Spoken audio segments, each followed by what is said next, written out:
Sir, you're charged with especially aggravated kidnapping. You're also charged with aggravated assault, and you're charged with theft of a firearm worth less than $2,500. You're talking about stuff that is not We will relevant. bring the jury. Hello and welcome to the Court of Public Opinion. I am the Recovery Addict, and boy, do I have a case for you today. Why is the dog chewing on this guy? I think they have got the wrong guy They there. got the wrong guy, and the dog was biting him. He roughing him up quite a bit. There's a lawsuit. 9 out of 10 judges prefer watching the Recovery Addict live stream in their courtroom. The fireworks are not done. Now we're getting commentary on the case. Dahil mihi Anglican for in service Latinos. I didn't ask you to interrupt me. Is that correct? Literally not true. Oh, for Trump's sake. Good morning. Welcome to the Court of Public Opinion. I am the Recovery Addict. Great to have you here this beautiful morning as we have a late start, a rare late start this morning. But that was the judge's orders, so that's all good. It's all good. You're not missing a thing as far as the trial is concerned. Kouri Richins will be beginning shortly, and we'll bring you there for every bit of it. A couple things, a little change up, a tiny bit of a change up on the pool media side. As you know, the Law and Crime purchased Court TV, and so in the middle of this trial, they're making the switch. So Court TV, I think, will still be referenced as Court TV by the judge if he ever has to reference them, but the hardware switched for the pool feed, so we're going to be using new satellite feeds and everything. So that's fun. Hopefully, we got everything lined up. They're running 2 simultaneous feeds right now, so I've got both set up in case something goes wrong with one of them.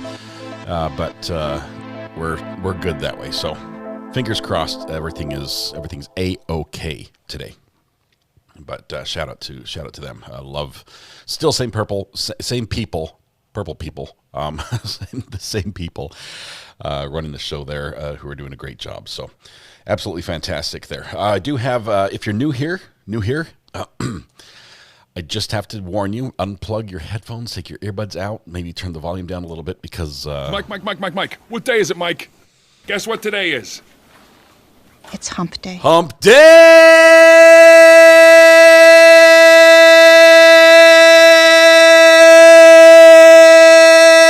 Welcome to Wednesday. Ooh, I'm getting lightheaded a little bit. Hey! It was approved. Welcome to Wednesday. We are halfway through the work week, so that's deserving of a celebration for sure. 8.7 out of 7, says Ayden. 8.7. That's not bad. Speaking of not bad, Rianne K., congratulations. You were first in chat today. First in chat deserves its recognition for your promptness and punctuality. We're going to punish you. Everything IP-related worldwide is your responsibility for the rest of the day. So off our shoulders and onto yours. Good riddance, I say. Hello. Good riddance. But you're going to do great. Welcome all. My child just asked, what's that noise? Yes. Pets all over the world are running around in circles saying, make it stop. Make it stop. Hello. Welcome. You scared my dog, says Nicole.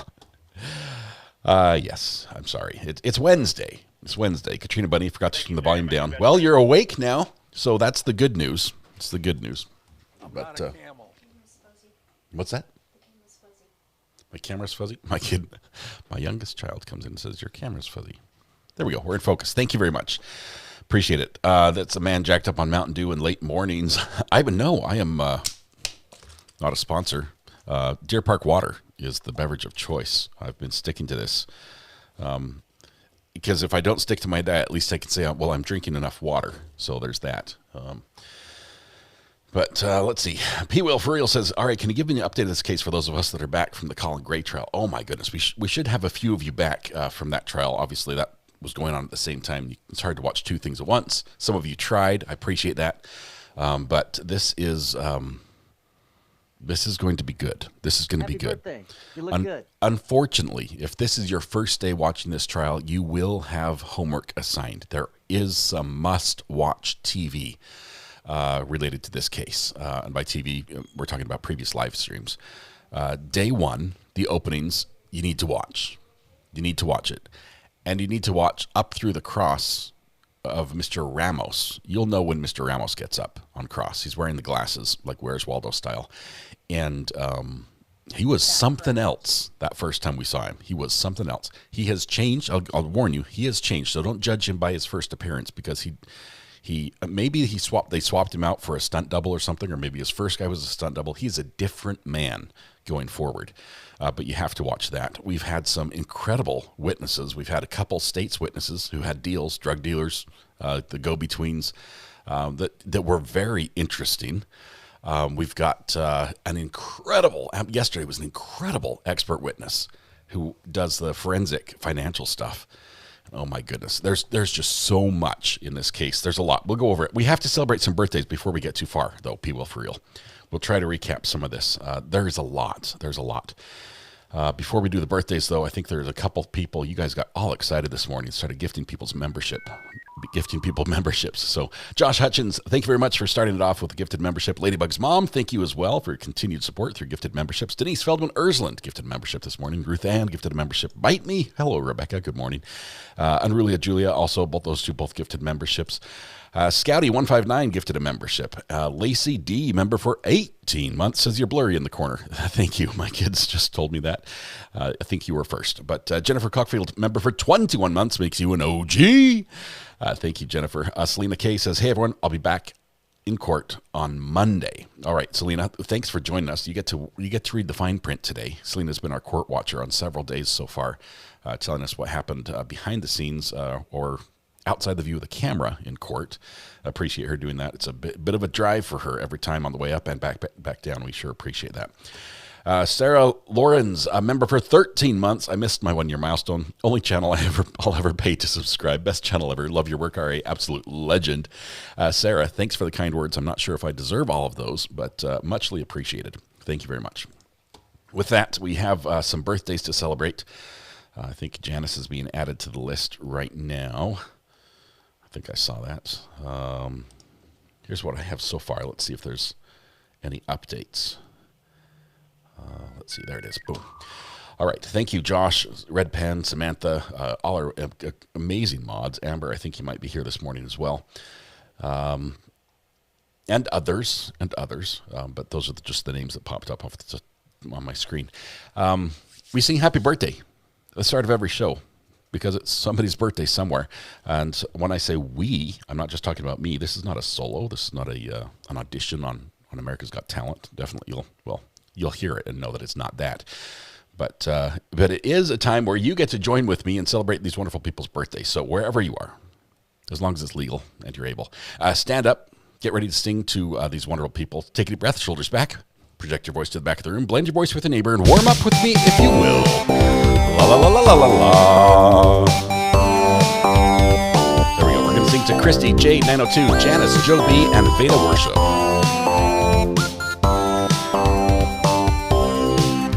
Happy birthday to you.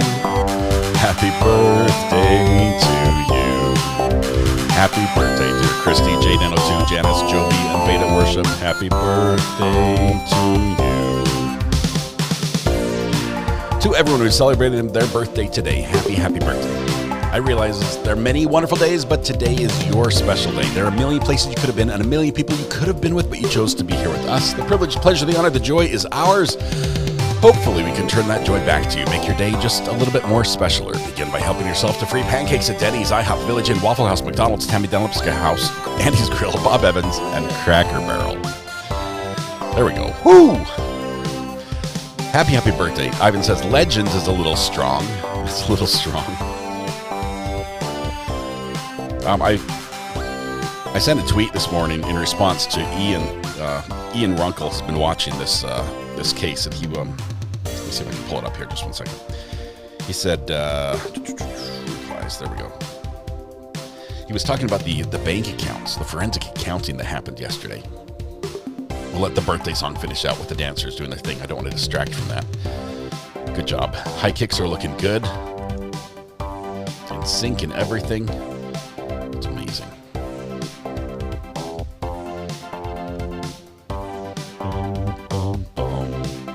No exposing Ivan's. No, I wasn't going to do that. I was not. I was not exposing Ivan's Twitter, for sure. Maybe Ian's. Am I serious? Is this? Is this a prank call?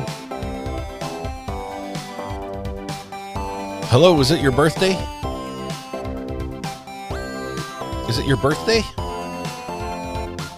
Hello? They hung up. It was a prank call.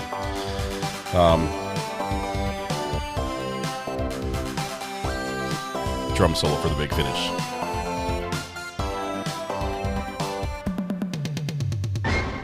Beautiful. Hello, hello. All right, we're about to get a video feed. You look good. Just seeing which one's first. We're now using, as far as the hardware for getting the system from court, the feed from court, we switched from TVU to LiveView, which are competitors in the cellular bonding video signal market. So that's all good. All right. I was going to tell you what Ian said. He was watching the other day, and we were talking about the finances, and people were saying one of the questions was asking about the fluctuations in the bank accounts for Kouri Richins, and especially C&E, her husband's business account. And the response was their accounts were regularly in the strong six figures. And Ian says, me, I'd be okay in the weak and feeble six figures. I replied, and I normally don't share a lot of, personal financial stuff, but I did reply and said, as someone who enjoys having a six-figure account, I can say that it isn't all that exciting. It's true that I wouldn't have it without the help of my parents, but they insisted I get a bank account at the new bank early before they had given away all the shorter bank account numbers. I have a sibling who waited too long and has a seven-figure account number, and it's much harder to remember. So there you go. I was at the bank first. I have the short bank account number, six figures. All right, just a moment. Just a moment before we get a court feed. I'm forgetting why we started late this morning. Was it something outside of court that the judge had, or Ian Runkle is Runkle of the Bailey, for sure. Runkle of the Bailey. Great friend, a fellow YouTube creator, and a pillar of LawTube as well. All right, just hold tight, because right now I've got to scramble. I've got to make sure my clean feed gets up properly on the Top Mark Video channel. Just waiting for the cameras to click on. Might be about 2 more minutes. Let's see. I think it was Judge's calendar that caused the delay. The judge said something like, pardon my schedule. And so we do have an hour later start today. No court on Friday this week. So Friday is a day off in this court. So tomorrow will be our last day of the Kouri Richins trial this week. That'll complete week 2 of this trial. And we'll still have on schedule at least 3 more weeks, which I expect at least one of those to be, I'd say 1.5 to be prosecution. That's about the time frame I'm expecting myself. Just got through with yesterday's playback, says Rocky's 743. She was such an awesome witness. I usually get bored during that kind of testimony, but I was kind of locked in by her the whole time. As many of us were. Usually, especially if you sat through, I don't know, say the Murdaugh trial, you hear that you're going to have a forensic accountant on the stand all day long, and like the brain just like, okay, unless that's your jam, right? Unless you're like, show me the money, right?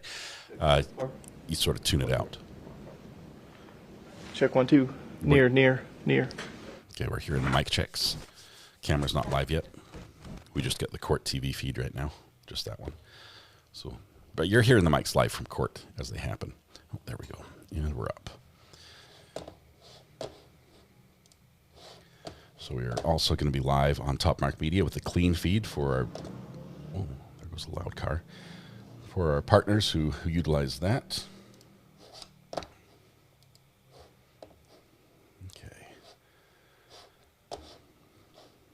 All good there. All right, we're up. We're ready. Couple more things. Oh, look, misdemeanor. Woohoo! 11 months. Misdemeanor. You're about to hit the big 1-year mark, which should get you a new color courthouse, I believe, if I remember correctly. Congratulations, and more importantly, thank you. It wouldn't be the same without you here, and I appreciate your support very much so. Welcome to the gallery. Let's see.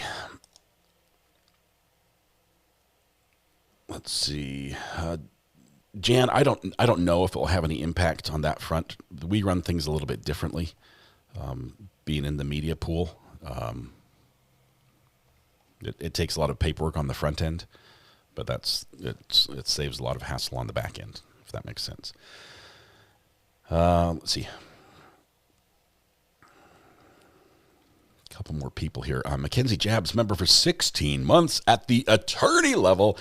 Happy hump day, everyone. Thank you, Mackenzie, for your support. Major support there as an attorney level member. I hope you enjoy your leather padded virtual seat or court. That's wonderful. Princess Sugar Plum, member for 12 months. There's the year mark. Love this channel. Thank you, Princess Sugar Plum. Thank you very much. Let's see. Got a few people who have just clicked the subscribe button. We do apologize. There's a 5-minute waiting period between when you click subscribe and when you can talk in chat. Please don't think that it's anything against you personally. It's actually to stop the trolls. Most trolls die with a 5-minute period where they can't talk. I don't know why it is. Their life expectancy, they have to talk within 5 minutes or else they die.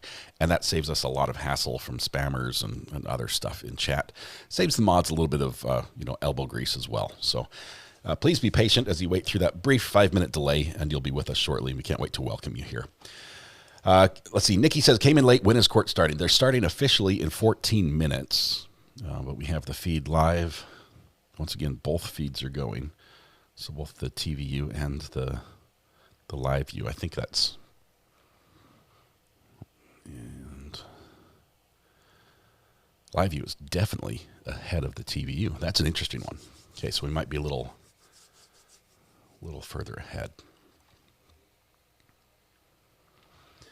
All right, Cheryl Ann Kay, welcome to the gallery. Thank you very much for your support. Grandma Kim, member for 20 months. You and your mods are the best. Thank you. Appreciate that, Grandma Kim. 20 months makes you an OG. Let's see. Every now and then one survives and sneaks in. Occasionally, if they do, let the mods handle it. They're really good at that. They're really quick. If you do happen to be faster than them and read whatever the troll says, try not to comment on it. It makes it harder for the mods to weed out the good and the bad messages when other people are calling up, talking about the mods and everything else. So I'm going to go ahead and shut down. I'm going to shut down the TVU. At least pause it. So we don't have any bandwidth issues. We're going to go back to our counter. We are counting objections in this trial. We're up to 166. At least a third of those coming yesterday, and it was spicy for sure. Shelly Small gifted 5 memberships, welcoming new people to the channel. Thank you, Shelly, for your generosity. Yesterday's witness made me realize I didn't pay enough attention to my college accounting classes.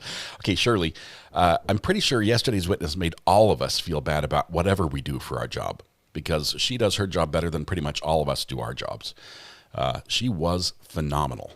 I'd love to talk to her after this trial and just pick her brain a little bit, because I really do think she has a photographic memory and, the ability to recall all of it on demand. It was unbelievable to see her take the witness stand and testify for 6-7+ hours without opening her notes once and recalling account numbers, dates, amounts, the sequence of events, names, everything. It was unbelievable to watch that, and then not just to be able to recall that, but to present that information in a manner that kept the jury captivated for the entire day of financial testimony. That was amazing. She was worth every penny of the $200,000 she's been paid already, plus whatever she charged for yesterday's testimony. So great work there. All right, a few more. Oh my goodness, you guys you're going quick here. Another member. I hope I didn't miss any here. If I did, please forgive me. Age before beauty. Okay, I just figured out what your name says. Welcome to the gallery. Thank you very much for your continued support. Great to have you. Kathy Luna, just checked my bank account, and I made it to 6-figure account after 50 years of hard work. That is wonderful, Kathy Luna. Congratulations. That is awesome. I think I need about that many more years before I get there. Sebastian Moeller just gifted 10 memberships. Sebastian, thank you for your generosity this morning, and welcome as well, a fairly new member yourself on the channel.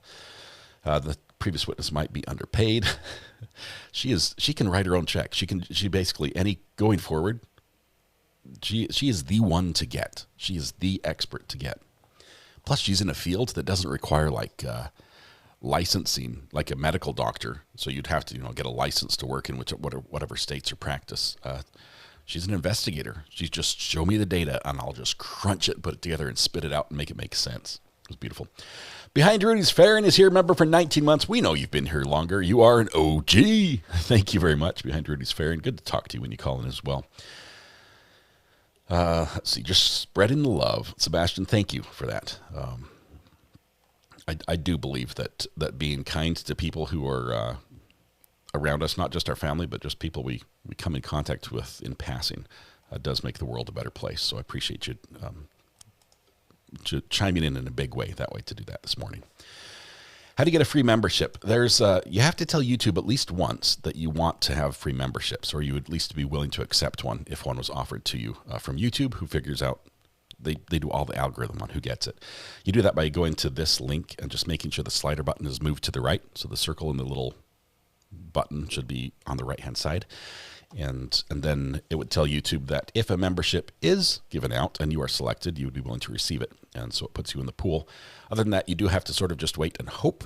But we do know that liking the channel and being involved in chat in meaningful ways does help the algorithm to select you. It generally works like this. When you're new on a channel, you have a much higher chance of winning that, of getting a gifted membership. After you've been gifted 1, 2, maybe 3 times, which would be about a 3-month period, it goes through a lull where it's harder to win. And then after that, occasionally it starts picking up again. I will say that tomorrow, Podcast Thursday, we'll be giving away another 10 memberships on our podcast, which is the Not Relevant podcast, not court related generally. It's just a time we can break and unwind from some of the pressures and the happenings of court. I'm hearing squeaking from the court. Maybe that was in my house. I'm not sure. A door opening and closing.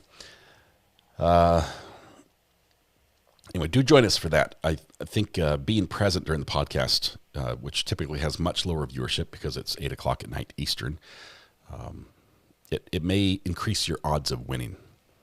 But you may also regret attending. Dad jokes happen on that. We do a lot of taste tests of very weird and bad food. Most recently, Progresso's limited time offering of soup drops, a candy like a lozenge that tastes like their soup. These are the worst things that have ever been invented. So don't buy them. Also, not a sponsor. Just Stephanie gifted 5 memberships. Thank you very much for that. Selena K gifted a membership. Thank you, Selena. And I will say welcome, first of all, before court kicks off. Welcome to all of you. We hope you all stay here and join. And we do ask that if you're here in chat participating, we just be respectful to everybody. Let's try not to call any names or, we don't do a lot of discussion about somebody's appearance. Sometimes we can make some compliments, but to keep them tasteful, remember we have true crime addicts of all ages that do follow the channel. And we would love to hear opinions shared respectfully about that disagree with my own, that give insight or correct me. I'm often wrong. I would acknowledge that. I learn more from you guys than you do from me. But welcome. Just remember, at the end of the day, we can disagree and we can still be friends. And that's what makes this the best channel on YouTube to watch true crime. Selena K said, we decided this morning when we were tailgating before the stream that I'm not going to say what I'm wearing or where I'm sitting. It's going to be Find Selena. So it's like Where's Waldo in court when you attend back on Monday, which is 2 days from now in court attendance time. So we'll have Thursday in court, Friday's off, weekend's off, Monday's the next day. So 2 days from now. Can we say poo-poo head? Probably not. Probably not. Don't make me add words to the banned word list. Allison Garofolo gifted a membership as well. Please, someone call the burner. It makes the court start. No, it's actually the schedule. It's supposed to start in 6 minutes, so we're okay that way. All right. I'm seeing some motion. Some heads moving back and forth. Clerks are getting in position, getting set up. Good morning, Whisk Brand. Good to have you here. Audrey Horak. Is it Audrey or Adri? Thank you very much for the gifted membership. Appreciate that. Hi, Chen1, watching from the Netherlands. I'm new here. Love your channel. Hi, Chem. Thank you very much. From way across the pond. It's evening for you, I think, or at least a late afternoon. Six or so hours difference. Thank you very much for being here. Hope you can stay up late with us and watch what we hope will be another amazing day of trial. Listening to Emily D. Baker losing her mind over the damages listed under the big mansion that Kouri brought. Emily is literally screaming and losing her mind. I was watching her yesterday, and oh my goodness, Emily's responses are incredible. I won't say she has no filter, but she shares what's in her head and does so in a very fun way to watch. I was trying to catch up on everybody yesterday, watching Peter Tragos as well and his take on things. One thing I love about Peter, he is really good at being in the minority because he's a defense guy, right? He's a defense lawyer, and a lot of times people like to dislike the defense. It's like, how could you represent this bad person? But he's got a different mindset and doesn't care if everybody disagrees with him. This is the way it is, he calls it. Peter's a lot of fun. I've been able to be on the show with him a time or two, and great guy. So highly recommend his channel as well, the lawyer, you know. All right. Is a financial expert still on the stand today? No, she has been released. So we're moving forward, possibly to insurance, because there is some insurance fraud things. I don't know, we might get some of the people that were affected. Maybe if we get the friend that gave the $45,000 in a wire transfer to Kouri, and that she spent it paying off her debts instead of putting it towards the friend's house purchase, we might get that one. It's good. Peter's great, but he talks too fast. He's a lawyer. He thinks fast. He listens to audio fast. His brain just works on the next level. Judge is here, just waiting for audio, so I'm going to shut up. We're going to turn the sound effects off as we listen to court, and try to do it in an unbroken way so you can focus on the events that are happening. If Kouri actually read those disclosures, she'd probably be thought, I can fix that. Yeah. Money's a strong motive. Yesterday was big on motive. It was motive all day long. Want to watch the more the friend, ask the friend what the $25,000 was for, what he spent it on, or what he did to earn it. That would be interesting. I could listen to that financial expert all day. She was incredible. That was Brooke Carrington was her name yesterday. Full day, all of day 7 was Brooke Carrington. So this is the start of day 8. It will be witness number 28 for us when the state begins. And can't remember who the state said they might have after Brooke Carrington if they finished her yesterday in time, but they didn't. Probably the same people.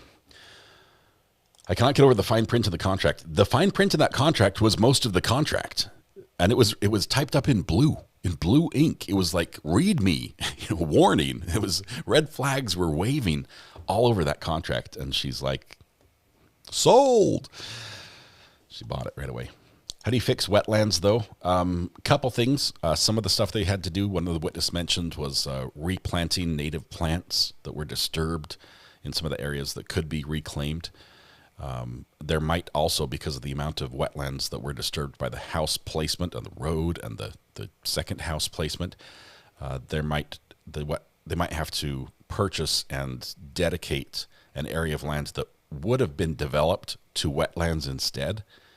And to do that, you have to buy something that was okay to build on and make it wetlands. And it's sort of like a change. It's like a carbon credit type thing. It's trying to offset the impact. All right. Thanks to all those who click the like button. That helps the channel out immensely. So it is also free. It doesn't cost anything. Josh Grossman was using Kouri for her money, says his brother. Was it payment for services rendered? Yeah, that little asterisk on the services rendered. We might find out about that. Wetlands, bad memories, those crocodiles. No crocodiles in Utah, however. About the worst thing you can encounter in a swamp would probably be a mosquito with West Nile virus. Don't really have water moccasins there. That's not a big thing. They have some poisonous snakes, like rattlesnakes, mostly variants of rattlesnakes. But I can't think of... I don't know, leeches and mosquitoes, I think, are the worst thing the swamp could have. 0139. Here we go. State versus Richins. Counsel for the state is present. Counsel for the defendant is present with defendant. Mr. Bloodworth, anything before we invite the jury in? No, Your Honor, thank you. Ms. Lewis? No, Your Honor. All right. Let's invite the jury.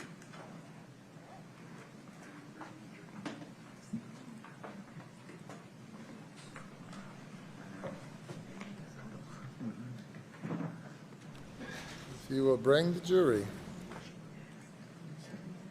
We did start yesterday with the potential juror issue, as Mr. Ramos just gets his suit straightened out. Potential juror issue was sorted out outside of the jury or the gallery presence, and the other jury wasn't there. Juror did recognize a previous witness after having done business with that witness. We did not hear the questions that were asked of the juror, but the juror is still there on the panel deliberating. We don't know which juror it was. Obviously, defense opted not to protest too loudly, or the judge opted not to heed their protests. But either way, that juror's there.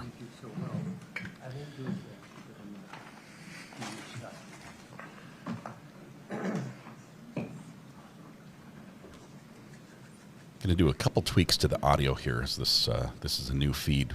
The levels are slightly different, so bear with me. If you need a little louder, let me know.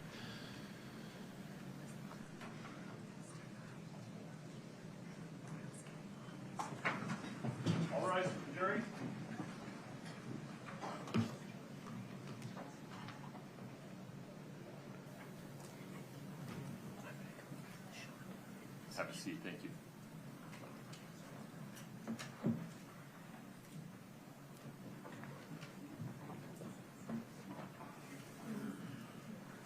All right, have a seat. Good morning. We will proceed with additional testimony in the state's case in chief. Mr. Burmester, the state's next witness, please. LaShonda Rogers. LaShonda Rogers is the name.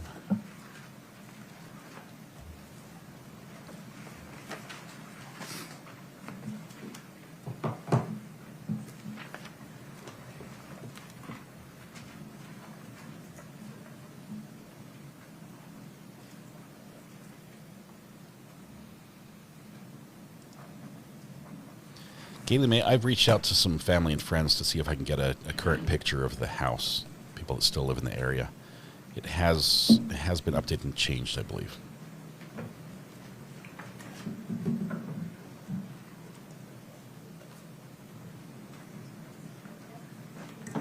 Ms. Rogers, good morning. If you'd step in front of Brittany, we'll get you sworn in. Thank you. Does she come in with her own lawyer? Who's that? Who's the gentleman with her? Please raise your right hand. Do you solemnly swear the testimony you're about to give in the matter before the court to be the truth, the whole truth, and nothing but the truth, subject to the pains and penalties of perjury? Thank you. Please have a seat.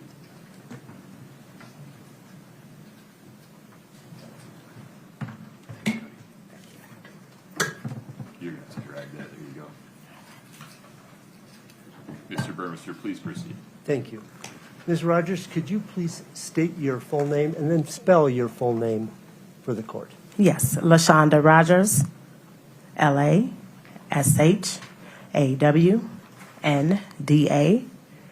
and Rogers is Rodgers. Thank you. Ma'am, are you employed? Yes. How are you employed? For New York Life Insurance Company. And what do you do for New York Life Insurance Company? I'm a senior representative in a call center. Can you briefly explain to the jury what you do as a Platinum Senior Advisor? Yes, I take inbound phone calls from Platinum agents that service clients all over the United States. I answer questions in regards to beneficiary changes, ownership changes, make payments on policies, and just discuss anything overall insurance related that they have questions on. Do you know or know of an agent from Utah named Brian Freckleton? Yes, I do. And did you receive a call from him, an inquiry, on June 2nd of 2022? Yes, I did. So on that day, did he explain to you a problem that he had observed and that he wanted some reconciliation or information? Yes, he did.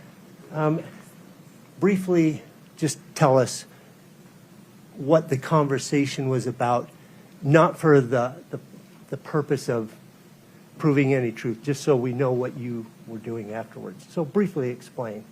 Okay, so when Mr. Freckleton called, he wanted some information on some beneficiary changes that had happened on a policy. He wanted to know why they had been changed and finagled with several times.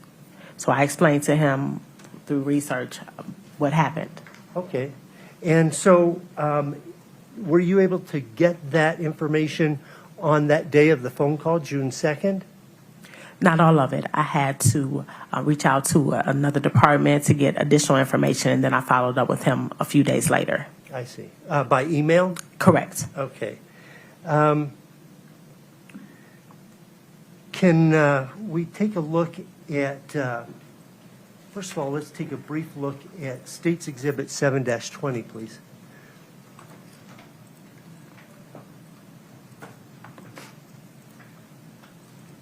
Can you scroll through that, Scott?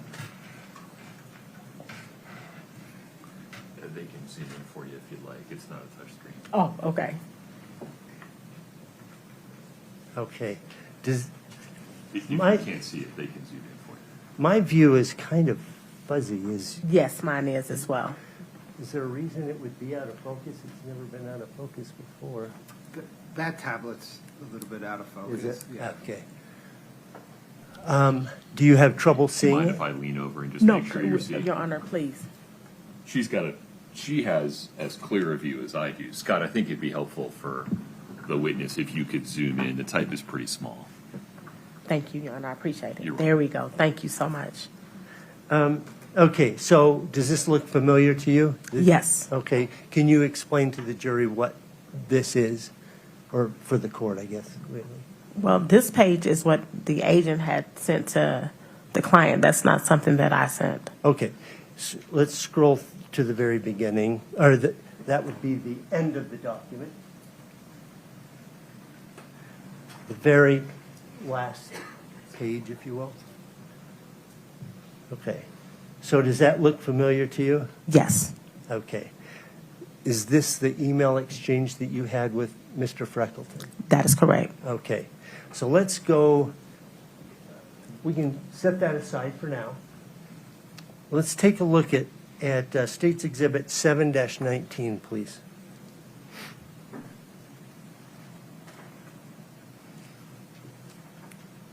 This is a multi-page document, actually 23 pages. As he's scrolling through that, does it look familiar to you? Yes, it does. Okay. I'd like to have you take a look at page 13 of this document. Perhaps we could focus in, there you go. Thank you. Does that look familiar? Yes, it does. Okay, what is this information depicting? This information is providing the client's policy number, who the insured is, the address, the date of birth. It's showing beneficiary changes, address change, beneficiary change, beneficiary change. And it has the policy number, it has the insured name there as well. Okay. Is this a true and accurate copy of the policies, buy-sell policies that you recall seeing? Yes. The state would offer, States Exhibit 719? All right, States 7-19 is admitted. Do you want me to publish to the jury? Please, Your Honor. Okay. Sounds like Mr. Ramos is going to be cross-examining this witness. Could we scroll down just one more little block, I think? Okay, so this appears to be going in reverse chronological order, right? So the older things are at the bottom, and it gets newer as you go towards the top. Is that fair? That is correct. Okay. So on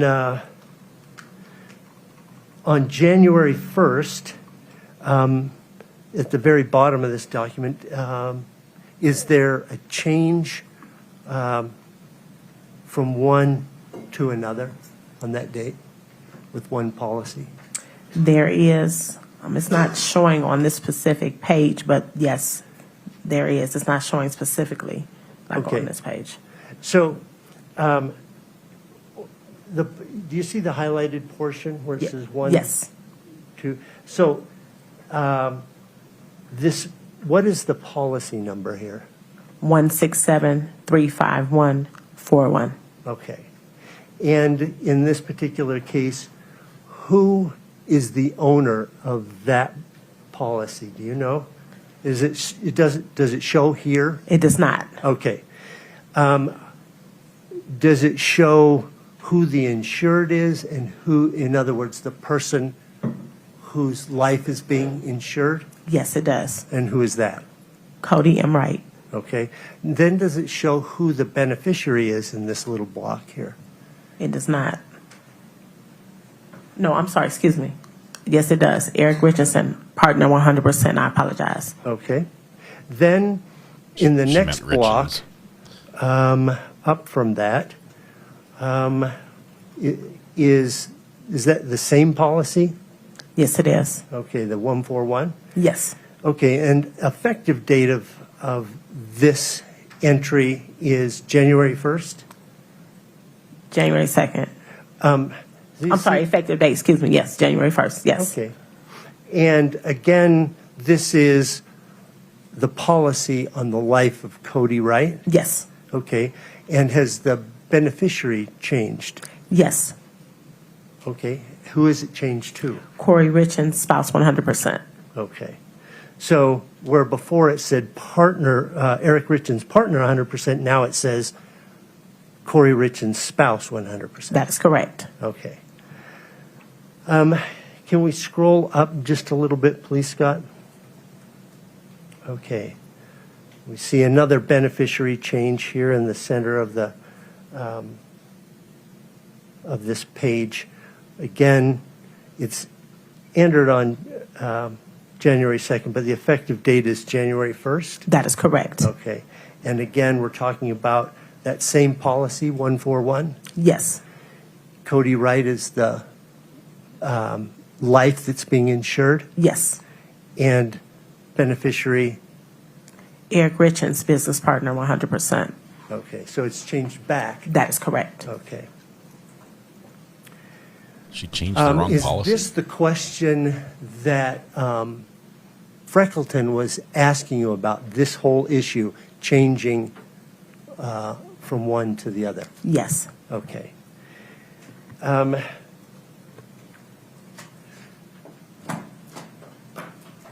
How does the owner of a policy, can they change their beneficiaries? For example, if I buy a policy on my life for my daughter, could I change the policy? Well, I think I want to give 50% to my daughter and 50% to my wife. Could I do that? Yes, as the owner, you're able to make those changes. Okay, and you would do it through some portal or something online, or? Yes, that is an option, mynyl.com. Okay. MyNewYorkLife.com. Shout In out to the this, company. I guess you could do it by calling up an agent or calling up one of your colleagues. That is correct. You're able to do so over the phone as well as filling out a form. I see. Okay. In this case, were you trying to find out how it was done and who did it? Not the how and who, just I was trying to figure out exactly, let me rephrase that. So I know that it was done by someone at New York Life. I'm sorry, wait. I was trying to explain to the agent where the changes came from. Okay. And you talked to your colleagues? Yes, so I reached out to another department to get more clarification on IP addresses, et cetera, to confirm who exactly made the changes from the My NYL portal. Okay. So when you're making these changes through the My NYL portal, can a beneficiary or someone unrelated to that policy get in there and change the beneficiary, for example? No. Okay. Who can get in there and change if they so desire? The owner and anyone that has the owner's information. Okay. All right. So in other words, if I found the password and the credentials, I could log in, I suppose, and change somebody else's. Yes. All right. All right. So, when you did your research, can we go, first of all, I still need 719. I need to go to page 15, if you could, please.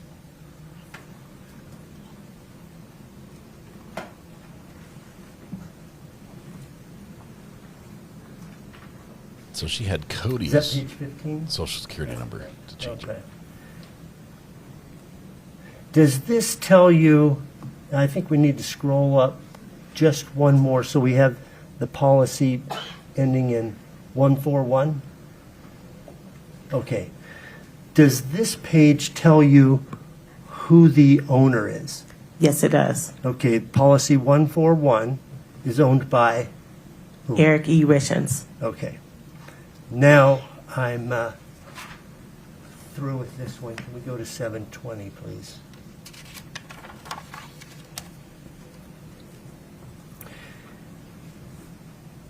I think we've laid the foundation, so I would offer States Exhibit 20. This is the email chain. Oh, I'm sorry, Judge. No objection. States 7-20 is admitted. We would ask permission to publish. It's up. Okay. Can we go to the very last page of this?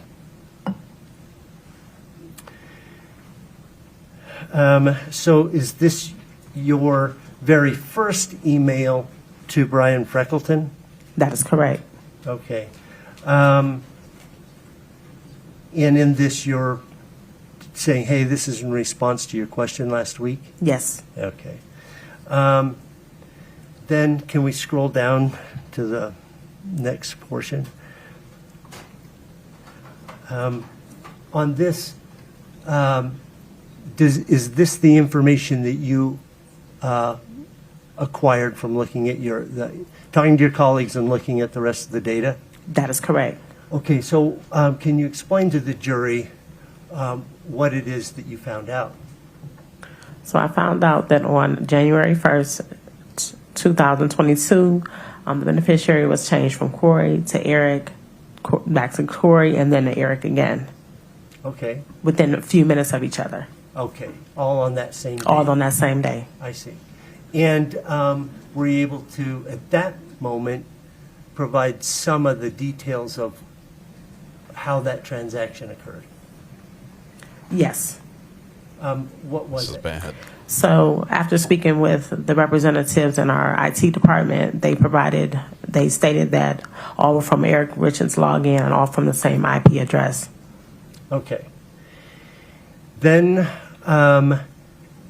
did you continue working on this for a couple more days after this, and exchanging emails with Brian Freckleton? I believe this may have been the last one. Let's go to June 9th, please. So that should be near the top. Couple bullets. That's the state's tech guy. His name is Okay. Scott. This is the email from you? Yes, we are going backwards. I'm sorry. Okay, I see. so June 9th? Yes. Okay. And you're reviewing further information. A general point, you give a general point about who can log on, just generally speaking. In order to get into somebody's account, you have to have what? Their login credentials. Okay. So that means a password, a registered email address? That is correct, and a username. Okay. And in this particular case, it appeared to be coming from whose email address? Kouri Richins. Now, did you also get further information that all interaction was coming from that same email address? That is correct. Okay.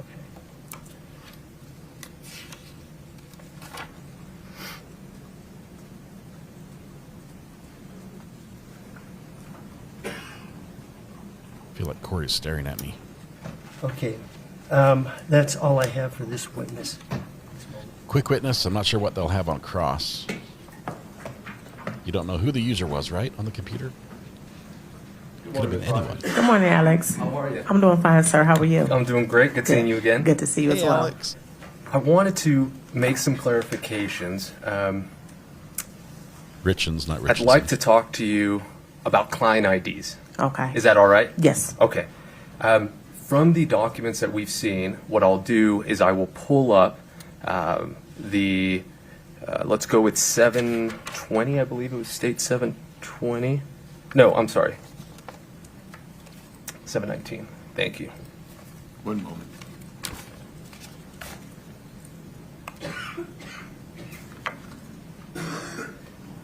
Do you see that there? No, nothing has not come yet. up. Okay, yes. Perfect. Now that client ID right there, can you? Do you want me to show this to the jury? Oh, sure, Judge. Okay. Thank you. I apologize. Very good. That client ID we see there that's highlighted, whose client ID is that?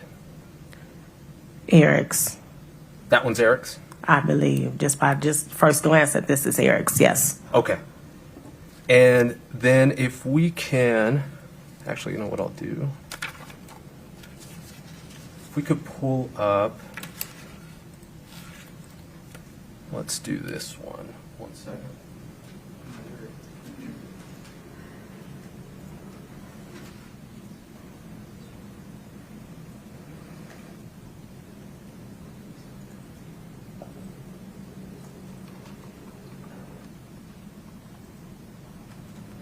Can you just publish this just to Ms. Rogers, please?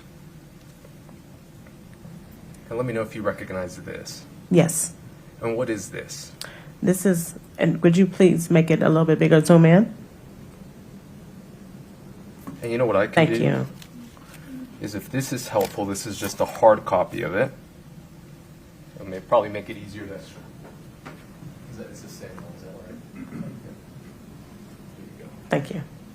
If you want to just go through that and see if you recognize that, and if you could focus on the client ID, or try to find a client ID there. So this page does not have a client ID listed. It does have the owner's name, Eric, and it has his address and email address here, but it's not specific to the client ID because it's not listed. So is this one similar to the one we just saw that was Cody's? On 7, if we could No, pull they're up two different. 719 for her. That's two different type of views for this, but that other view just showed the insured information, but this is showing just Eric's information. So let's go ahead and maybe this will help.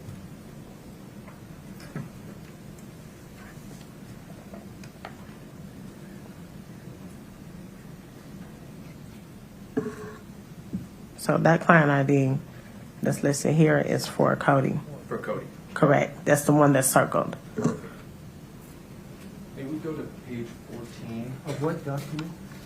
This is for Eric's. So are we talking 719 or are we talking 1046? 1046 right now. Okay. Yep. And so there on your screen is just a electronic copy of what I just showed you. And that client ID, that one is Mr. Wright. Is that correct? Or Eric's? No, Eric's starts with a 9, not with this 153. Okay. Let's do this. The one we previously showed you, you had indicated that that was Eric, so maybe there was a mix-up. So Eric starts with a 9? Correct. Okay. Is it 99? Well, look, before we complicate more things, we move to admit this document, Judge's Defense Exhibit 1047. That's not the one on the screen right now. This one is. This is 1047? Yeah, they look the same. 1046. Let's go back to the beginning to make sure we're talking Yeah, about the same could we go to thing. the first page there?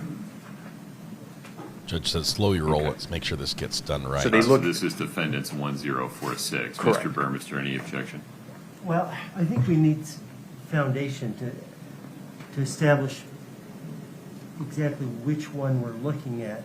And is it different or the same as? Mr. Ramos, just for clarity of the record, would you lay a little foundation for Can we this put witness? 1046 and State 719 side by side? I think that would be the clearest because they look identical. Okay. And then I'll ask Ms. Thank Rogers you. some questions. All right. That's perfect. Is that better? Yes. Okay. That was a foundation So objection. on the left-hand side, we have Defense Exhibit 1046. On the right-hand side, we have State 719.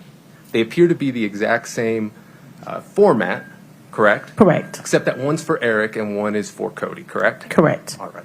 And within these documents, this is where the client IDs are, correct? There's no client. Not on this first page, I apologize. Correct. Okay. But the remaining pages, if we could scroll through them, just so Ms. Rogers can see.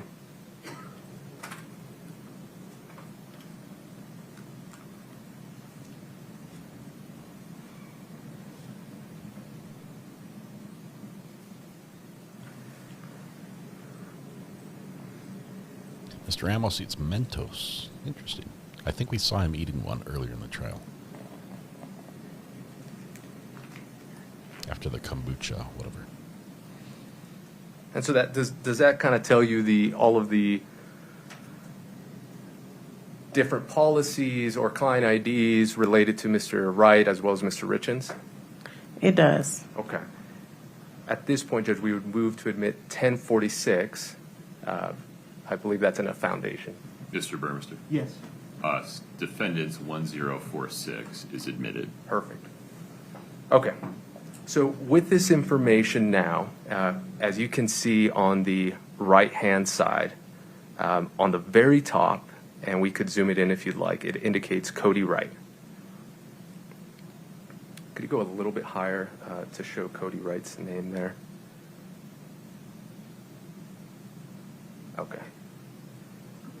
Now, with that information on the right-hand side, is that Mr. Wright's client ID or is that Mr. Richins' client That's Cody Wright's client ID. ID? Okay. Ending in 8252. Correct. Okay. And then on the left-hand side, if we could do the same, just showing Mr. Richins and then the client ID. And is that Mr. Richins?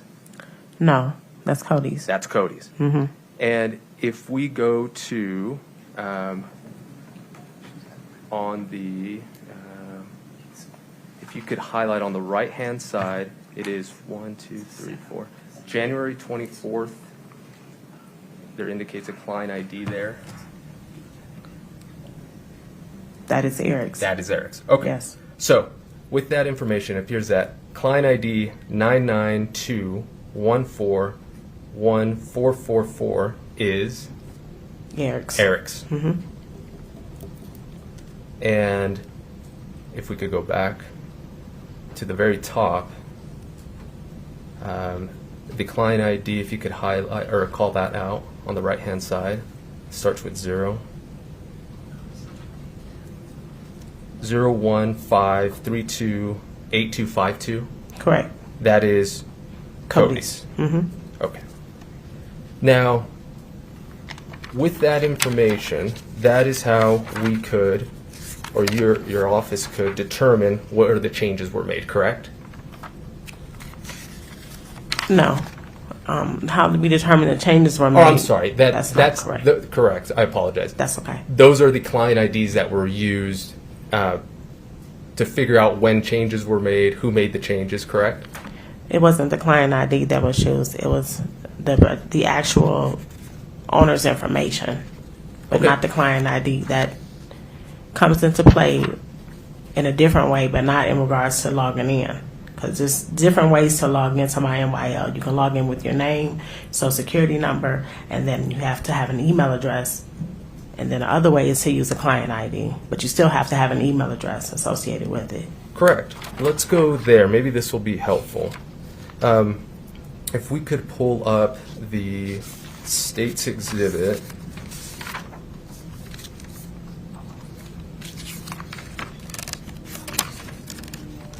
$720, please. And if we could go to the last page. If we could call that out, just so it's a little bit clearer for Ms. Rogers. Thank you. Okay. So maybe what we're talking about here is different, so I'll get on the same page with you. Okay. This is the Eric Richins login. Yes. Correct, is what you indicated. If we could publish this to the jury. Okay, so this one is saying that it was all from Eric Richins' login. Mm-hmm. And now what you just indicated, and maybe this is where I was mistaken, Eric Richins' login, it could be an email, you indicated? It could be either his name and his date of birth and the last four of his social. Okay. And then on the next screen, it's going to ask for an email address to do verification.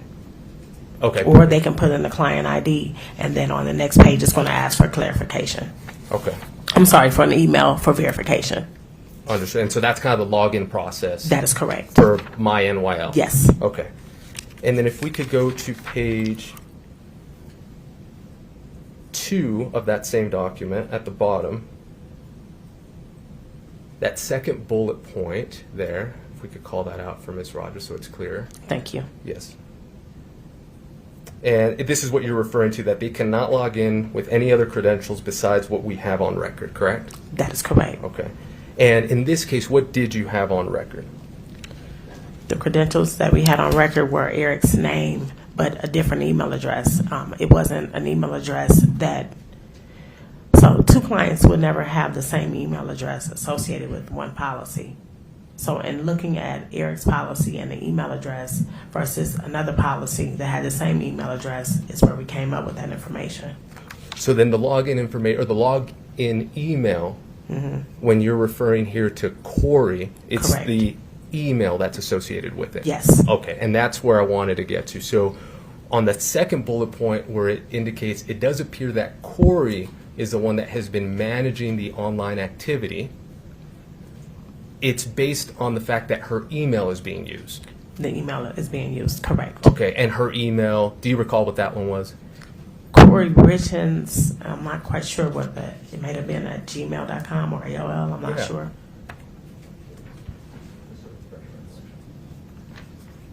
The witness is right up on that mic, and it's very sensitive, so it's Do you popping. recall that document? Yes, at Hotmail, yes. Okay. And what does that document show? Oh, it says Kouri Garden at hotmail.com for both. And what do you mean for both? For Eric's profile and for Kouri's profile. Okay, and then are there different client IDs? Yes. Okay. Which one's the one on the left, if you could describe whose it is? It's Eric's. And what is his client ID? 153-28252. 8252. And then Ms. Richins? 989-455-105. Perfect. Map approach. Thank you. Please tell me that wasn't an SSN. Okay. Now, you had indicated at, we could take that down. You had indicated there in that email with Mr. Freckleton that you had to reach back out to the, I believe your IT people? That is correct. And they produced a document that outlined exactly what had happened, correct? Yes. Okay. If we can, just for Ms. Rogers, pull up,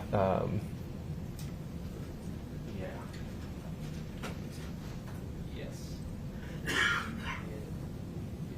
Can you see that, Ms. Rogers? Barely. Okay, let's zoom in maybe at the top and just scroll down through her, or for her. Thank you. So let me know if you, as we're scrolling through, if you recognize this. Yes. Okay, and can you explain what it is? This is the IT department, just basically showing who the IP, what happened with the 3 changes and the IP addresses. But this came from someone else Yes, it wasn't Yes, from you. That is correct. Correct. You had you. This witness is not part of that email chain, at least that's what she's been shown. That is correct. Yeah, that's correct. Is that an objection? or? Sorry, Judge. Well, if we're going to quote from it, yes, it's hearsay. Okay. I think he's just asking a question about it. Any other Sure. objection, Mr. Burmers? No, Okay. you can ask questions about that document. Mr. Ramos, please proceed. In everything that you were doing, Ms. Rogers, in terms of trying to assist Mr. Freckleton in answering his question, did you happen to either come across this or do you recognize this during that? I've never. And if we could go to page 2 as well. And if we could kind of highlight the left column there. This information, I don't recognize that it came from another department representative, but I did not send this to him directly. No, and I'm not asking that. Just if you had reviewed it during. No. Okay. No. And would this have come, do you know, from the information you were talking about, the IT people? That is correct. Okay. Yes. Perfect. And, well, actually, if we could take that down. Okay, so. Yeah. Can we just identify, just for the record, what that document is? It's 1047, I believe, right? So she doesn't recognize it, that it wasn't sent to her, so I'm not just going to. for the record, it's okay. I just want to make sure the record is clear that. Oh, yeah, what number was that? 1047. And Ms. Rogers identified that she knows what it is, but it is not something that was sent by her or to her. That is correct. And so we're not going to be asking questions. We can for keep her. moving. Okay. All right. Ms. Rogers, the question I have, that is, now that we have the client IDs all squared away, Okay. and as you indicated, that they are tied to email addresses, okay? If we could pull back up States Exhibit 720, please. Second page at the bottom, if we could go back to that. And if we could publish that to the jury. This statement from you, or this email from you to Mr. Freckleton, you indicated that it does appear that Kouri is the one that has been maintaining the online activity. Correct. So I'd like to clarify that. The reason you indicated Kouri is only because it's her email that was associated with the client ID, correct? Correct. In your investigation and you in New York Life, there is nothing at all that can tell you that it was actually Miss Richins who was behind the screen when this happened, correct? Well, the IP information will be the only other thing. Correct. So did you do a search for the IP address? No, I did not. Okay, That came so from another department. right. So you didn't do investigation That's to the IP address, correct? Correct. Okay. So based on the IP address, which you haven't done anything on, the reason that you indicate in that statement that it was Kouri is because of her email address, correct? Correct. Okay. And as you indicate there, if someone else knows the password, and you indicate her information, and to be clear, the individual or the login information was tied to the client ID, right? When we saw the beneficiary change, or for the policy, I'm sorry? Correct. Okay. If we could go to the last page, please. And these changes all happened within 6-ish minutes? Yes. Okay. And at the end of the day, between 7:21 and 7:27, everything remained or went back to being the same, correct? It did. Okay. No further questions. Thank you, Ms. Rogers. You're welcome, ma'am. Sorry for all the back and forth on the client ID. That's okay. No All right. worries. Have a good day. You do the same. Thank you. Once sir. again, ends his cross with an apology. Mr. Burmers, Second I have time. no further questions. may we release this witness? That would be the state's request, Your Honor, that Yes. she be allowed to go because she's got a plane to catch. You are free to go. Okay. You're released from the subpoena. Please Okay. travel safely. Thank you. I She appreciate it. flew in just for that. Next, the state will call Brian Frankleton. Okay. Here comes Brian. I'd like to see why Brian was asking the question. Who asked him to look into it, or if his system alerted it to him directly. But within 6 minutes, changing the life insurance policy on Cody, Eric's partner, business partner, to Kouri, and then back, and then Kouri, and then back. That's just weird. Mr. Oops. Freckleton, would you step in front of Brittany? We'll get you sworn in, sir. Please raise your right hand. Do you solemnly swear the testimony you're about to give in the matter before the court to be the truth, the whole truth, and nothing but the truth, subject to the pains and penalties of perjury? Thank you. Please have a seat.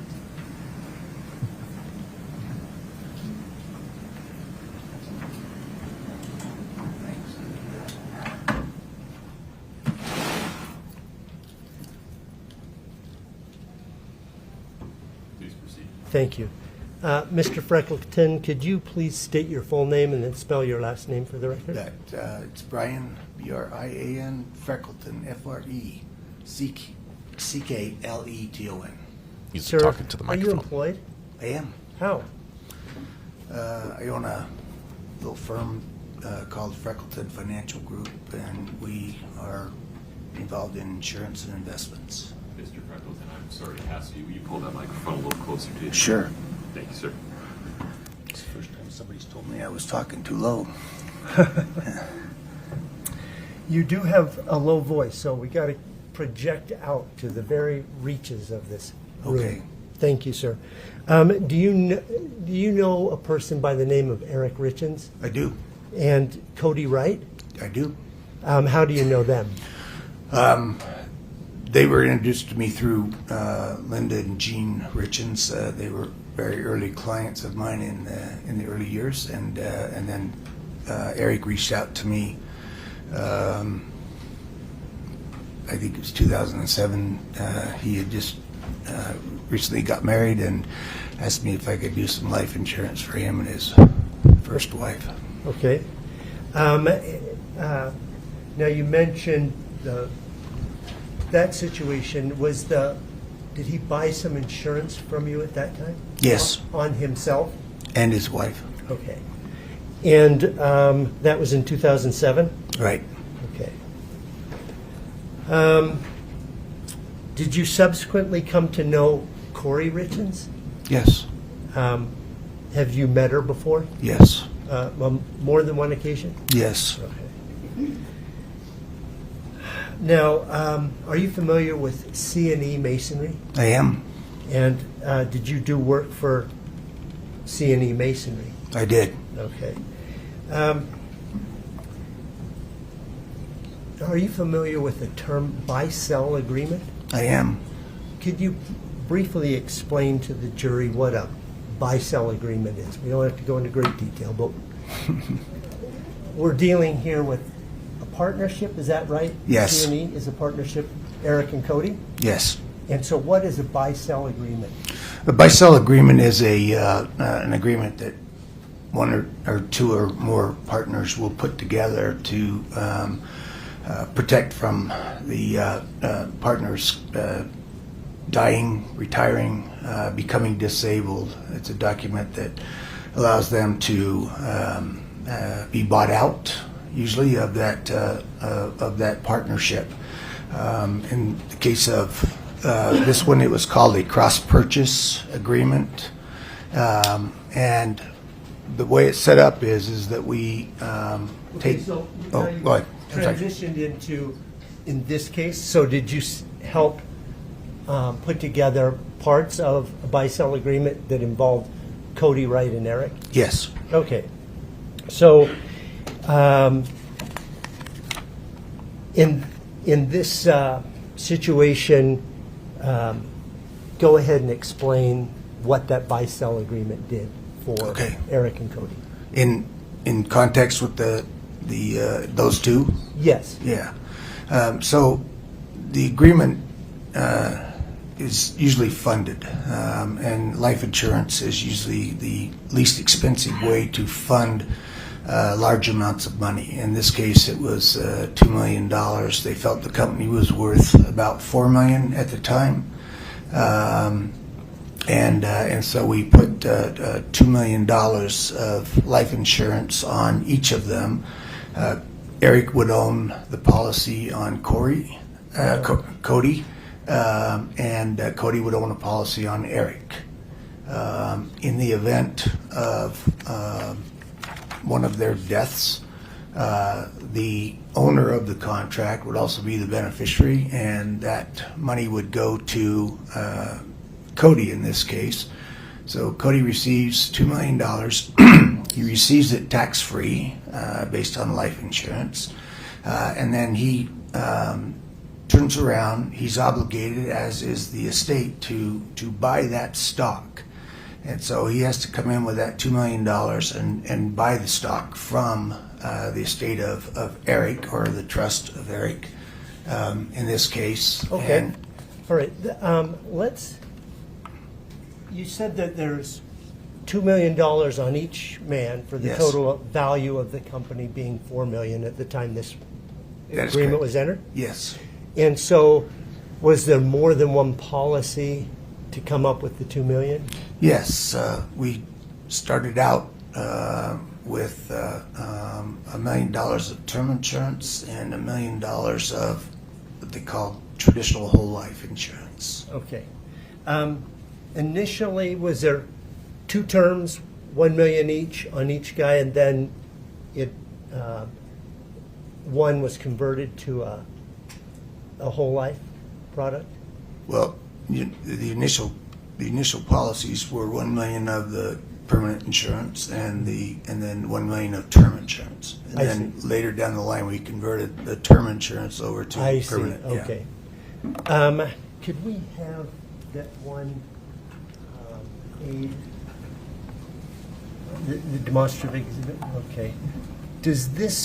Can you see this Again, thing? Does that portray the various policies that we're talking about? yeah, the first 4 policies there. Would that be helpful in conveying your testimony to the jury? Sure. Would ask permission to publish? Mr. Ramos, any objection to this demonstrative? I don't know the number. It's not labeled Okay. anything. I just Okay. Go ahead, Mr. Burmester. Okay, so the 4 on the left are $1 million policies for each man? Yes, the starting from the left going to the right, yes. Okay, and then the second policies are later converted into whole life policies? Yeah. Those 2 in the middle were term insurance policies, and they were converted over to the last 2 to the right. I see.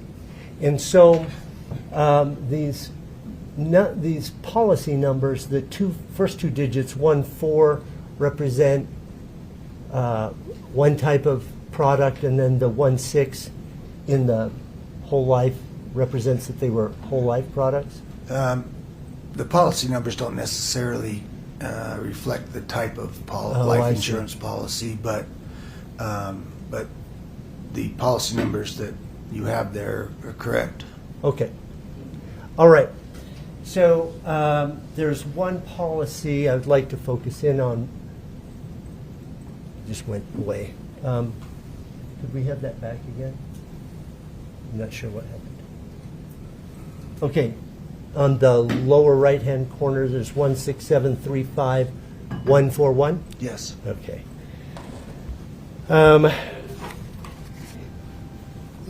Do you have some sort of notice system or portal or something that New York Life contacts you as an agent? We have a portal system, and in that portal system is what we call alerts. It allows us to see if what clients may have done, or confirmations of things we've done for our clients that got done. If money comes in, it tells us that. If the beneficiaries have been changed, or check-o-matics, or banks, or stuff like that, it tells me that. So on January 1st of 2022, did you receive an alert? I did. Okay. Can you tell us what the alert was to you? Yes, it was an alert that the policies on Eric and Kouri, the beneficiary been attempted to be changed. Okay. On And Eric so what and did Cody? you do about that? Well, I called both Cody and Eric, and both of them went to message like usual. They were very busy guys and hard to get a hold of. And so we got a notice that someone, that they had changed tried to change the beneficiaries of the policies, and I called them. And Do you remember today who had been changed to who? Yeah, the beneficiary had been changed to Kouri Richins. From? Well, in this case, it was from Eric. Okay, all right. And to be clear, so Eric is a beneficiary, so in this type of policy, he's the owner? He is the owner. Okay. And so it was actually insurance on the life of Cody Wright? That's correct. Okay. And so you talked to, did they contact, Cody and Eric call you back, or? They did. Okay. Did you explain to him what happened? I did. Okay. And at some point, did you reach out to New York Life? I did. And did on June 2nd, were you able to talk to Ms. Rogers, LaShonda Rogers? Yes. Okay. And then have an exchange with her? I did. Okay. Can I just see, it's already been admitted, 7-20?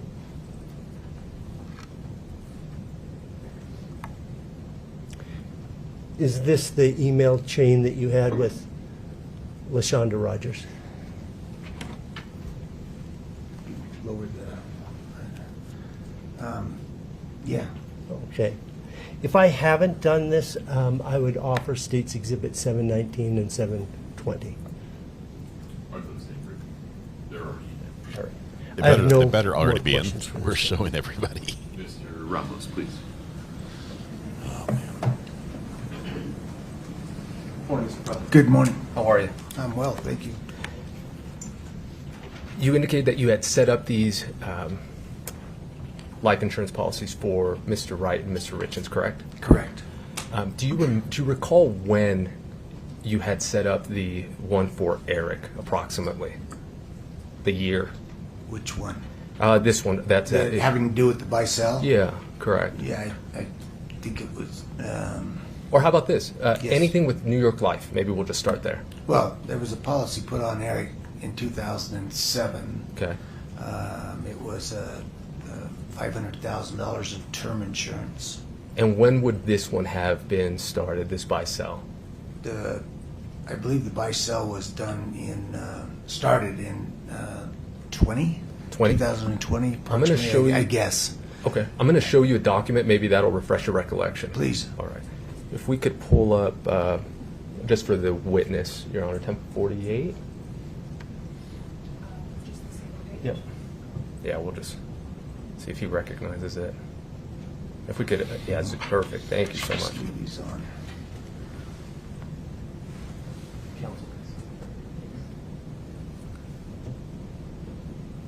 Do you recognize this? And we could scroll down. Yes. Okay, and then at the very top there, sorry, go back. You're included in that email, or your name comes up, correct? Yeah, this is a something that New York Life, the carrier, sends out to me, or myself, and the insured. Okay, and is this kind of like or the owner? I apologize, to the owner. To the owner. Yes. So is this kind of like an introductory kind of welcome email? No, this is the document. Okay, perfect. Yeah. Now, this is on Mr. Richins, correct?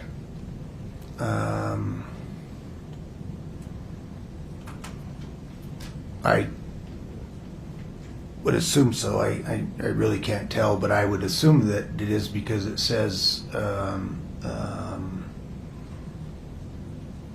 that it's a required signature for Eric Richins, but that doesn't tell me who it is. Sure.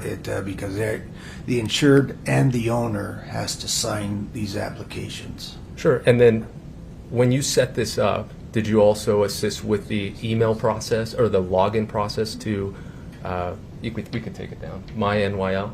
I did not. You did not? No, Okay. we're not allowed to do that. The owner of the is the only one that has the right to legally go into those accounts. And when you received this email, Yes. Also Mr. Richins was included in it, right? Yes. Okay. And we could pull it back up. And which email does he use? For this or Correct. otherwise? Correct. For this, he uses Kouri Darden at hotmail.com. Okay. And this was back when? 20? Perfect. It says on there June 11th of 20. Okay. Your Honor, we'd move to admit 1048 at this point. Okay. Defense 1048 is admitted. Thank you. Do you want to publish them? Yes, please. Thank you. If we could just, for the jury, just highlight that top portion there.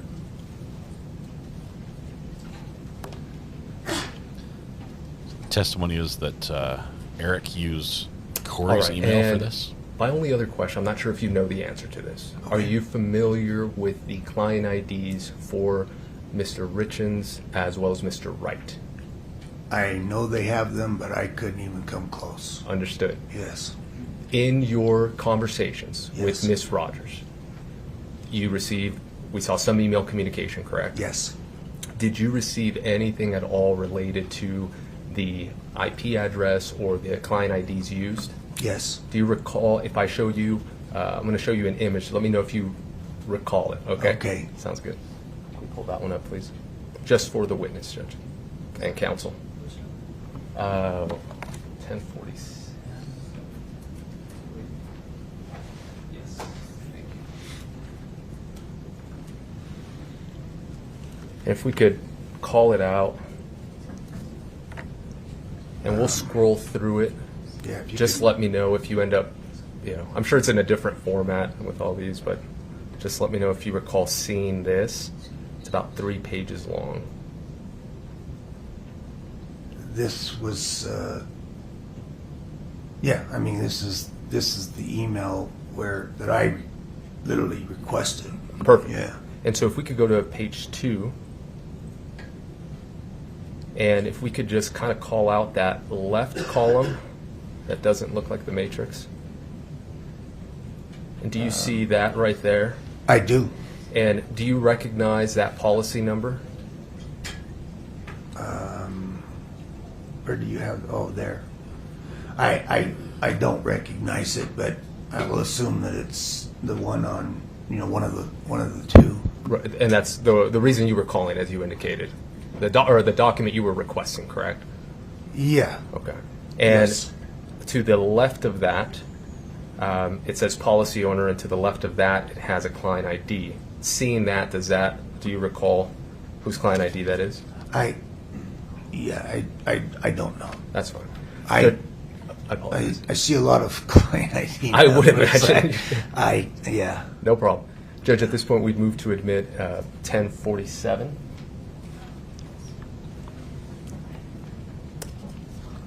Well, I didn't scroll through pretty fast. I did not see Mr. Freckleton on the email chain. So Would you folks approach for just 1 second? All right, so Mr. Burnmeister, for the prosecution, struggles to verbalize his objections in a legal objection form. He just speaks about his his feelings, and the judge has to guess what the objection is. But that was a foundation objection, which means that will take us up to 169. Mr. Freckleton. Sure. In reviewing this document, is this the document that you requested or that you received?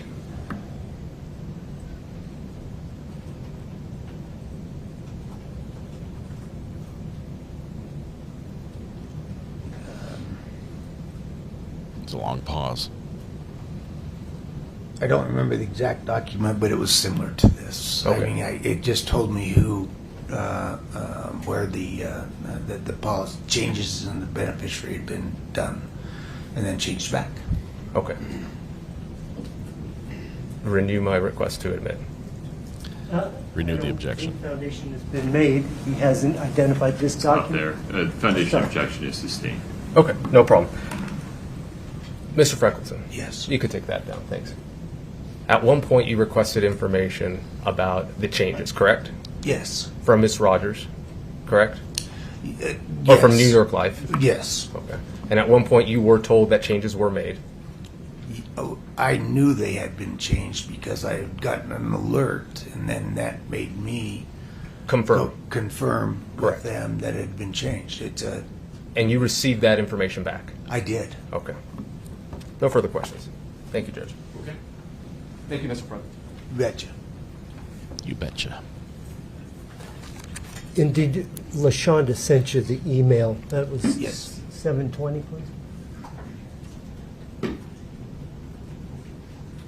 One moment.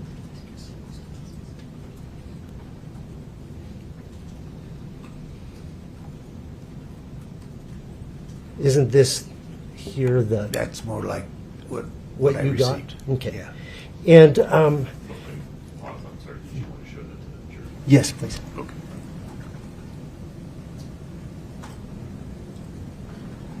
Okay. This here is the document you had received from LaShonda. Yes. Okay. Now, defense showed you an exhibit that said it was established June 11th of 2020. The policies. Yes. Okay. I believe so. Didn't you change or alter it somehow in November in conjunction with Ms. Bowman Carter? Which included policies. Changed it in. There's suddenly a trust involved. Yes. Okay. Yes. That's okay. I just Okay. All right. Thank you. Uh-huh. Don't talk about it. Just say yes or No no. further questions. Thank you, Judge. May this witness be released, counsel? Yes, please. You're on. He could be subject to recall, Judge. He could not be. You're free to go today. You may need to be recalled by defense counsel. We'll give you some notice. Okay. In the meantime, please don't talk to anybody about the case. Please don't watch any coverage of the case. Okay. All right. Mr. Bloodworth is standing sir. up. You Looks bet. like you might want a sidebar. Do you mind taking that with you? Thank you, sir. Take your water so we Mr. don't have to Bloodworth. throw it away. Your Honor, I know we've only been at it an hour, but perhaps we could take a very brief break. No problem. Let's do it. Please rise for the jury. Judge is good with a quick break here. It's possible there might be a little issue to bring up with the judge outside the presence of the jury.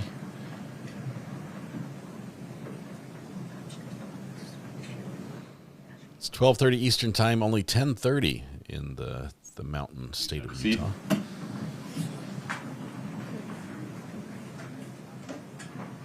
Mr. Bloodworth, forgive me, I couldn't tell if you actually wanted a break or if you just needed to address something on the record. Your Honor, I need to go to the bathroom. No problem. We're going to take a break until 11:45. And now that's on the Thank record. you. Court's in recess.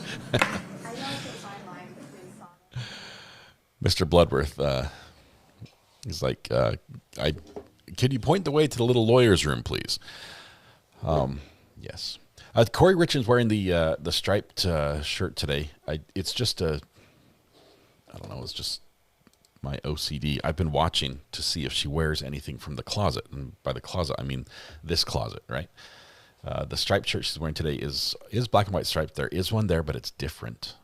It's very different than the one that she has on today. So far, no matches that I can confirm. But I will say that with the purchase of Court TV by Law and Crime, the change in the hardware for the pool feed has caused some problems on my end. We've had to do some scrambling to get the audio levels up to where we like to have them for court.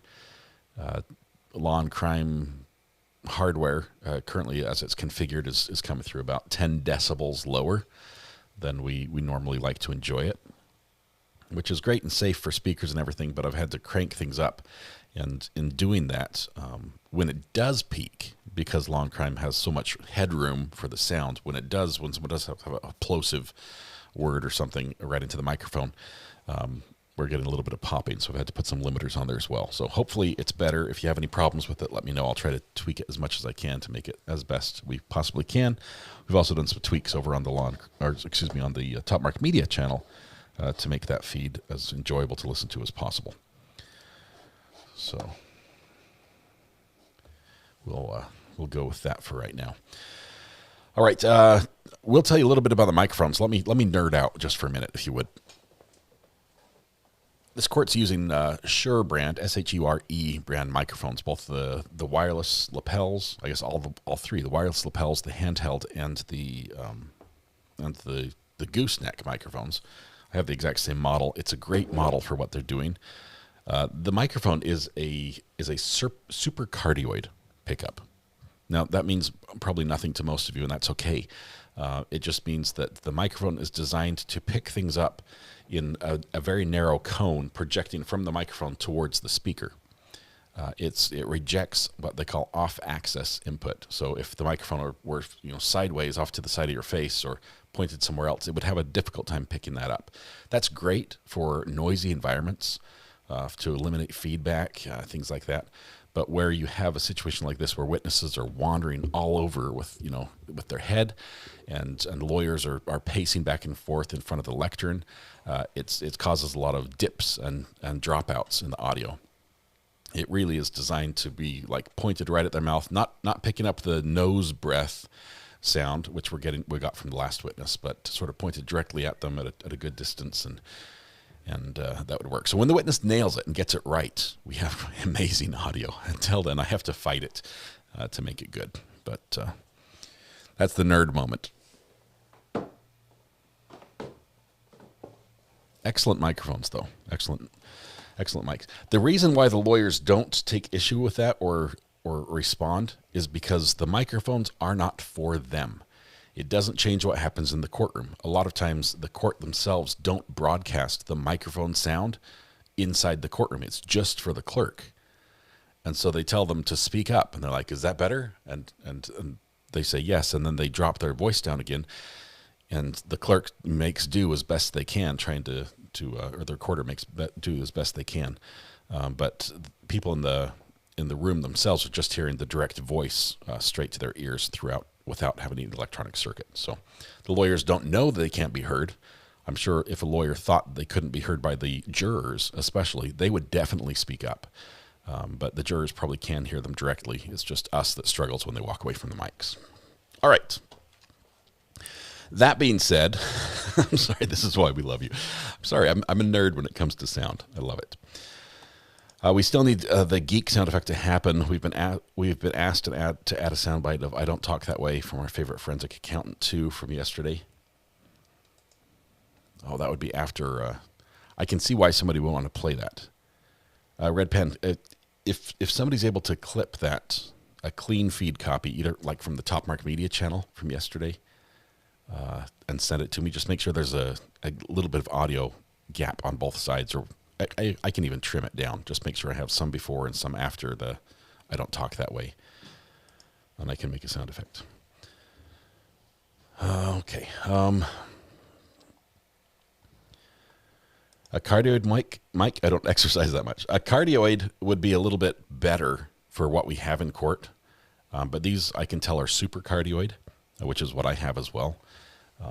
It's great to eliminate feedback. Cardioid is like imagine like a heart shape coming from a microphone, but the back of it is like the dent on top, and it sort of comes out and around. Super cardioid is a little more limited. It has some pickup on the back end, but mostly it's narrower and it rejects the side a little bit. Let's see. Thank you, Red Pen. Appreciate that. Is the basic gist that there were just beneficiaries changes, but Kouri was authorized to make the changes? The authorized part we haven't got to yet. What we have from the last witness, and I'd say probably the most impactful piece of witness evidence I've heard today, was on cross-examination from Mr. Ramos, where he's basically showed when you first signed up for this account, Eric was using the Kouri Richins Hotmail account, which I think we got that in a letter. Specifically, let me see if I can pull that up. That would be, go back to today's images on the 4th.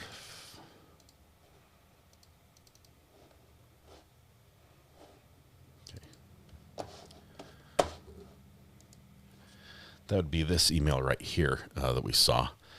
And let me read that to you in case you can't read it because it's a little bit small. Hello, Eric E. Richins, primary insured. Your electronic application forms are ready for review and electronic signature. New York Life enables you to review and sign your application forms electronically. You can now begin that by verifying your personal identity. This was done on 6/11 of 2020. I believe he testified that 2020 was when this was set up. The email came, it was Eric E. Richins, but it came from Kouri Darden at hotmail.com. So this is a big boost to Kouri on the defense side because it shows that the email, those changes could have been done by Eric if Eric regularly used Kouri's Hotmail to conduct business. So the state brought in the stuff that said that that it was Kouri that made the changes because it was Kouri's email address. But here you've got the initial setup of the policy done by Eric, presumably using Kouri's email. So unless Kouri set up the policy, which also might be the fact, that's where we have it. All right. Makes zero sense why he would use her email. I only use Hotmail for shady web activity. I use my Yahoo for, the stuff when I know my account's just going to get sold. So I have a Yahoo burner emails. I think there's one I think I can tell you this. One of my Yahoo burner email addresses that I never check is called tobedeleted@yahoo.com. And occasionally I'll just poke in there just to see what spam I've got there. And sure enough, people tried. It's like, did you read the email address? I'm not going to respond on this one. I just give it out when they say they need an email. I still use my original email account that I opened when I got into college. Camilla, I keep mine as well, but I keep the one I got when I was working as a contractor at the school the school I graduated from. So I changed the email address to make it look like I'm on the staff side instead of on the student side. It's beneficial, but they let me keep it. All right. All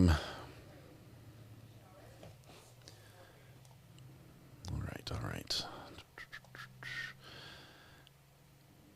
And RA still uses the .edu addresses for discounts. No, we don't have to do that because we have a homeschool. Because we homeschool our kids, and we have a certification from the state for that.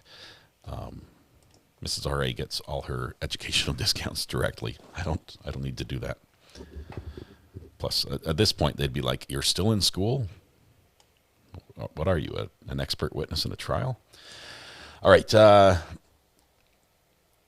They shut down my EDU email after 20 years last year. Really messed me up. Oh, I'm sorry, Allie.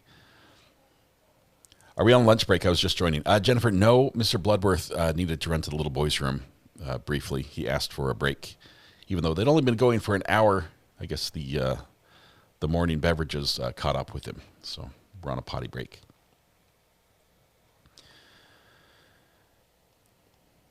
After going through Kouri's accounts, is there anyone who doubts that it was Kouri doing those shenanigans? It seems to lean strongly in that direction. Once again, this is something that I don't think anybody can prove unless you had a lot more data. Okay, if we had a video of Eric installing masonry on a job site in Ogden or northern Utah, wherever, far away from home, at a timestamp, confirmed time where access was made using this account, and we know that it was, then it would be like, okay, that's Kouri. Okay, because we know it's not the kids. There's nobody else at home. The odds of a burglar breaking in and logging in and changing back your life insurance pretty low. Not something that regularly happens. But barring that sort of evidence that we can honestly, confirm somebody is not at the This morning at 8:30, we received, Ms. Nestor received a text from the state, which none of us saw until we were sitting here in court, where they have now provided documentation that Ms. Lauber did in fact violate drug court during the time that after she was cooperating in this case. That's Giglio information. I did not have that information to cross her with. They further, for the first time, disclosed the text messages between her and Detective Maynard that I asked her about. What's in these text messages should have been available. I could have used this on cross-examination. It's different than what she testified to. This is Giglio that was not given to us, and we move for a mistrial. Boom, second time. Okay, pause. Love that response. So you're calling it Giglio information because you believe it is information that is material to impeachment of one of the state's witnesses? Yes. Okay. And do you have any basis to say that the state had it before Ms. Lauber was put on the stand? Well, this was information that we requested. It was information we requested when we tried to get... Answer my question. Yes, it belonged to Detective Maynard. Detective Maynard had this information and sent an email to Mr. Bloodworth about the violation prior to the trial starting. Okay. Mr. Bloodworth. I'm not entirely sure what text message this defense received this morning. It was not from me. I've not heard of it until just now. I understand that about 10 days ago, the defense submitted a grandma request to the sheriff's office asking for information related to the supervision of Carmen Lauber. By Mr. Maynard. They asked for any information on all supervision. Okay. The supervision was by Eric Maynard. Yeah. I think they're referencing a violation of probation involving she was caught with an alcoholic beverage. Is that what we're talking about? That's correct. I provided that information to defense maybe 3 weeks ago in an email. Okay. Ms. Lewis, I'm not going to shoot from the hip on this. You'll have to put this in a written motion so I can see it all with the timeline and the content. Let the state respond to it. Yes, I can. I will just state for the record, the email about the alcohol violation was sent to Mr. Bloodworth November 15th of 2023. Well, but what about Mr. Bloodworth's email to defense that he just referenced? I saw no such email. Okay, well, we'll get into it, but you've got to put this in writing. We're not going to do this on oral representations in the moment. Understood. Okay. All right. Anything else on that? So Not on that, no. We'll put a pin in that one. Do you have one other issue, Your Honor? I know that it is always tradition that the state gets to sit closest to the jury in every trial I've ever been in. That's the case, and we actually prefer it that way. But we are getting reports from individuals who are watching this matter on television that particularly yesterday, but also previously to yesterday, that members of the prosecution team are making faces at the jury during our cross-examinations, and we would ask that With respect, I have a better view of this than any of the cameras. I haven't seen anything like that. Okay, well, we've asked for the timestamps, and we're going to try to provide it to the court, but all I'm asking is just a gentle admonishment that that's not appropriate and to try to refrain from doing that to the extent that is happening. Also, the second concern that I have is when Mr. Bloodworth rolling his eyes. Is tendering the witness to the defense. He's making a statement that I believe the defense will have questions for you. We do believe that's, I'm sure it's not intentional, but it's burden shifting, and we would ask that he not make that statement at the conclusion. We're not required to ask them any questions. So we would just ask that that no longer be stated to the witnesses in the presence of the jury. It's getting so petty. Yeah, as a matter of law, I don't view that as any instruction to the jury or comment regarding burden shifting. If you stand up and say you have no questions, you have no questions. I'm not going to admonish anybody for anything that isn't happening. The only faces I've seen are counsel at me. And so I think we're well within the proper bounds of appropriate conduct from what I can see from here. right. Anything else? We'll submit it in a motion, Your Honor. Okay. With the video. Okay. All right. I believe we can find Mr. it. Bloodworth, anything before we invite the jury in? I remember. Okay. I remember Mr. Mr. Ramos, you ready Bloodworth to go? seated. Yes. Okay. Mr. Burmester, the state. Oh, facing towards the May jury. we invite the jury in, please? Making a face, but I don't think it was at the jury. I don't think it was like, I think it was in response to something the defense was doing or saying. I think you heard, the defense doesn't have any objections to the exhibits coming in through Ms. Coates. Got it. Okay. We'll just need to create a record in real time. I think they've all made faces, but they're basically saying but we're far away, so the jury can't see us. Oh my goodness! So now we need everyone to go back and get all the faces, Kouri Richins' faces, the raised eyebrows. I've got some of those myself. I believe pretty much everyone this side of the bar is guilty of making faces at one point or another. I mean, we won't go back to Mr. Ramos during his cross while he was walking right up to the jury and look at his face then. Yeah, good stuff.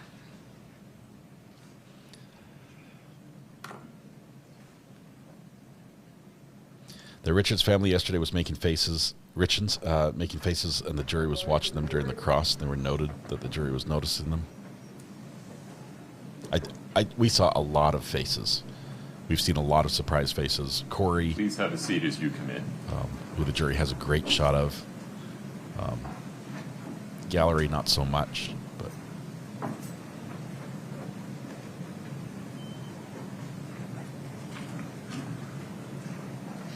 All right, have a seat. Mr. Burmester, the state's next witness, please. And Coates. Ms. Coates, if you would step in front of Brittany, we'll get you sworn in, please.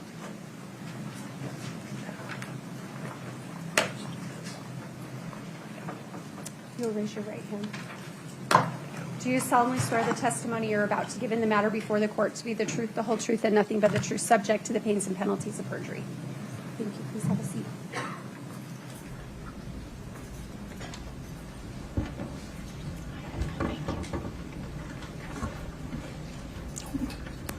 Please proceed. Thank you.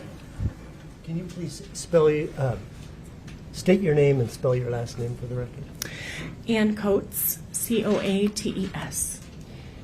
Ma'am, are you employed? Yes. By whom? CMFG Life Insurance Company, also known as True Stage. I see. And what capacity do you serve them? I'm a senior manager in the claims department for our consumer claims. And have you been there how long? Almost 23 years. True Stage is an insurance company? Yes. And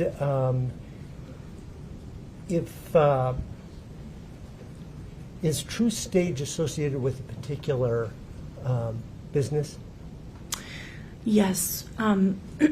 We offer insurance through credit unions. I see. Mostly. Any particular credit unions? A wide variety of credit unions throughout the United States. I see. PenFed being one of them? Yes. Okay. And so, did you receive, can we see 7-21, please? Did you receive a written application for an insurance policy from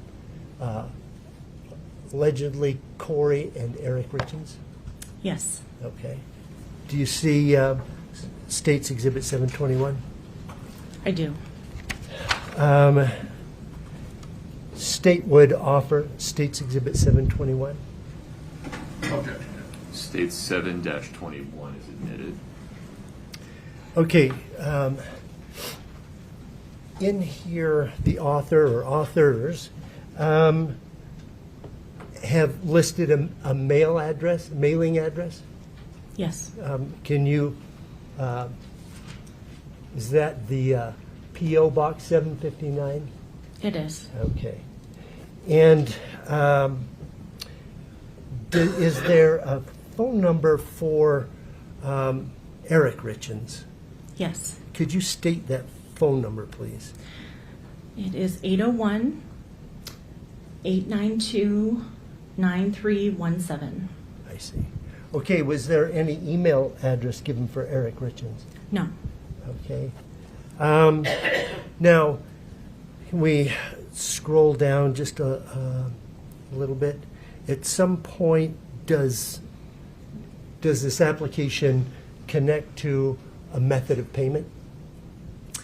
Yes. Okay. Can you go to the last page there?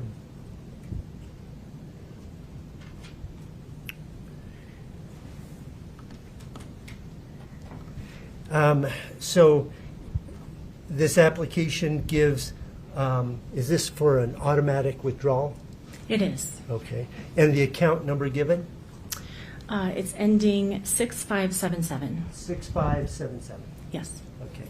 Thank you. Now, it's purportedly signed by two different individuals, Kouri and Yes. Eric, there at the bottom. That is Okay. Kouri's business account, 6577. Go back up to the top, please.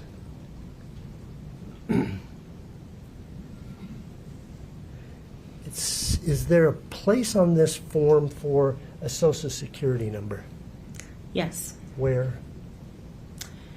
About halfway down. On the front page? Yes. Okay. They're redacted. Okay. And in this case, it's been redacted? Yes. Okay. Do you remember today anything about that social security number? I do. Eric Richins' social security number, the last 6 digits are transposed. I see. Okay.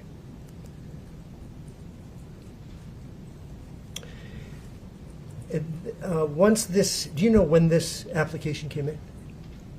We received this application on February 3rd, 2022. And when was it approved? On February 4th, 2022. Okay. And did any sort of notice go out to the owner, to, for example, Eric, to let him know?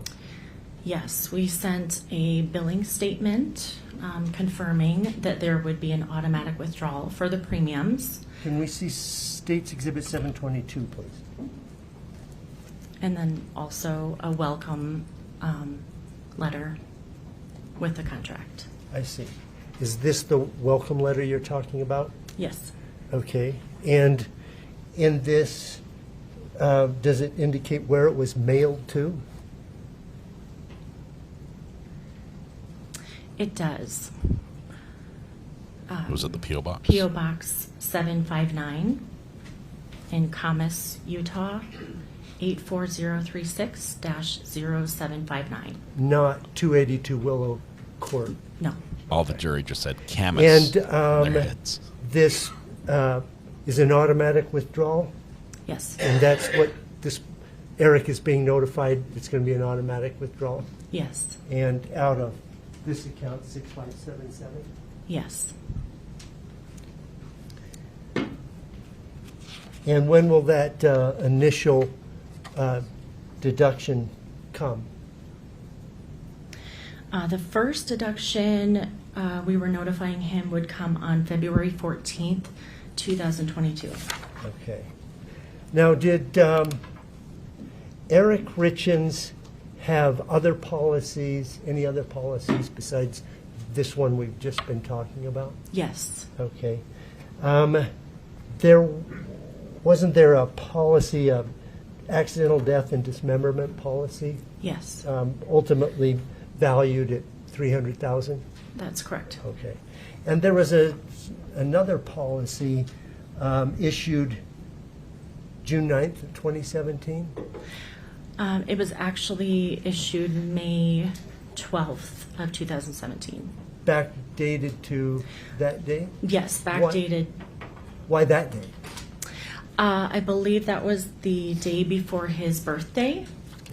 And we do that sometimes to, we call it to save age and to save on premium.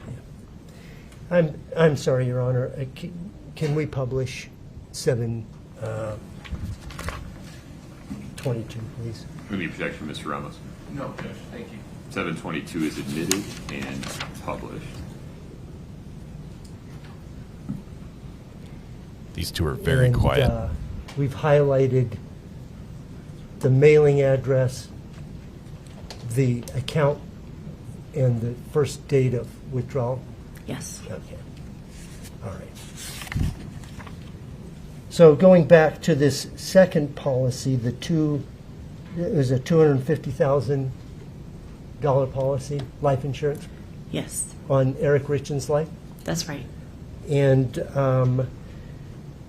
that policy, do you know how it was being paid? From what account? I would like to refer to the application, if you have that. Okay. Would that help you refresh your Yes. recollection?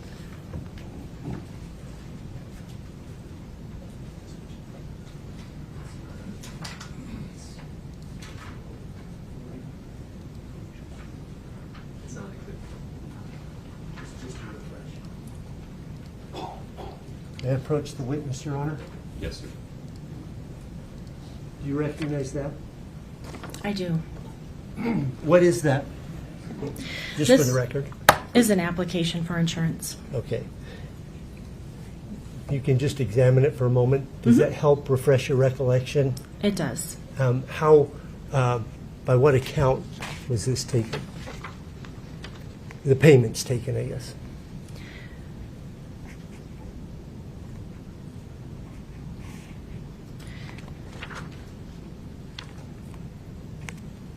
Yeah, sorry, just one moment here. The account number is blacked out on the one page, but it says on another page here, checking account ending in 2204. Okay, so, thank you. Is that the welcome letter like you talked about on? Yes. Okay. 2204 was the America First Credit Union family account. Shared.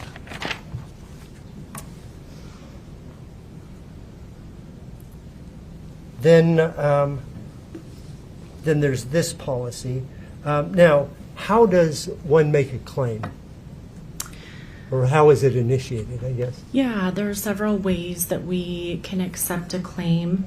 A lot of times it's by phone from a family member or beneficiary. In this case, what we do is twice a year in the state of Utah, we would run our policies up against a Social Security death master file list. And that's how we found that he passed away. Okay. And that was done in April of 2022. Okay. So, this policy, we talked about the accidental death and dismemberment. Yes. Was that ever paid out? That was not. Okay. Because it wasn't an accident or dismemberment. That's right. Okay. So then the policy, the $250,000 term policy, yes. Was that ever paid out? It was. Okay. Let's take a look at 7-12, please. Do you recognize 7-12? Yes. And what is that? This is proof that we made the payment. Okay. And how was that payment made? This payment was made by check. Okay. In the amount of $251,558.82? Yes. Okay. It's a $250,000 policy. Why that difference? There was a partial premium refund and state interest that was added to the $250,000. Okay, can the state would ask to publish, offer and publish? Yeah. No objection, Judge. States 7-12 is admitted.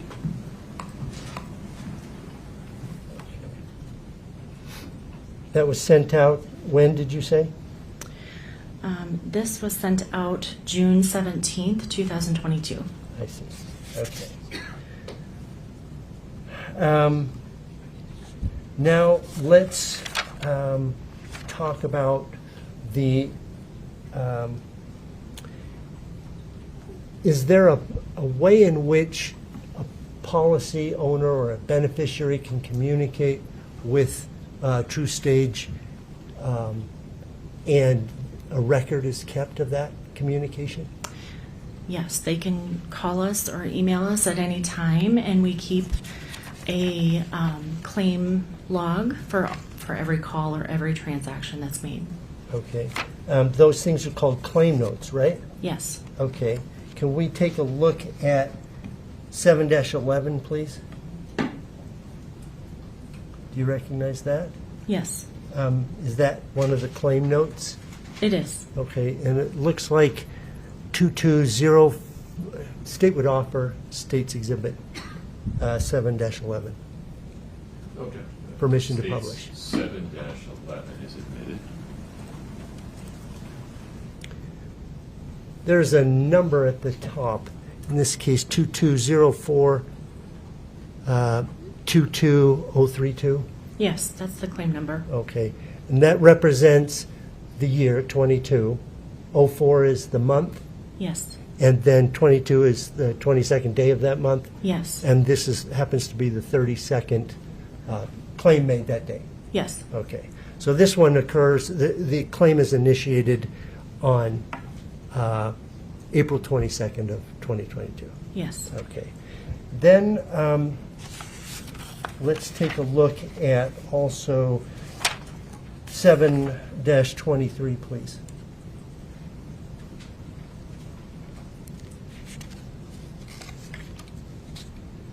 State would offer State's Exhibit 723.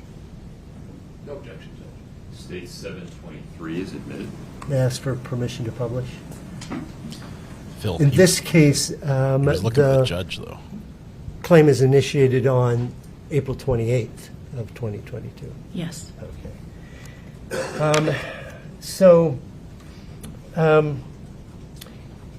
Initially, at least, is one claim for a particular policy or another? Yes. But over time, do they kind of bleed into the same one? They do. Any action taken on one claim is noted on the other claim as well, so that we can provide the best service to our beneficiaries as possible. Okay, so I'd like to focus in on this one for a bit here. On April 28th, is there a discussion between, I guess this column that says desk and has some codes, is that who the person is from TruStage that happens to be talking that day? Yes. Okay. So, on April 28th, is there a discussion between Kouri Richins and TruStage? Yes. And in this particular case, they're talking about both policies, aren't they? Yes. Okay. That is the policy, the $250,000 policy, as well as the more recent $100,000. Yes. Okay. Then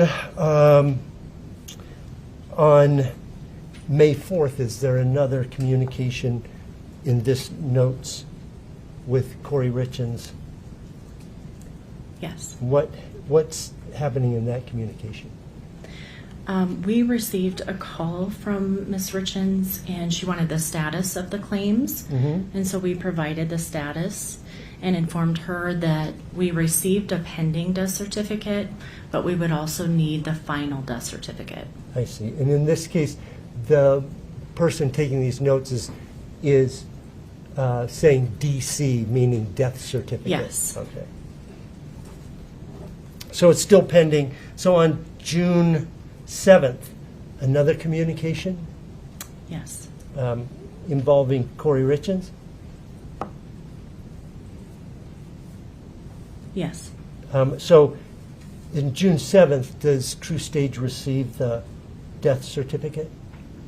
We did receive the final death certificate that day. And what does it say the cause of death was? Drug intoxication, fentanyl. Okay.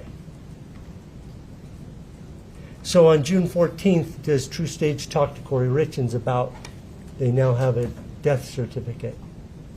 Yes, we did. And so what is the question of Kouri? The question was if the drug fentanyl was prescribed to Eric Richins, and that's important because the $50,000 accidental death benefit rider as well. Excuse me, just one second. That extra $50,000 is on top of the $250,000 policy. Yes. Okay, go ahead, continue. I'm sorry. It provides a provision and an exclusion where the prescription would need to have been provided by a doctor and administered on the advice of a doctor in order to be payable. Okay, and the person writes some notes about what Kouri Richins told them. Yes. Okay, and what does Kouri Richins say? She said that the fentanyl was not prescribed, and she also added that she doesn't know how her husband got that. Okay. The next day, Kouri Richins called again? Yes. Okay, and what was stated in that conversation? It was the same thing that she provided us, that the drug was not prescribed. Okay. And that she doesn't know where it came from. Okay. On June 21st, did she call again? She doesn't know where his husband got it from. And asking about a status? She did.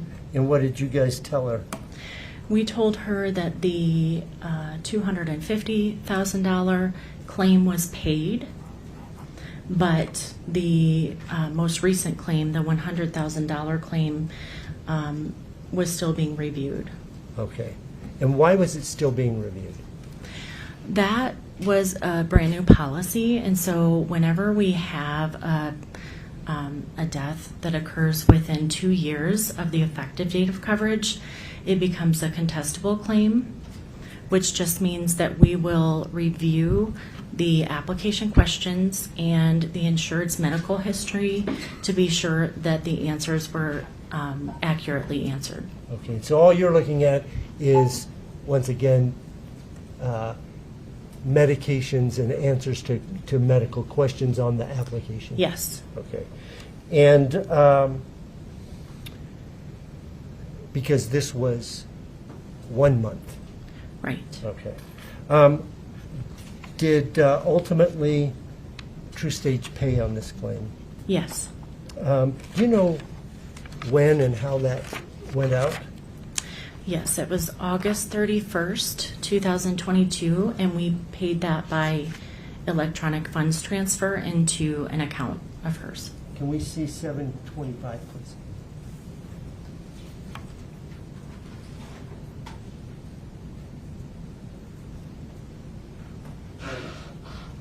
Can you tell us what 725 is?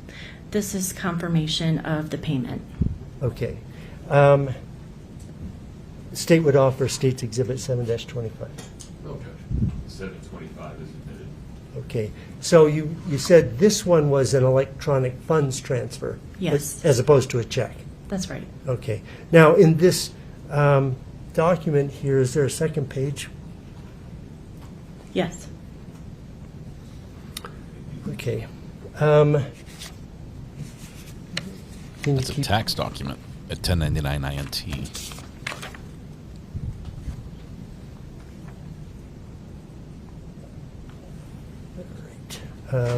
Do you know where this electronic funds transfer, what account that went to? I do. Could you go back to the first page? Okay. To an account ending 2204. Okay. Now, it was being paid from 6577. Can we look at States Exhibit 710, please? 710, please. I'm sorry. Speaking so low.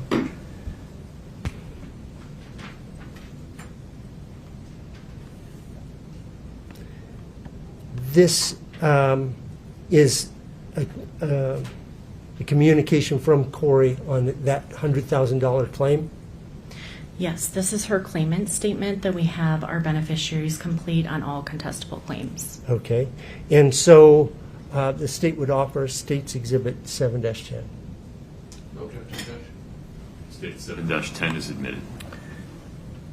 On page 2, if we could focus in on that, what is displayed here? This is a voided check that she provided, providing the information for the checking account that she would like the funds put into. Okay, and that's the account 2204? Yes. Okay. That's the shared family account at America First Credit Union. And finally, back to, I think that was States Exhibit 7-23.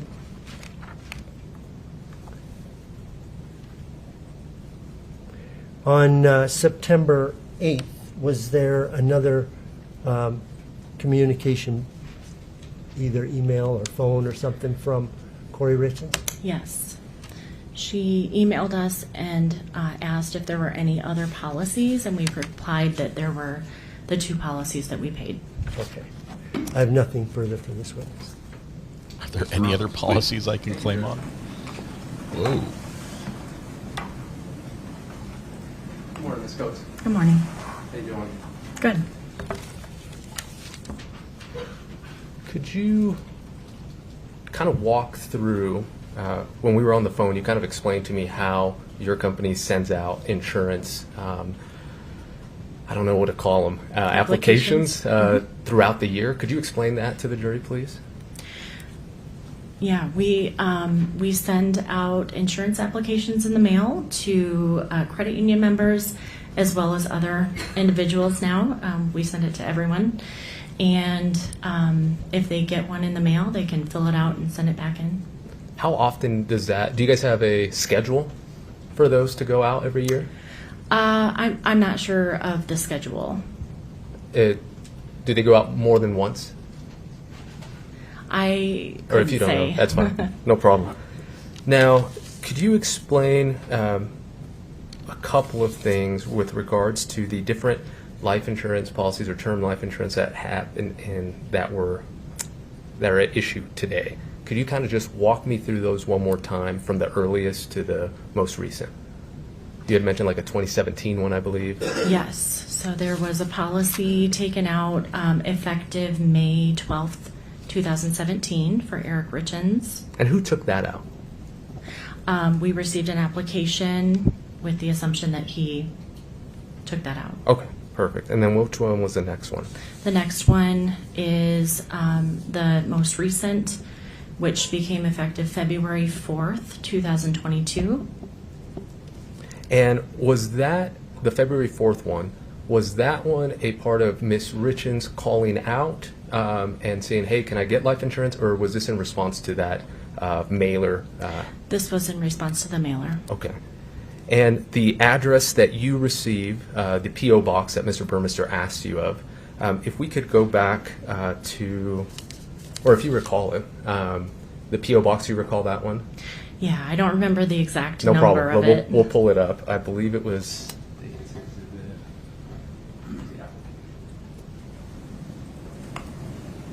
Yes. If we could publish to the jury as well, this has been admitted, Your Honor. It's not. There we go. One moment. Go ahead. Perfect. And so, as you can see on the applicant information side, as well as the spouse or partner information, the P.O. box address is the same, correct? Yes. And it's already pre-filled. It is. Okay, so that information you received from the credit union? Yes. Okay. Can we take that down?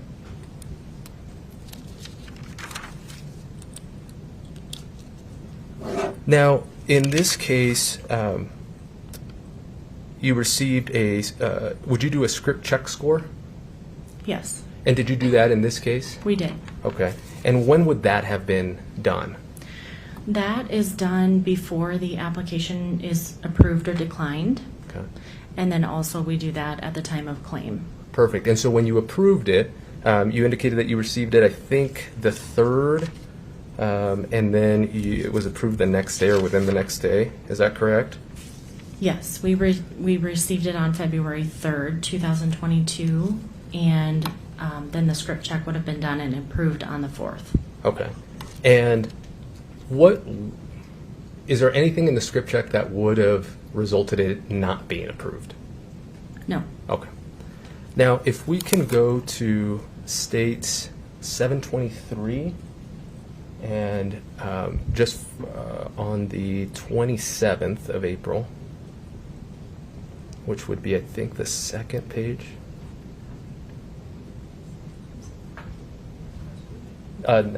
Next, is that February 27th? Yes. Or April 27th, I mean? Yep. Okay. So on the top there, sure. That's great. Just to get clarification, the first line there, LexisNexis, primary Benny, and then it goes, before it gets to the second one, it goes obituary not found. So could you walk me through how did you guys receive notice of Mr. Eric's passing? Yes. So twice a year in the state of Utah, we run a match up against the Social Security Death Master File to see if any of our insureds have passed away. And that's a database you don't want to be in. He came up in this instance, and what we do is we use LexisNexis to match and find the beneficiary and make sure that we have the correct person. Okay. And then the obituary at this time, when it was noted, was not available online. Okay, understood. We could take that down.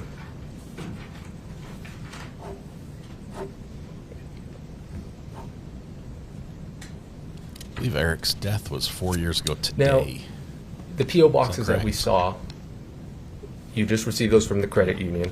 4 years ago today. You don't have any knowledge about who has access to those, right? No. You assume, obviously, that the individuals you're sending out the mailer is going to get the mailer you sent out, correct? Yes. And in this case, they did, correct? Yes. And it got returned to you, correct? Yes. Okay. And when you receive, we saw lots of applications as well as the approvals of the money going out. Mr. Burmester at the beginning, I believe, used the word allegedly filled out by Ms. Richins. You assume that whoever's sending it to you received it from whichever P.O. box or mailing address you sent it to, correct? Yes. You have no reason to think it would be anybody else, correct? Correct. Okay. And I imagine you guys don't do some sort of expert handwriting certification or handwriting comparison when you receive the application? No. Okay.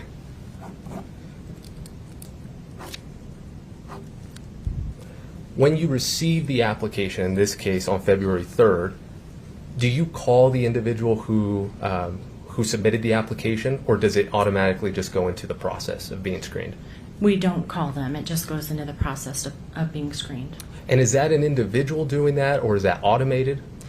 It's an individual that inputs the information into the computer, and then the computer will run the script check. Okay.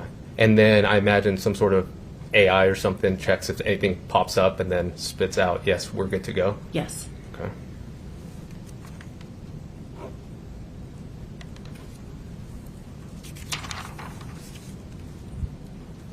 And in this case, before the life insurance was paid out, your office sent out requests for medical records, correct? Yes. For Mr. Richins. Yes. And you received those back, correct? We did. And in there, you did highlight anything or identify anything in terms of prior drug use, correct? That's correct. And in this case, marijuana came up, correct? Yes. Okay. We're expecting a lunch break in about I have 1 moment. I think those are 30 all the minutes, questions I in the have. next 30 to 45 minutes. Depends on the schedule.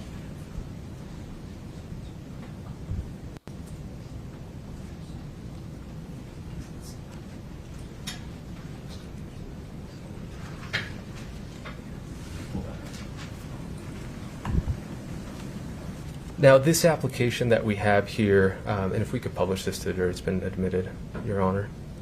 Is it 7-21? Oh, I apologize. Yes, Judge, 721. One moment. Go ahead. This application is both for Kouri and Eric, correct? Yes. They're both on it. That's right. Okay. That's all I have. Thank you, Ms. Coates.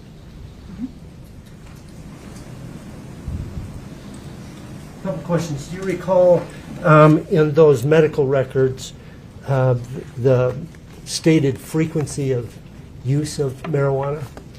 Yes, it said once or twice per year. Okay. And then when you did your script search, I don't know why I'm having trouble with that. It's a check for prescriptions prior to approving the application. Is that Yes. fair? And did you get an answer when you did that search? The answer was that there were none. No prescriptions No at that point? prescriptions. Thank you. No prescriptions. Oh, sorry. No further questions. Thank you. Counsel, may we release this witness? Yes. Okay. Yes, that would be the state's request. You're free to go. Okay. Thank you. Thank you. Please watch your step. Okay. She brought her own water bottle. She takes the court's water cup as well. Yeah. Are they going to approach? What are we going to do? Take down the demonstrative. Ms. Shervanek, who's next? Christina Miller. Ms. Miller, if you'd step in front of Brittany, we'll get you sworn in. Christina Miller. Put me all the way on the stand. If you'd stop here briefly. Do you solemnly swear the testimony you're about to give in the matter before the court to be the truth, the whole truth, and nothing but the truth, subject to the pains and penalties of perjury? I do. Thank you. Have a seat. Please have a seat.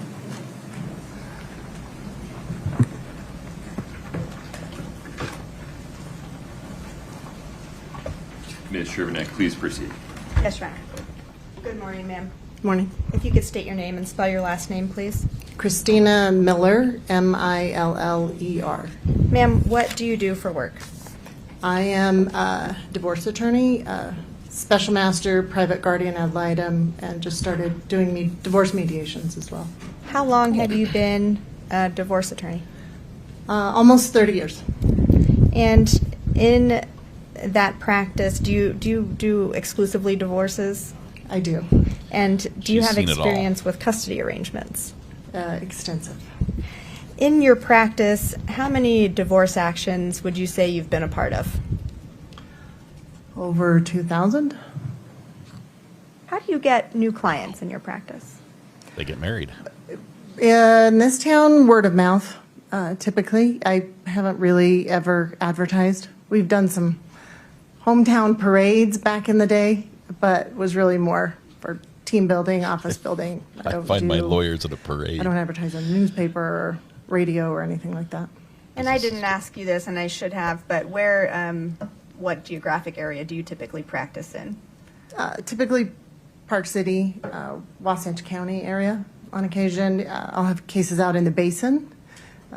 Sometimes I have to go down to Salt Lake, not often, but I have some people who won't take no for an answer with leaving some in Wasatch County. Understood. And so tell the jury a little bit about your process when you take on a new client, what happens in your office, and then eventually how you get involved with that person. So we have I think I'm a bit unusual as divorce attorneys go. We have a very strict process that we have developed, we being me and my paralegal, Leslie Staples, who's been my paralegal for going on 28 years now Shout out this Leslie. March. And we determined pretty early on in our practice that there was a lot of information we needed to receive from clients in order to get a case going. So I developed forms that we use in every single case. When I'm meeting with client, I've developed diagrams. In approximately 2008 is when we really started putting things together so that every client meeting could follow the same pattern, the exact same order for the most part, and I could take all of that information, hand it to my paralegal, and she would know as much as I did at the time with regard to some basic information. She So if a new systematized client was divorces. being referred to you, would they first set up a meeting with your paralegal via phone? Yes. She has vetted clients since we started practicing together. If I vetted all clients, I wouldn't get any work done. And so after that call with your paralegal, do you meet with the new client? If they get past Leslie, then yes, she will schedule a meeting for me. Almost every new client, especially if they're at the beginning of a divorce case, she tells them that the meeting can be anywhere between 2 and 4 hours, depending on the complexity of their case. Like I said, my process, I think, is pretty unusual because I try and get as much information as the client knows or can give me, and I give them back as much information as I can to make that initial meeting really impactful because it's getting divorced is a very emotional process in addition to a legal process. And so during that, or I should say after you have that intake meeting, this extensive meeting with a prospective client, new client, or with a new client, how many people actually, in your experience, proceed from that meeting to filing a divorce? Based upon my 30 years, almost every one of them. There are a handful that don't, but the process of emotionally, psychologically, finally calling a divorce attorney and then the process of showing up for a meeting is significant for most people. Once they've kind of hit that stage on an emotional, psychological standpoint, they're ready to move forward or ready to prepare to move forward. So, I mean, there have been people I've been meeting with for 10 years who have yet to move forward, but there are rare. It's rare that they don't move forward, either with me or someone else, or something happens. And in those rare occasions, what are some of the reasons that those people give or that you experience that they don't move forward with a divorce? It's pretty specific to each individual client who's not moving forward, but the top reasons are they're concerned about kids, the impact of divorce on kids. They're concerned about the age of their kids and being too young to be able to speak up about what's happening in both households. Some people are concerned about their religion and what it means for them from a religious standpoint. Some people have stayed together for quite some time because of health reasons. Back in the day when it was more difficult to get insurance, you would have some people who had a significant health issue who stayed together until that health issue was resolved. And so you've kind of talked about this extensive first meeting that you have with new clients, and part of that, it sounds like, is information gathering from that person. Is that correct? Yes. And you've talked a little bit about the forms that you go through. Are one of those forms directed towards, or the topic of that is any children involved? Yes. So is one financial?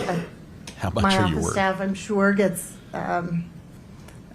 annoyed at the fact that I like to have all my forms in a very certain order. And like I said, I'm a visual learner. That's how I teach people about divorce. So I have the diagrams I have and what I call the blue sheets, which are sheets that have all topics on it that I feel like I need from most divorcing people.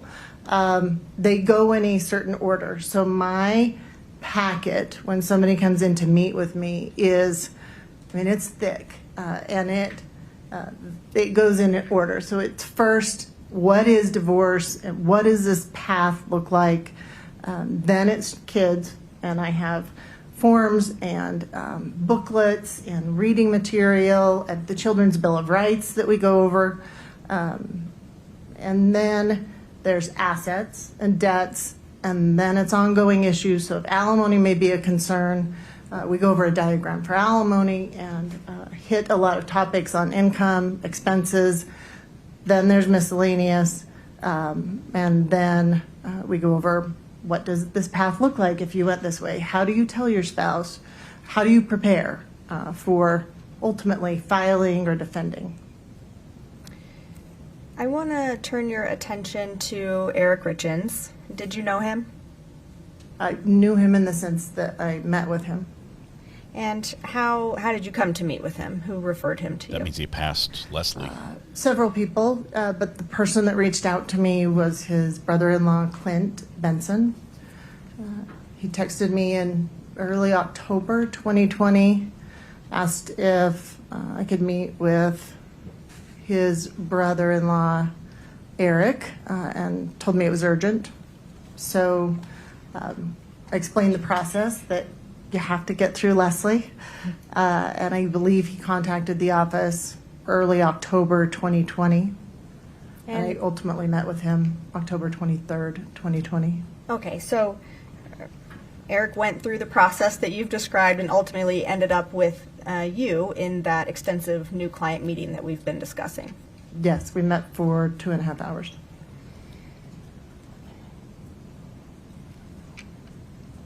While Eric was with you in that meeting, did he fill out the typical paperwork? Did he go through that packet that you've been describing?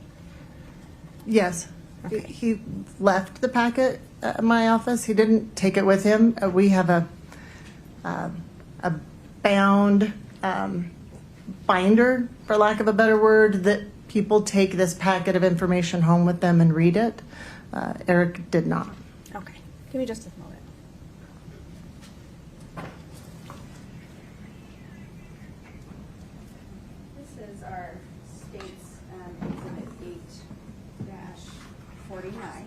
Turn to the 8th tab.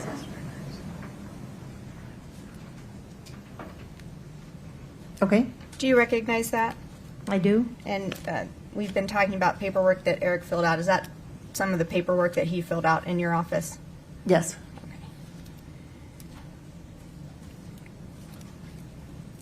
That, just so you know, under adverse party, where it says Kouri, Richins, Darden in parentheses, that's my handwriting, and it's my handwriting at the bottom in the kind of grayed out box.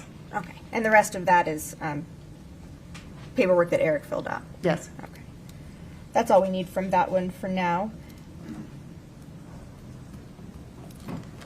So I want to talk about the advice that you gave to Eric Richins during this meeting. Did you get an impression about why Eric was in your office? I did. What was that impression? He was there to find out what it would look like in terms of going forward with a divorce. Was there to learn how to protect his finances, having just... I'm going to object. This information Sure. is all based on hearsay. Are you asking about what was said or her observation of his physical demeanor? I'm asking about effect on the listener, Your Honor, how his information informed her legal advice. Please approach. Sure. She cites an exception to hearsay as her purpose for asking the question, but this is objection number 170. Objection is hearsay. I'm curious about the attorney-client privilege, and doesn't that persist through death? I don't know. It doesn't. Doesn't she have a duty to keep some things quiet? I have to ask Rob about that. Maybe the trust waived it? Can the trust waive it? Kelsey, that's a great idea. It all ends at death. So as soon as your client dies, you can tell all the good stories you've been waiting to tell. I know she's got some. During your meeting with Eric, did you give him legal advice about custody? I did. Describe in 2020, what was the presumption when someone was contemplating divorce about how custody arrangements would work? At that time, well, let me start with when I first started practicing, way back when. It was the old Ward and June Cleaver thing with regard to custody. Somebody had most of the time and the other person had weekends.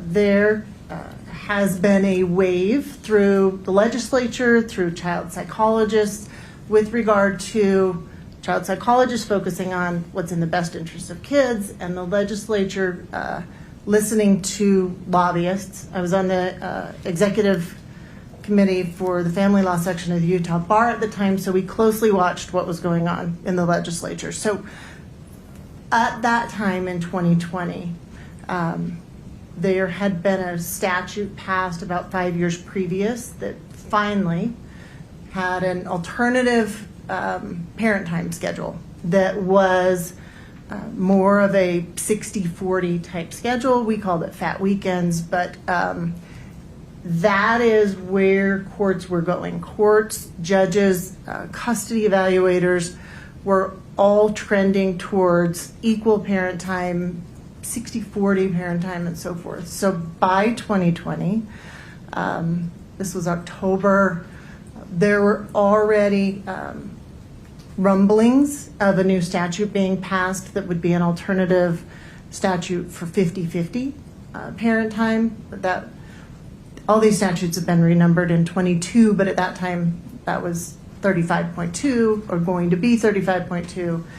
But when I met with Eric, we had 35.1, which was this fat weekend. So I talked to him a lot about this is typically what happens with kids and going through a divorce. Unless there is something really that stood out, almost all judges were going with more of a joint physical custody situation. And so you explained that potential situation to Eric Richins. Right off, yes. And without saying if he had a verbal reaction, could you tell how he reacted otherwise? Yes, we had no further discussion about custody or all of the other things that would go with custody, where I would typically get into with clients specifics about what holidays look like, what a full year calendar looks like, whether there are meaningful holidays in their family, what the right of first refusal looks like. I have on my blue sheets, it's 2 pages, and I would, in most cases, I fill out both of those pages. Did you do that with Eric Richins? No, I didn't. Was that unusual? It is unusual. It is unusual for me not to continue down the path of a custody conversation, and it typically means that, well, in every case, I think that I haven't filled that out. It meant the client did not want to think about, for whatever reason, did not want to think about the possibility of not seeing their child every day, or the possibility of the other side having their child more often than them or an equal amount as them, and so forth. But at the conclusion of your intake meeting with Eric Richins, did you give him a to-do list? I did. And when you give a client a to-do list in your practice, does that mean that a divorce is imminent? Typically, yes. Yeah. I've been around a long time, and this is a small town, small county, and so there are people that will come and meet with me to try and conflict me out of a case. And after so many years of practicing, you learn pretty quickly that that's their intent, because they want to take our 3 or 4 hour meeting and do 15 minutes and call it good. Those people typically, some of those people retain us, others just want to know the information that I have, because, like I said, I'm trying to teach them all about divorce and what life looks like after divorce. So giving the to-do list, how is that significant in your practice? Would you give that to someone who wasn't going to proceed? No.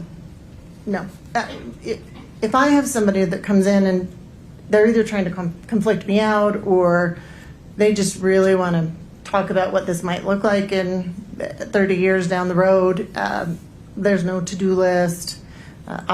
Sometimes I won't even fill out the questionnaires that I have, the question papers, the blue sheets.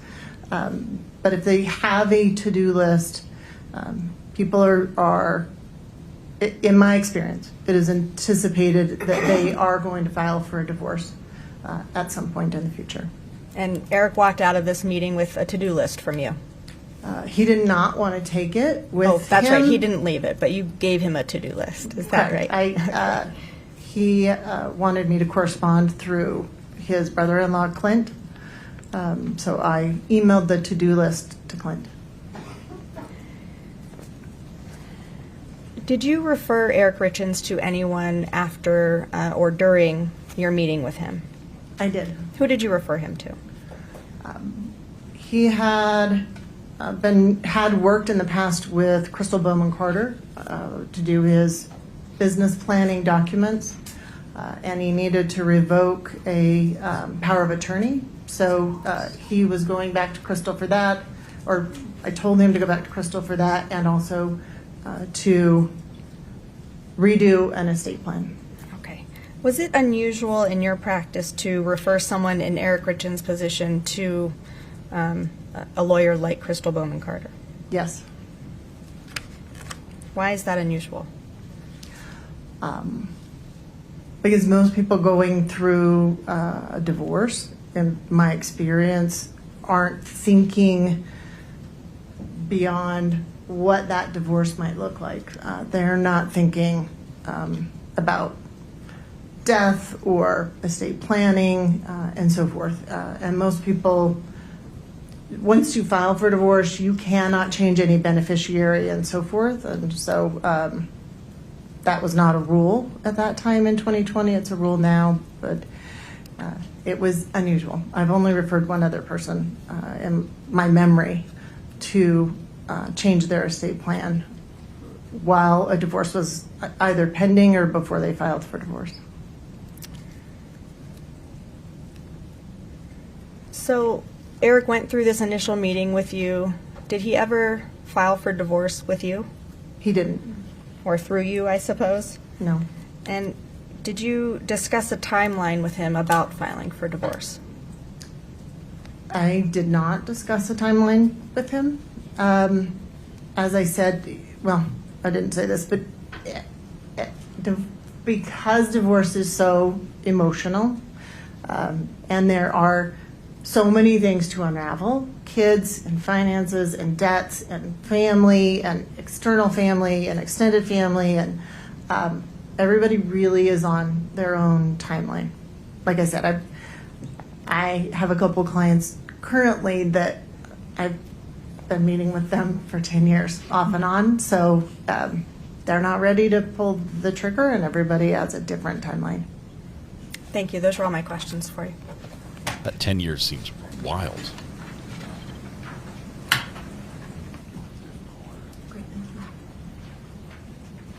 Good morning, Ms. Miller. Morning. My name is Wendy Lewis.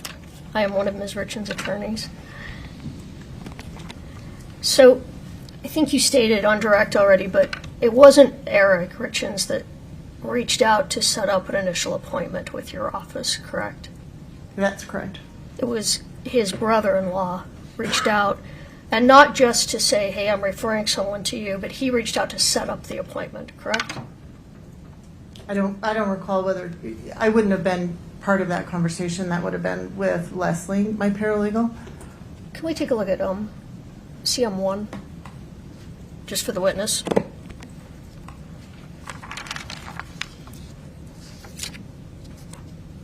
me see if that's the right one.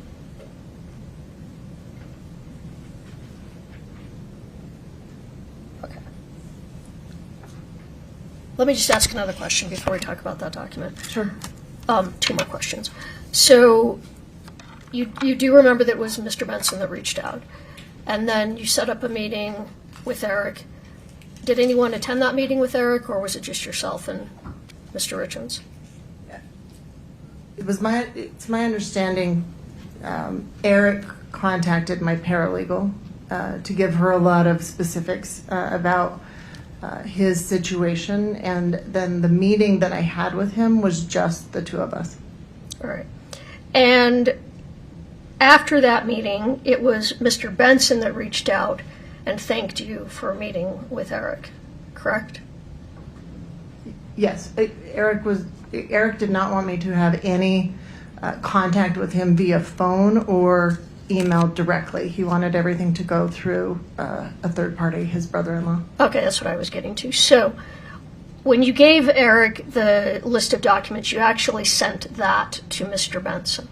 That's correct. And then it was actually Mr. Benson who provided you with the documentation over email. I don't know, Eric may have brought some things in person, but anything that came over email was between you and Mr. Benson, correct? Correct.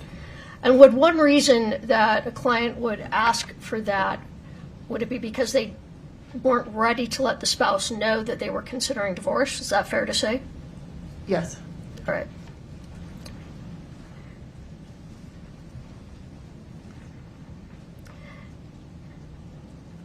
And a reason for this, and I mean, I know you said that most people who come in and go this far do end up filing for divorce, but fair to say that some people aren't certain if they're going to file when they come in to see you, correct? Very few. It happens, though. It does happen, yes. All right. And you testified that you went through custody arrangements with Mr. Richins, correct?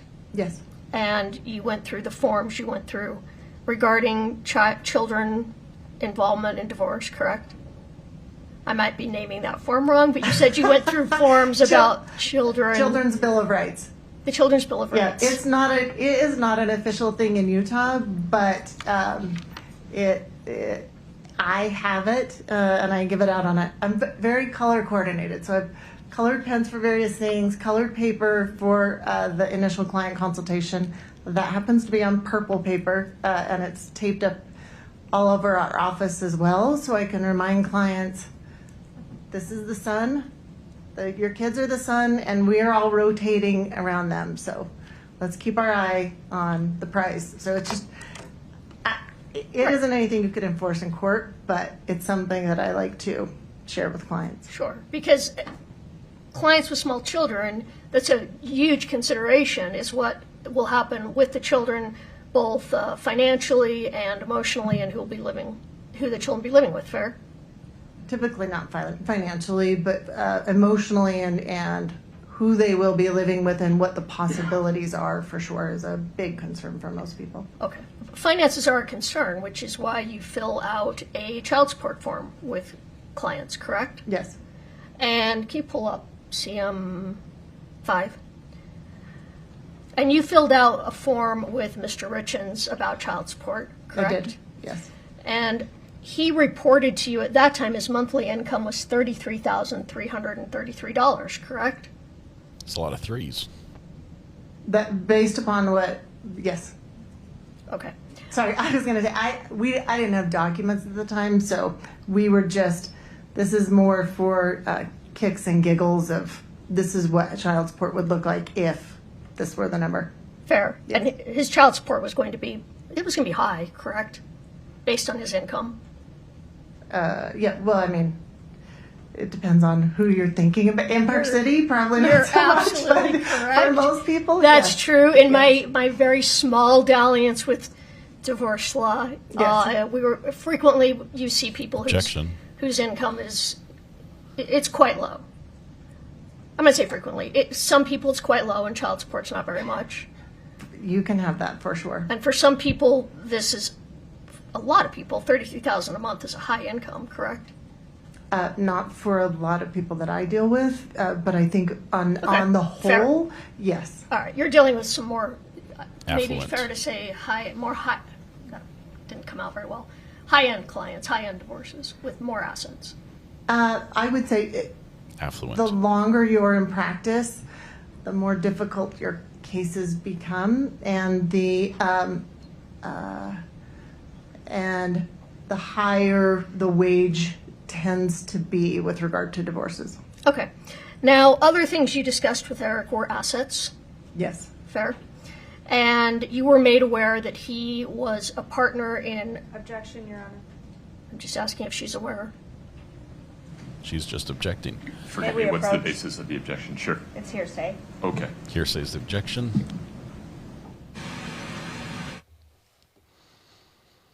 I believe if the question remains the same, were you aware? You might be able to get around it. I don't know unless she was only aware because of the hearsay. We'll see. We're getting very, very close to lunchtime. This is about the time the judge likes to call a break, so maybe this little this sidebar might end with lunch, depending on how much longer they have with this witness.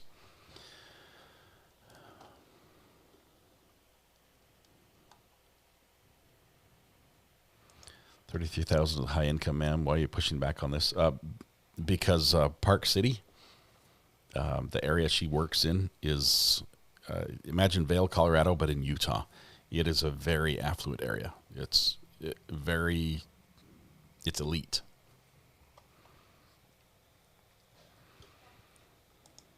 Purple Coconut, I'm just here for justice. I'm not on one side or the other. I'm not trying to help them. I'm just calling it. That's $2.8 million a year. Yes, it's a lot to me. That's a lot of money to me. I'm Scottish. Those places mean nothing. Basically, a mountain resort town, but with massive houses, with amazing views and ski resorts.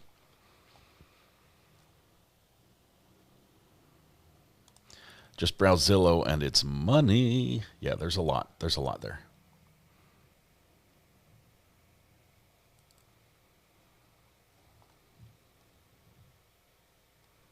Yeah, they're talking about monthly income, and it sounds like this lawyer mostly screened her So in clients. consulting with Mr. Richins and their receiving income. documents from Mr. Clint Benson and maybe from Mr. Richins, you became aware, or were you aware, that Mr. Richins owned a couple of businesses? I became aware of that during my conversation with Eric. Did you become aware of that in any way through documents, tax information provided, other documents provided to you by either him or his family? I did not receive any tax returns from Eric Richins. Did you receive anything, documentation, in terms of his businesses? No. Can You mean the business specifically? Yes. No. Or that the businesses existed? Yes. Documentation that the businesses existed? Correct. Okay. And one of the businesses was C&E Stone Masonry, correct? Do you recall that? Yes. And Katie, can you just pull up? Good question. The next one. I think it's maybe CM6 or 8. I don't know. Help me out here. Here, one moment, Your Honor.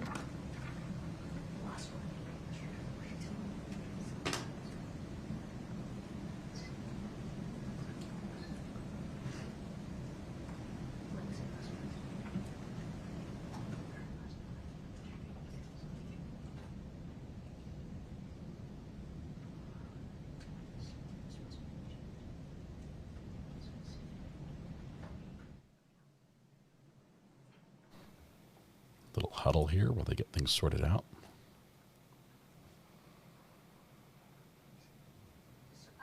Just one moment. Judge might call a break here.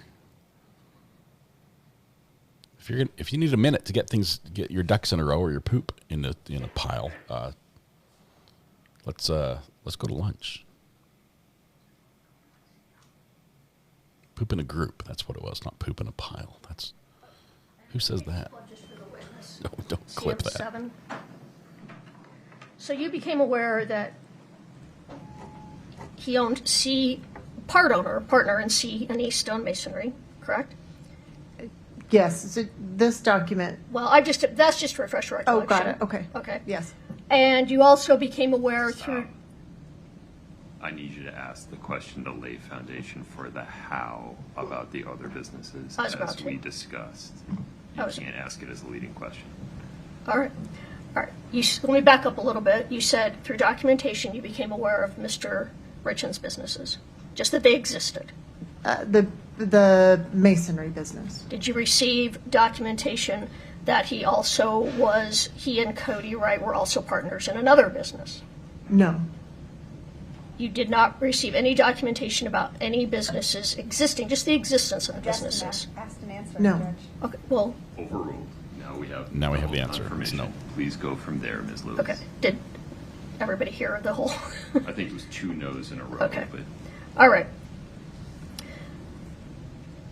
Let's see. So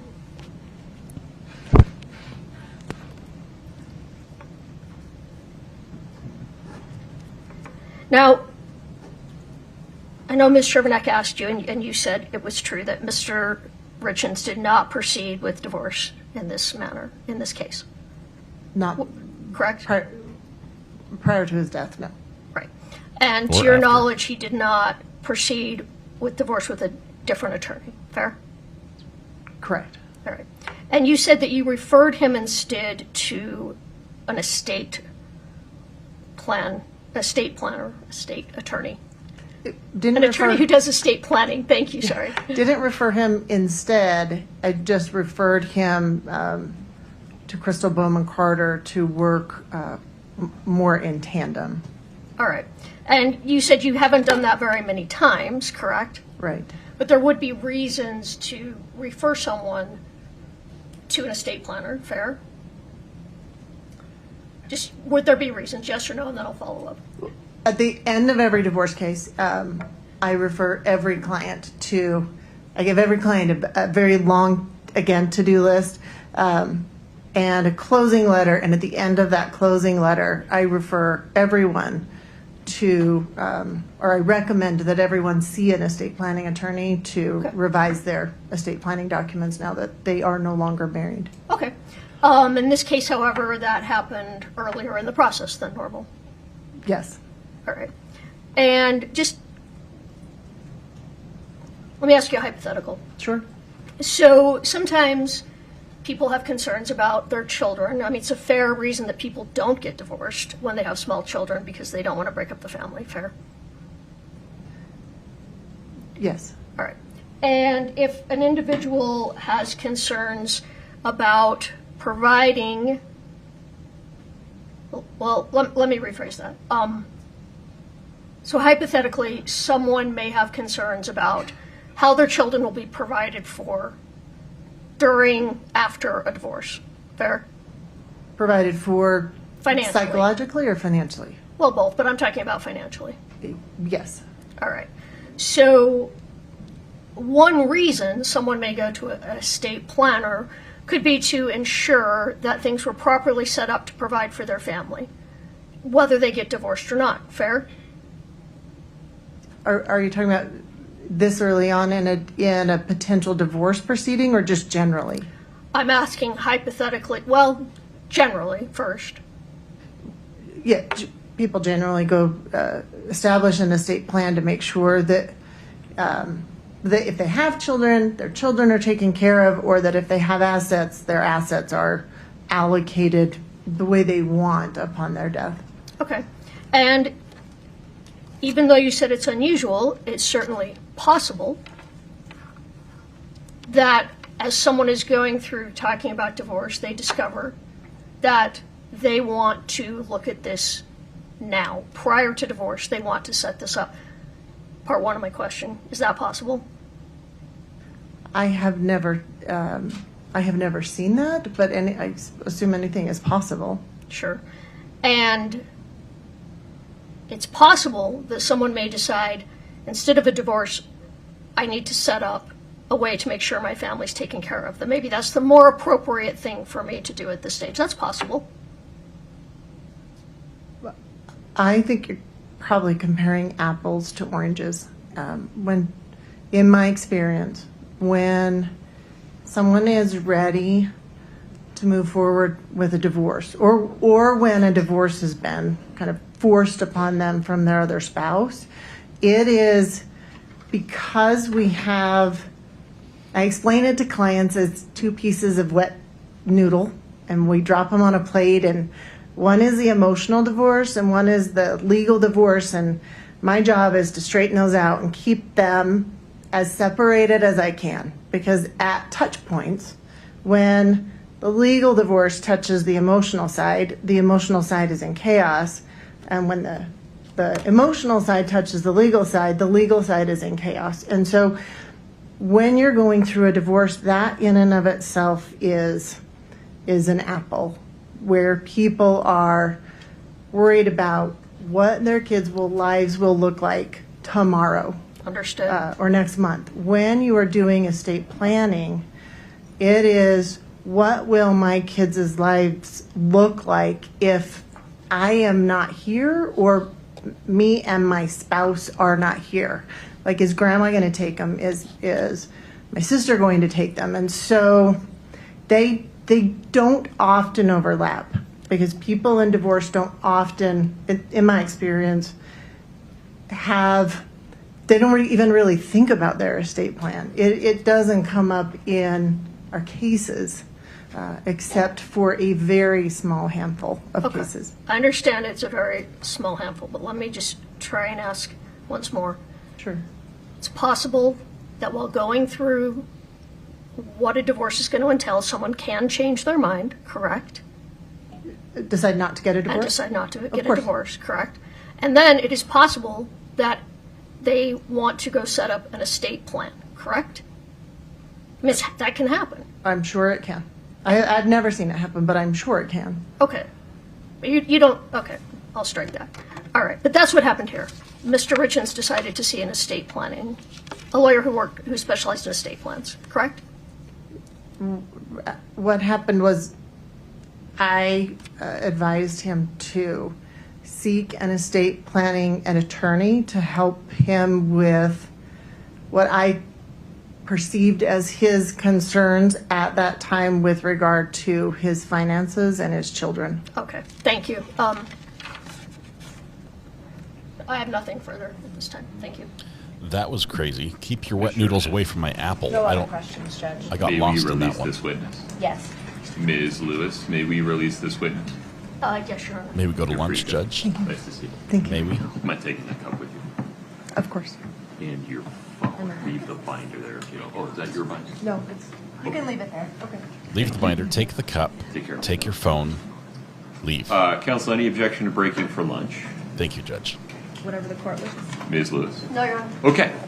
Folks, please rise for the jury. During the break, ladies and gentlemen, same instructions. Don't talk about the case. Don't read, watch, or listen to anything about the case. Do not do any research on your devices about the case. Please enjoy your lunch. We'll come back at 10 of 1. Thank you very much. 10 of 1. That means 12:50 for those who are not fluent in the judge's clock speak. All right, I am hungry, but we're not going anywhere. We'll keep the live stream up from court through lunch, so you don't have to worry. You can just leave the computer up, leave your phone going. You'll hear everything that happens. Thank you. See if there's any juicy bits happening yet. Mr. Bloodworth, Ms. Sherbanek, anything on the record before the lunch break? No, Your Honor. Ms. Lewis, Ms. Nestor, Mr. Ramos? No, Your Honor. Okay. Food it we'll is. be in recess until 12:50. Thank you. About 50 minutes for lunch, so interesting. We've got some insurance stuff covered. We've got the divorce stuff covered from on Eric's side, where apparently We thought that he had sought out divorce. It was actually his, he was referred. Somebody else made the appointment for him. Hey, you should talk to this lady. I give you commands. The commands are on. They're on.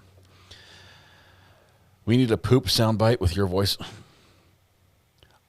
I meant poop in a group, and I said poop in a pile. It's lunchtime. Why are we talking about this? I'm ready for lunch.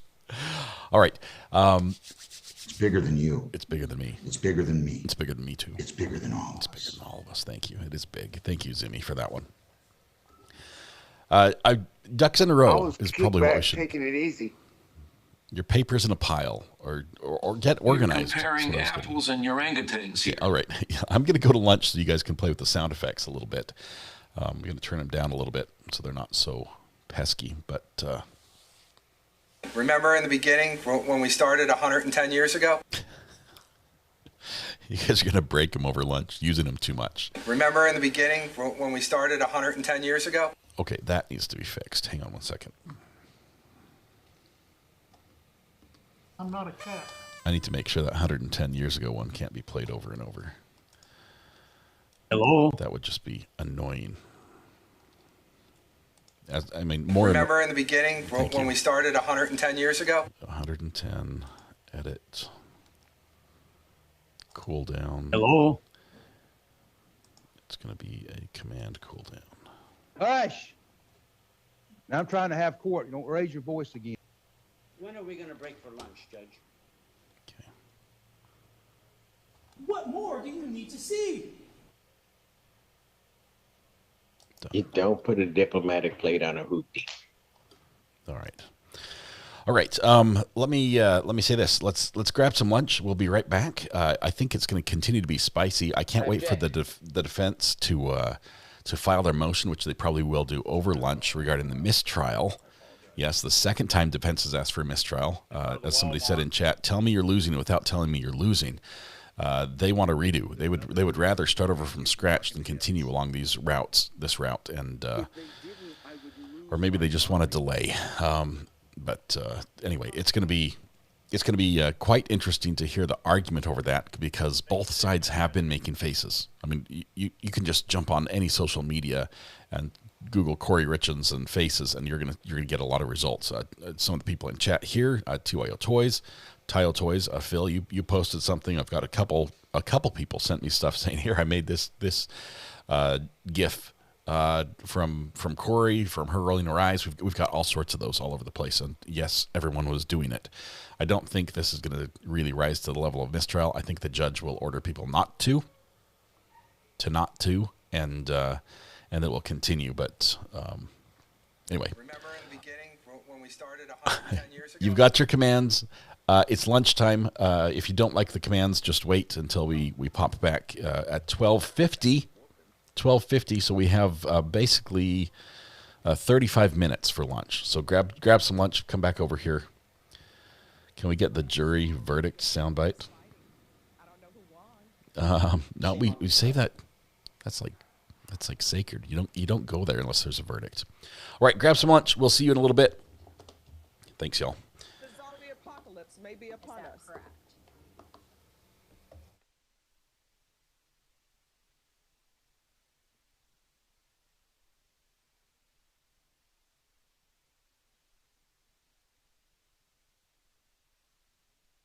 Thank you, sir. You're my new best friend.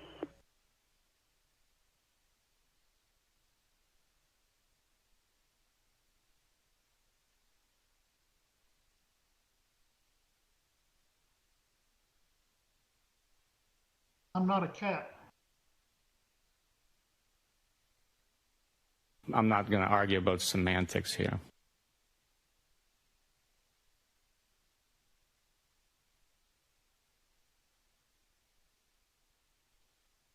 If you could just use your words. Because he's the guy. If they didn't, I would lose my mind. Even a blind squirrel finds a nut every once in a while. I was told counsel wanted to see me at sidebar.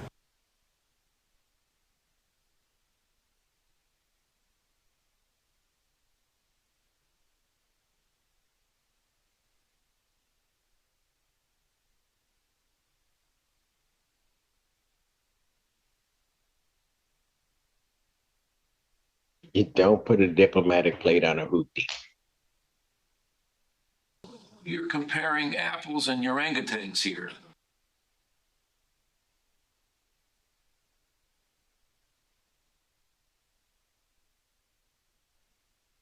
Shame on you, sir. I was kicked back, taking it easy. The zombie apocalypse may be upon us. Don't miss the forest for the trees. I got a stubby little pencil. If they didn't, I would lose my mind.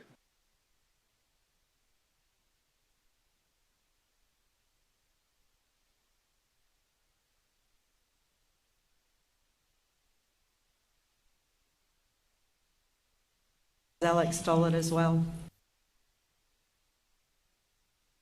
You are banished. Are we going to address subject matter jurisdiction? I think I'm about to catch a whooping. I'm not a cat. I don't like podiums, Your Honor. Even a blind squirrel finds a nut every once in a while.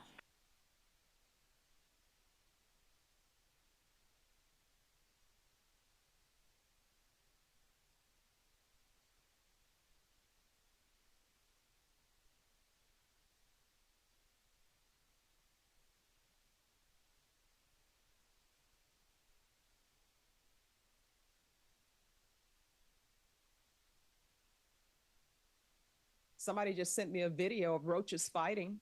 I don't know who won. What more do you need to see? When are we going to break for lunch, Judge?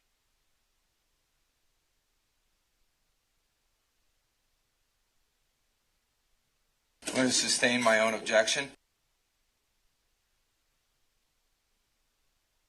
This is not Burger King. People do not get to have it their way.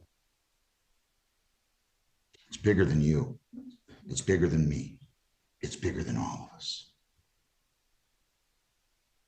I'm not going to argue about semantics here.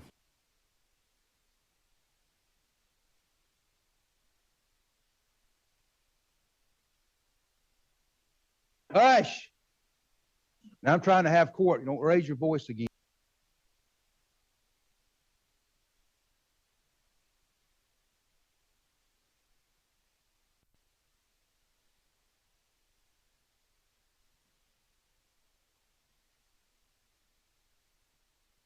There's nothing in the order that restrains you from talking to cats. Well, thank you.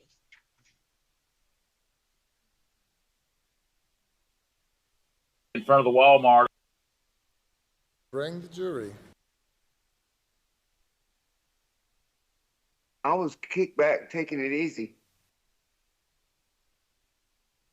I'm not a camel.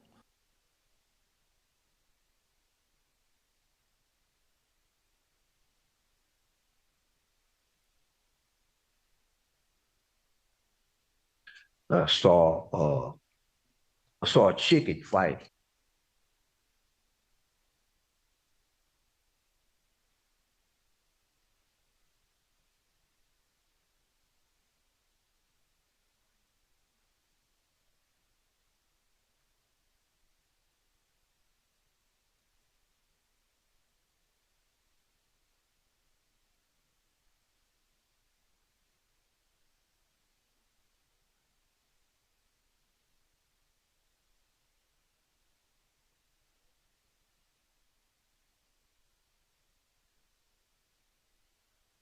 I got a stubby little pencil. I think I'm about to catch a whooping.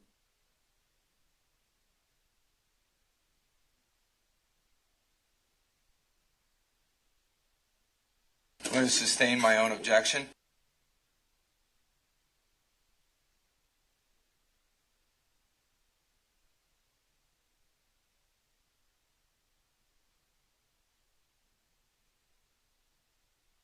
How does he do that?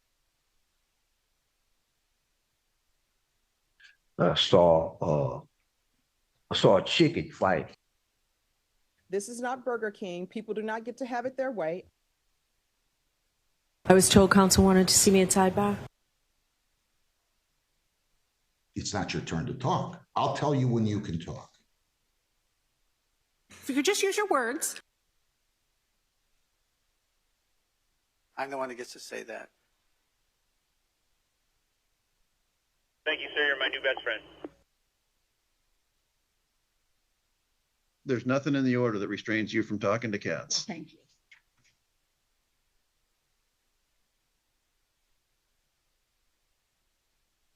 Is that correct?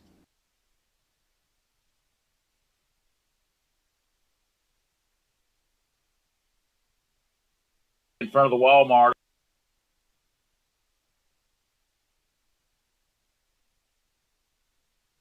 Remember in the beginning when we started 110 years ago? I'm not a camel. Don't miss the forest for the trees. I was told council wanted to see me at sidebar. Hear ye, hear ye, hear ye. Hello? Hello? When are we going to break for lunch, Judge?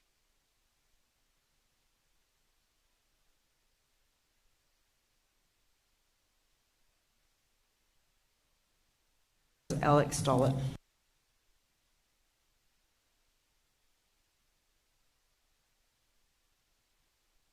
Have them send someone with more experience.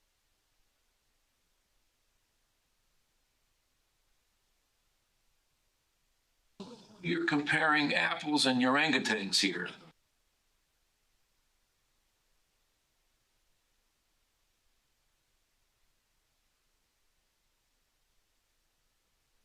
Hello? Procedural matters, and unfortunately, you have not. Hello? This is not Burger King. People do not get to have it their way. Hello?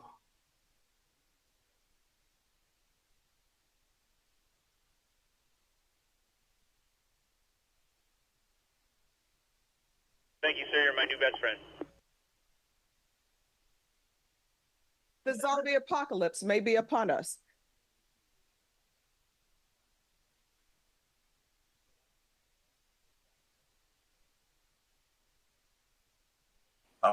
I think I'm about to catch a whooping. I object. Hello?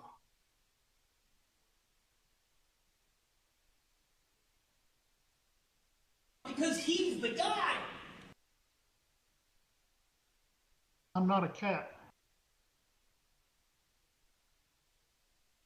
You don't put a diplomatic plate on a hoopty.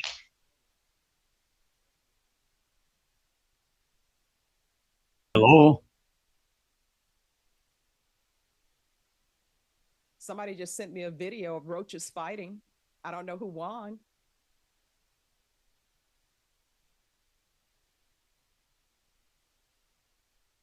The zombie apocalypse may be upon us.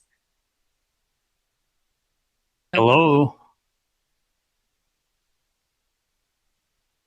Have them send someone with more experience. I don't like podiums, Your Honor. Shame on you, sir. Bring the jury. I was told council wanted to see me at sidebar. Remember in the beginning when we started 110 years ago? Hush! Now I'm trying to have court. You don't raise your voice again. I think I'm about to catch a whooping. You're comparing apples and orangutans here.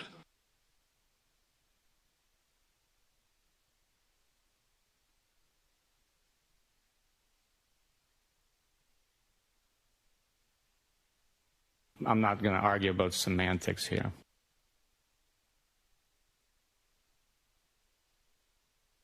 If you could just use your words.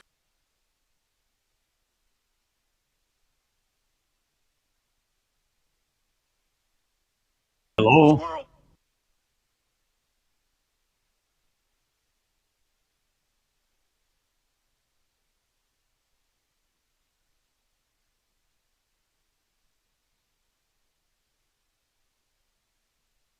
How does he do that?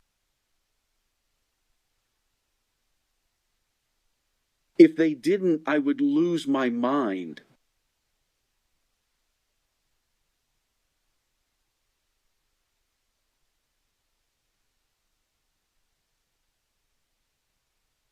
Thank you, sir. You're my new best friend.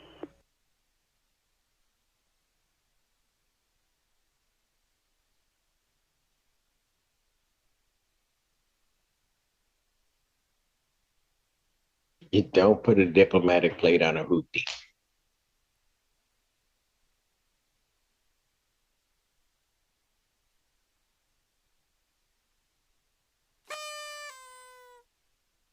Hello? Alex stole it.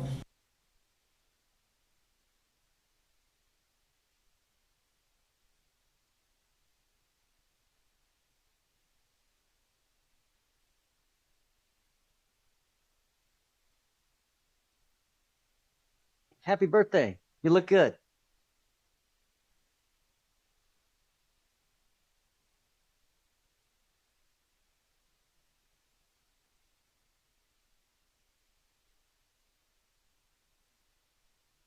When are we going to break for lunch, Judge?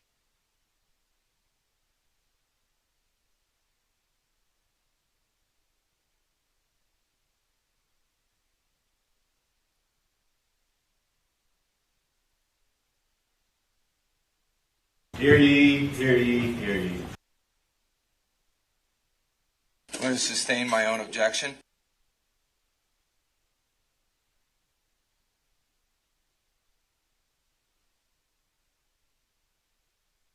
Bring the jury.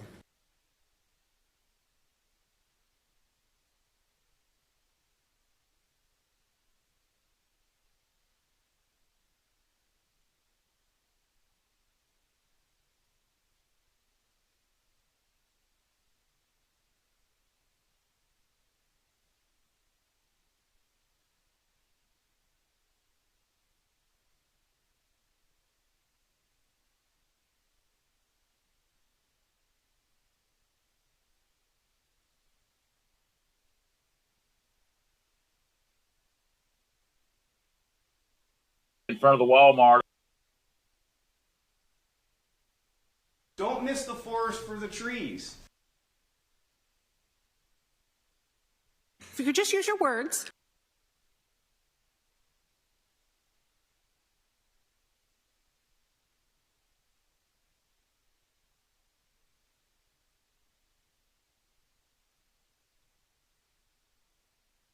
You're talking about stuff that is not relevant. I don't like podiums, Your Honor.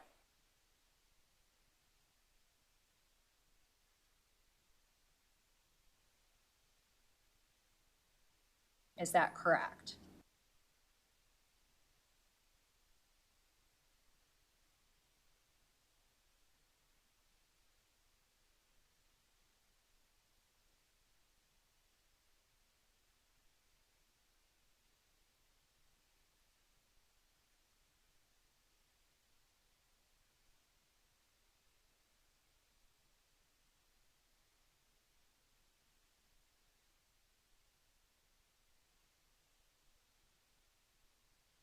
There's nothing in the order that restrains you from talking to cats. Thank you.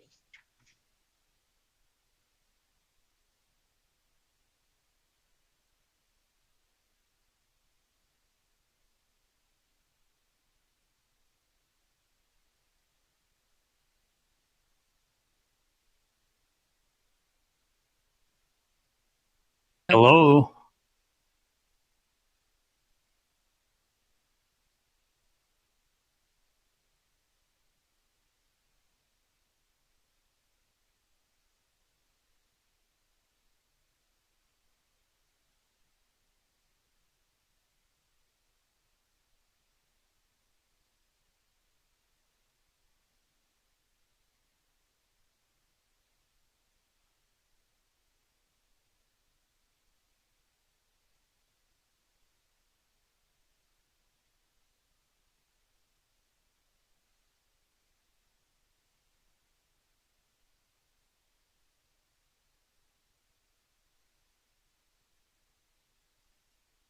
Hello?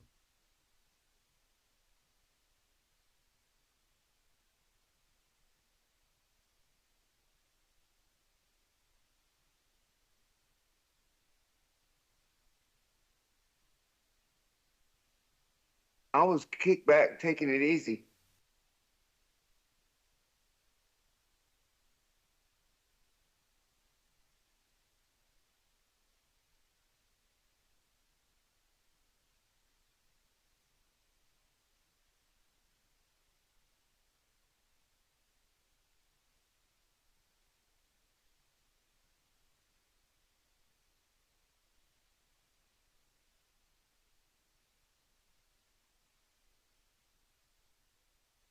I don't like podiums, Your Honor. Hello?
Hush! Now I'm trying to have court. You don't raise your voice again.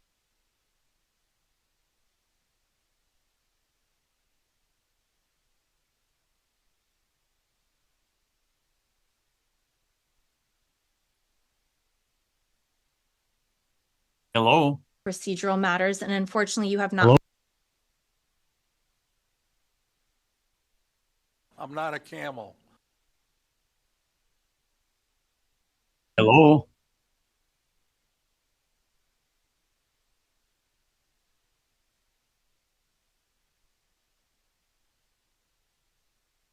In front of the Walmart.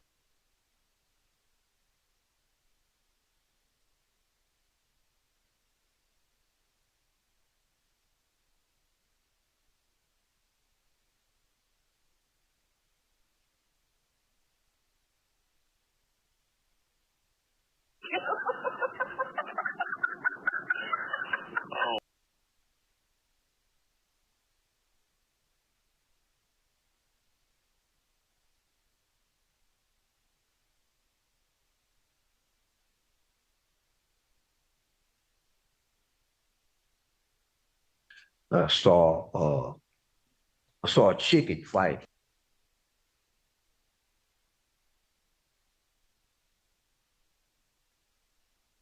Hello?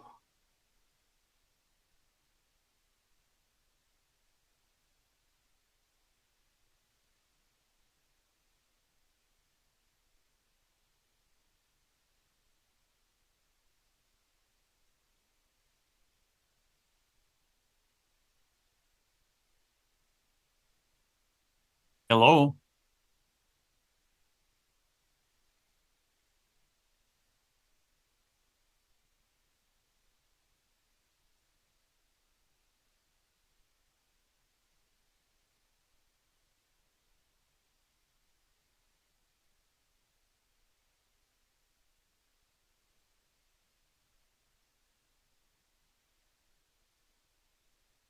I got a stubby little pencil.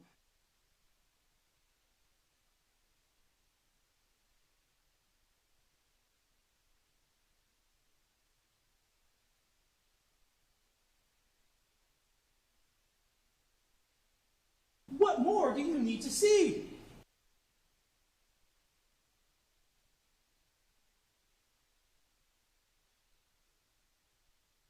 Thank you, sir. You're my new best friend.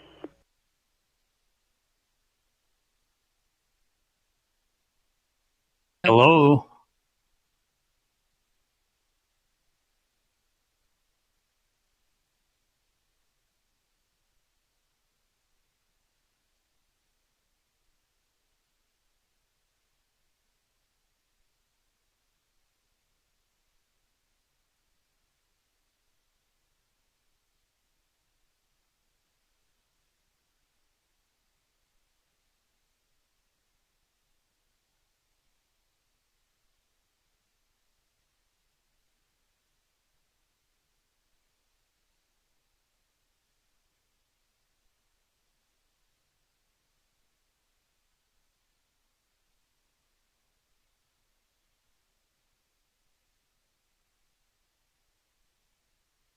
Hush!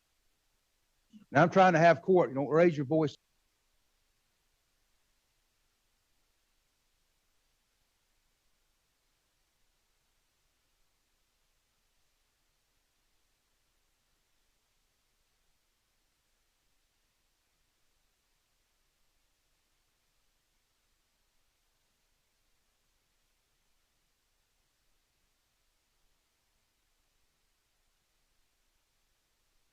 Bring the jury.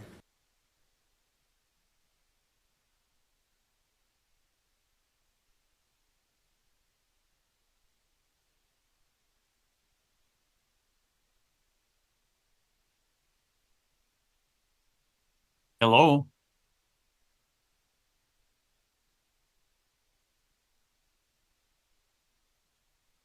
Are we going to address subject matter jurisdiction?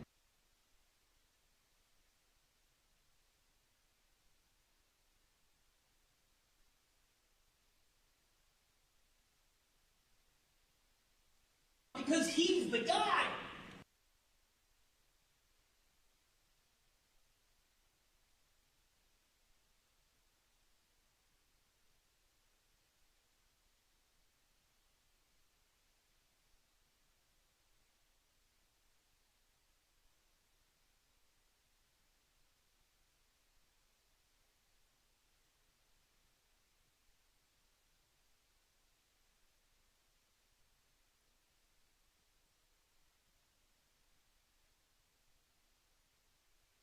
Remember in the beginning when we started 110 years ago?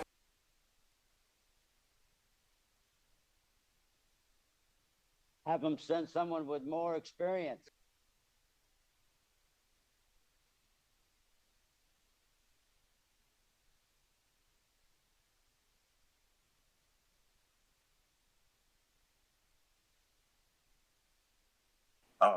I think I'm about to catch a whooping. If you could just use your words.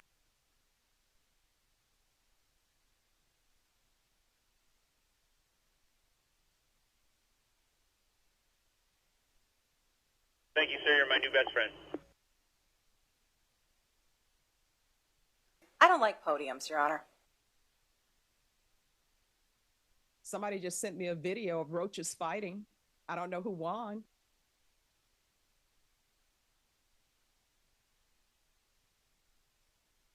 Hello?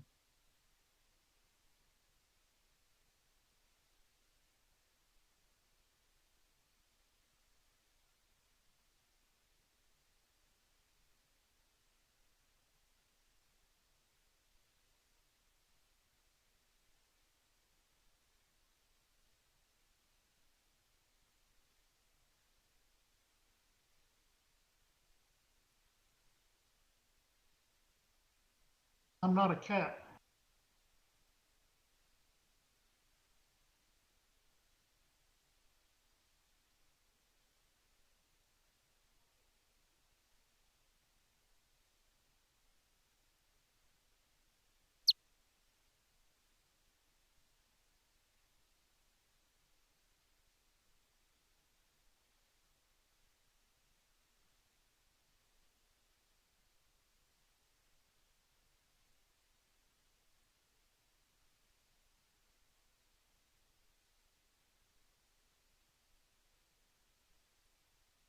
Hello?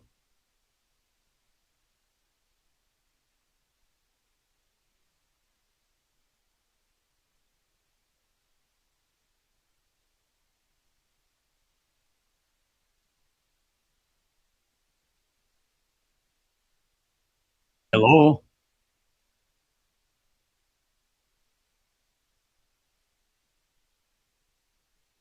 I'm not going to argue about semantics here.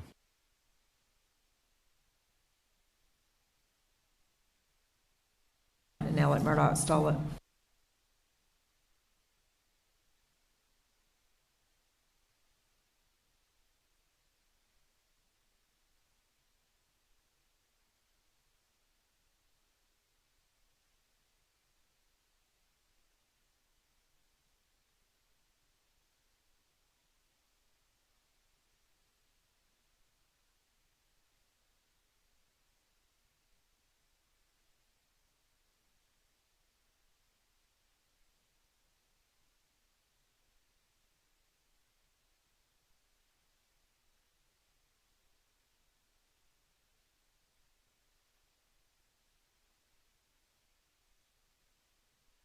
Hello? Squirrel.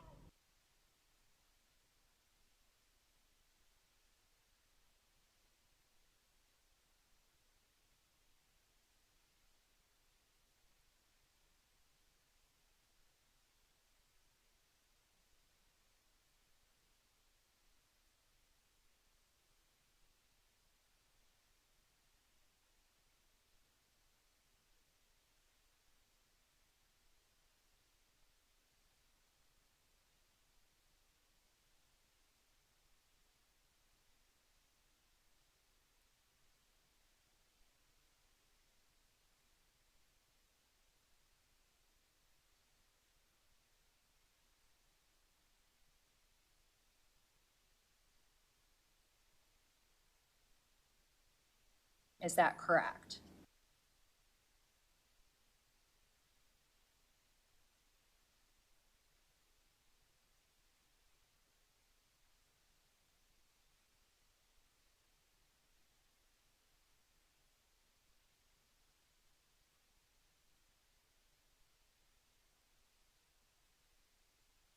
Hello?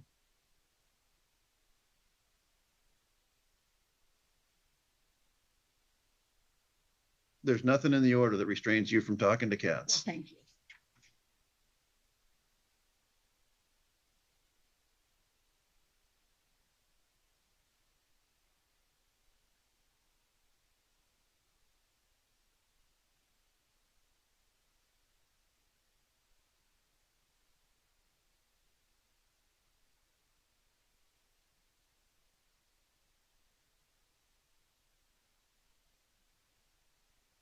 Because he's the guy.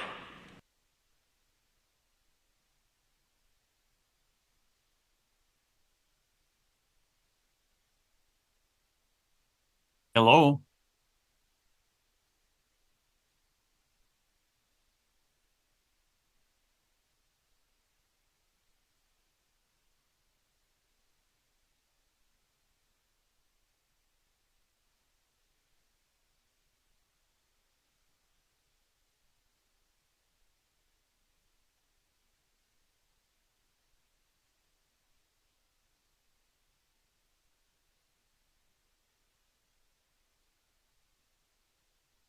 Hello?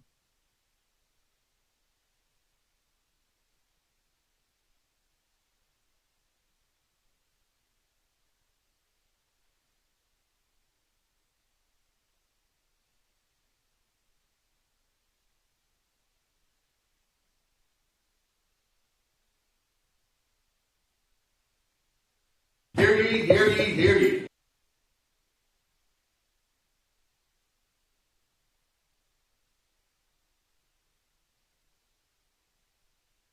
I'm not going to argue about semantics here.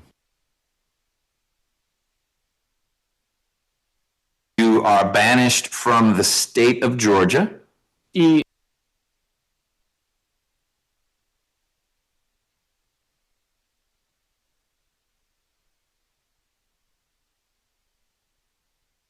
Have them send someone with more experience.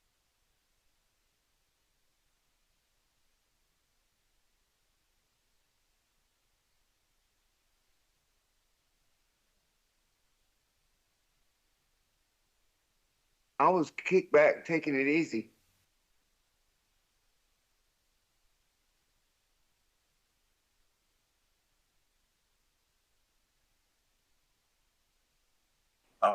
I think I'm about to catch a whooping.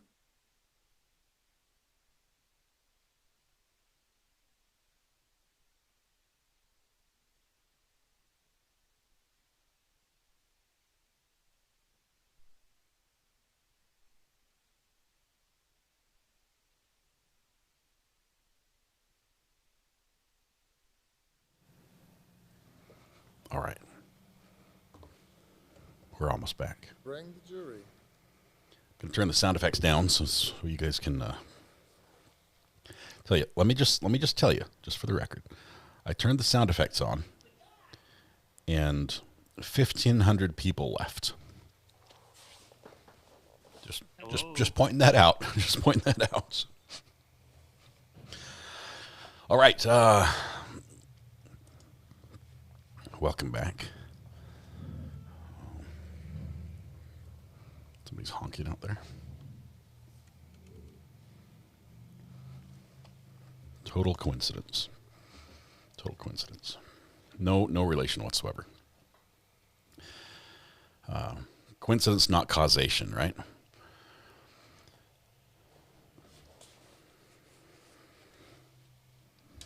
Ivan's on the phone. Let's see what he has to say here. He's got a minute before the judge comes back. Call from Progressive Insurance. Hello, Ivan. How's it going? I'm doing well. So, do you think did we get clarification? Kouri really swapped the name on the business partner's policy? Is that real? Well, let's think this through because we can't prove it, right? And nobody can. Nobody can say exactly. Looks like it. Okay. It's not going to be Eric. Eric's not going to change the policy. Stay with me here. So, go for it. If he changed the partners, is that why she got more fentanyl? Like, was she just going to whack the whole neighborhood? No. Like, huh? No, don't think so. Oh, well, I mean, I don't know. I mean, I'm starting to wonder if the whole neighborhood had policies out on them. I think she screwed up. Well, at some point, we got to stop calling this lady dumb and just think that she was just awful. Like, I think we've been calling her dumb a lot, and I think whether we've been saying it or not, I think we've been just calling her dumb, and I think audacious is probably just more accurate, in my opinion. Now, I don't know. Well, I have not been calling her dumb. So many times. I have not been calling her dumb, but I hear you. I think I know you haven't, but we all have. Okay. Let me. I mean. Let me say this about the issue you're asking about, the changing the policy on the changing the beneficiary on the policy that Eric had on his business partner in case his business partner died.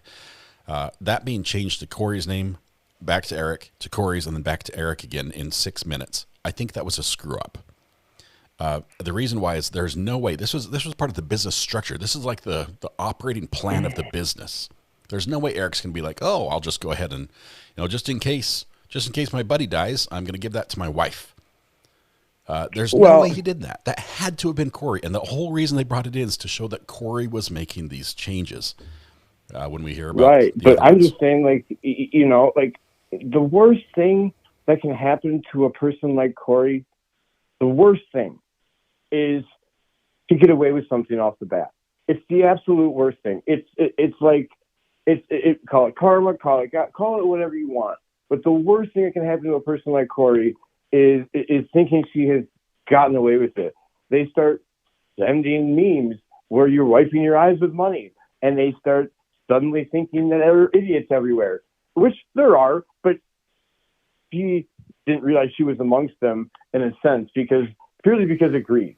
I don't think she's an idiot. I don't think that she fooled her boss. I don't think she fooled the clients. I think she just fell victim to a very common, deadly sin, like a lot of people. Because her boss strictly said Kouri was both book smart and street smart. Those are his words. He's got no reason to lie about that other than to make himself not look like an idiot for hiring her. But she didn't fool everybody. You know what I mean? So, can you imagine what Kouri was thinking or feeling when she found out that her plan was foiled because she was not the beneficiary, or she was not the executor? So was the last straw when she took out that last line of credit? Or was it just coincidence? Like, because didn't she get busted? Like, didn't she get arrested the day after she took out like another 80, like big huge line, or like the last line she got? I thought she got popped like the next day. Like, I'm just wondering if that was like the final straw. If they thought maybe this chick's running. That was like a year or something after his death. But yeah, she had just basically closed on a deal, I think, or was in the process of closing a deal. Right. I think she was about to get some capital, and I think that they like that's what I would. Because they were watching every account clearly, and so she gets a high 5-figure influx of cash. They might think she's jetting, which she should have did. She should have just left when she got that first rip of money instead of sending cash to her, boyfriend and God knows who else, and getting her ripped off by Robbie. She could have been just gone, but she went and got ripped off again, and then she suddenly just sticks around and writes books and. If real estate doesn't work, you become an author. I guess that's what it is. So, but you can't write children's books about bad real estate deals. They don't sell as well. No, they just don't pop the same. Maybe about a lemonade stand though. There's perhaps, but yeah, I don't know. Like, I just think it's more of a niche market that she wasn't ready to break through into. But anyway, I'll let you go. I got a busy day ahead of me still, but love you guys. We'll talk to you later. Tell your friend congratulations and thanks for being a good guy. Yeah, I'm outside of an adult ballet eating wings. We're here for the wings. I did not know that. Let me tell you, adult ballets at 1:30 are classy joints. All right. Nutcracker, right? All right. All right. We'll see you. I'll let you go. All right. Love you guys. Bye. Wow. I see. That's the only ballet I ever go to is the Nutcracker. I've got a family friend that performs in that, and it's amazing. It's amazing, incredible performance. All right, we are moments away from court beginning. We're actually 2 minutes late for court beginning. Judge said 10 minutes of 1. We're 8 minutes of 1 now, so any second now he'll be back and. It will continue this. I'm looking forward to hearing a little bit more. I want to hear about the trust, right? The change in the name on the trust, and Eric's actions in that regard, putting his sister in control. I think we're almost to that, right? That's almost the point we're at. I also want to hear about Kouri's significant other and the $25,000 he got, as well as a few other items. Walk the dog and some other letters. She was testing the fences just like T-Rex in Jurassic Park, says Judy. Ivan's great. Love him. Just getting here. Anything big from this morning? Lots of insurance stuff. And I'd say, yes, it's big. It also looks bad for Kouri. So it's just more evidence that the state is piling on. Court is late. They're never late. They could be dealing with that issue. Judge might be reading the mistrial motion that the defense filed orally earlier today about the faces being made in court. Maybe the judge is watching some replays, or he's on social media looking at some clips. Remember that the judge didn't leave the bench for a while, right? Gut feeling, says Red Pen. Walk the dog is coming tomorrow toward the end of day, so the jury will think about that all weekend. Red, I love that schedule. I love that schedule, that idea that they go home thinking about witness tampering and just how this was not the script for another book. Is it on break? We're on break right now, Trainer. We should be back in just a moment. This is the live feed from court. You're seeing that's the seal above the judge's bench right now. Audio's turned on. As soon as there's any sound from court or motion, you're going to see it right here. I did have a good lunch, but I'm not done eating. Speaking of which, there's the judge. He's the judge is near. Counsel, we're back on the record. Ms. Sherbanek, Mr. Bloodworth, anything before we invite the jury back in? No, Your Honor, other than I'd like to clean up. Okay. Blame Mr. Burmester. All right. Ms. Lewis, Ms. Nestor, anything on the record before we proceed? No, Your Honor. Okay. Give me a preview. Who's the next witness? Crystal Bowman Carter. Okay. Will you get the jury ready to go and bring them in? Thank you.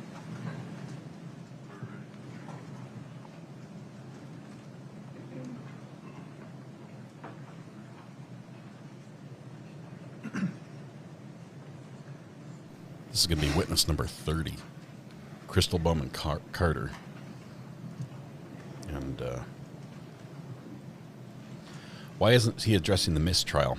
Because they have to file a written motion, and the judge, them having raised the issue, preserves it.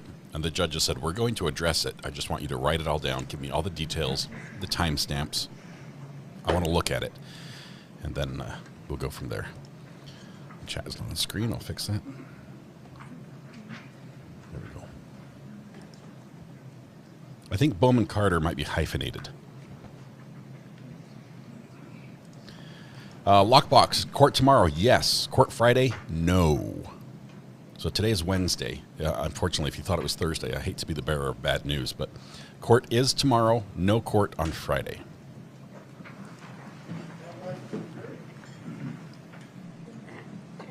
It's the estate attorney, the one that they were referred to. So this will be changing the estate. Please have a seat. Dramos, Lamos, Mamos, OG. This is a different mistrial one. This is the second mistrial motion from the defense. All right, here we go. All right, please have a seat. Ms. Shermanek, the state's next witness. Crystal Bowman Carter, please. Ms. Bowman Carter, if you'd step in front of Brittany, we'll get you sworn in.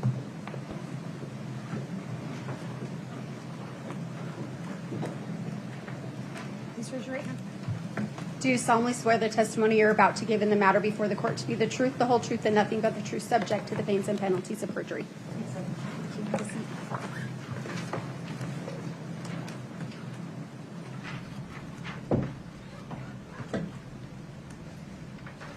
Good afternoon.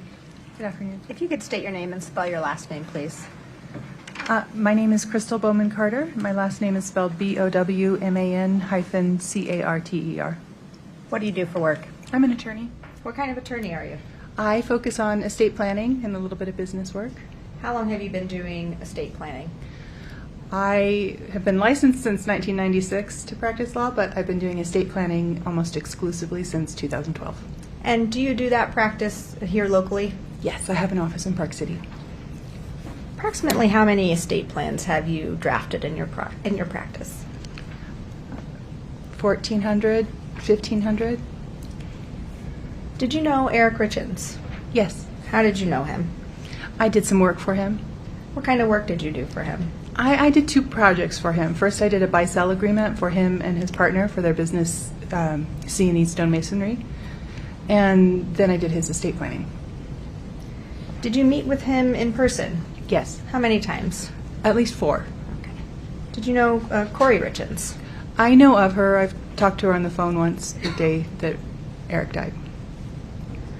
I want to talk about the first legal project that you did for Eric Richins. You mentioned that was related to his business, C&E Stonemasonry. Is that right?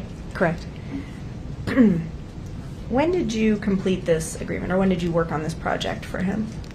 I was first contacted in June of 2018 by his financial advisor. We got the ball rolling. I gathered information, and then we ended up signing it almost a year later, June 25th, 2019. Okay. In general, explain to the jury, what is a buy-sell agreement? A buy-sell agreement is a contract between owners of a company that sets out the terms in advance, what will happen when there is a transfer of a business interest, whether it's by sale or because of an owner's disability or their death. Are buy-sell agreements, in your experience, are they common? Yes. If we could show the witness Exhibit 4-2, please.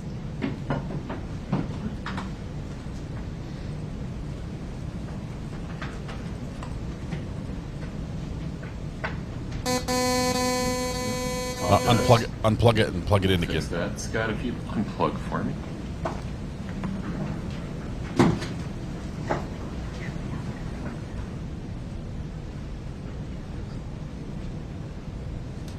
Greetings. We have a sell-buy agreement. You should be able to see this. I can see it. Do you recognize this document? Yes. And what is it? It's the C&E Stonemasonry LLC buy-sell agreement that I prepared. going to move to admit 4-2. Ms. Lewis, Mr. Ramos. Oh, No Ms. Nestor. objection, no objection, Your Honor. Okay. States 4-2 is admitted. If we could publish this and move to Article 3, please. What's contained in Article 3 of this agreement? Article 3 provides what happens if one of the partners or owners of the company were to die. And essentially, what does it say in non-lawyer speak? Well, the mandatory cross-purchase agreement provides that if one of the partners dies, either Eric or Cody, then the decedent, the person who has died, their estate has to purchase the business interest from the surviving partner using life insurance. And Other way around. is that the Other way life insurance was what was used in this buy-sell agreement? Yeah, so this buy-sell agreement used 4 different $1 million life insurance policies. Each of Cody and Eric had 2 $1 million policies on the life of the other, and if one of them were to die, they had to use that money to purchase the interest in C&E stonemasonry from the Person estate, who died. so that the survivor could continue to control the company and run the company. Is that a pretty common Yes. thing in buy-sell agreements? Excuse me. That's Yes, it okay. is. I want to move now to talk about the second project that you did for Eric Richins. You mentioned that was a estate planning Yes. project. Was that did that take place in October of 2020? Yes, he came to see me. He called my office on October 5th and came to see me on October 13th, 2020. And so what was the purpose of that meeting? It was to update his estate plan and revoke a prior power of attorney that had been abused. When we're talking about an estate plan, what are the main documents that come out of an estate plan? So the basic estate plan that everyone needs is a will, a durable power of attorney, and a health care directive. And sometimes, most of the time in my practice, you also need a trust to avoid probate and to protect the beneficiaries of your estate plan from themselves or from others. Okay. In preparation for that meeting with Eric Richins, did he fill out some paperwork before and during that appointment? Yes, I have all of my clients fill out an intake worksheet, gather information about their priorities and their assets. He partially filled it out, brought it in with him to our meeting, and then we filled out the rest together as we discussed what needed to be done. And these intake worksheets, how is that something that your firm uses with every client, or how does that work? Yeah, either my office manager or my receptionist sends it out to everyone. It's something I can't really function without. Okay. If we could show the witness 4-9, please. And go ahead and scroll through it so she can see the whole thing. Do you recognize this? Yes. And what is this? That's my estate planning worksheet filled out by partially by Eric and partially by me. Okay, I'm going to move to admit 4-9. No objection. 4-9 is admitted. Now, if you could take that binder in front of you and turn to tab 9.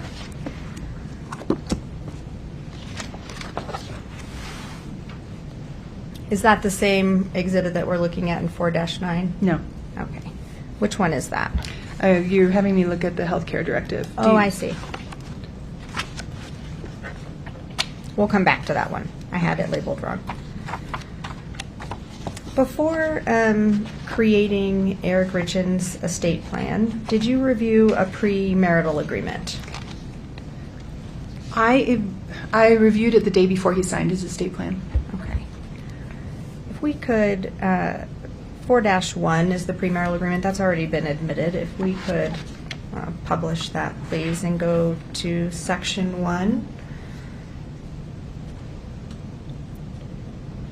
And paragraph 5. So this is the document, the premarital agreement that you reviewed. What Yes. does paragraph 1, section 5, again, the non-lawyer version, what does this say? So What it says is that C&E Stonemasonry would remain Eric's separate property to dispose of as he wished during his life after his marriage to Kouri Richins. And if we could go to section 2, please. What does this section of the premarital agreement deal with? Again, it deals with Eric's separate property, that C&E Stonemasonry will remain his sole and separate property, even if they commingle marital funds, except that if he were to die, then his interest in the company would pass to his wife, which is Kouri in this document. Okay.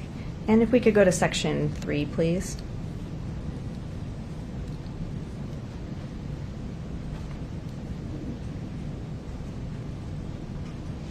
And how about this section? What does this?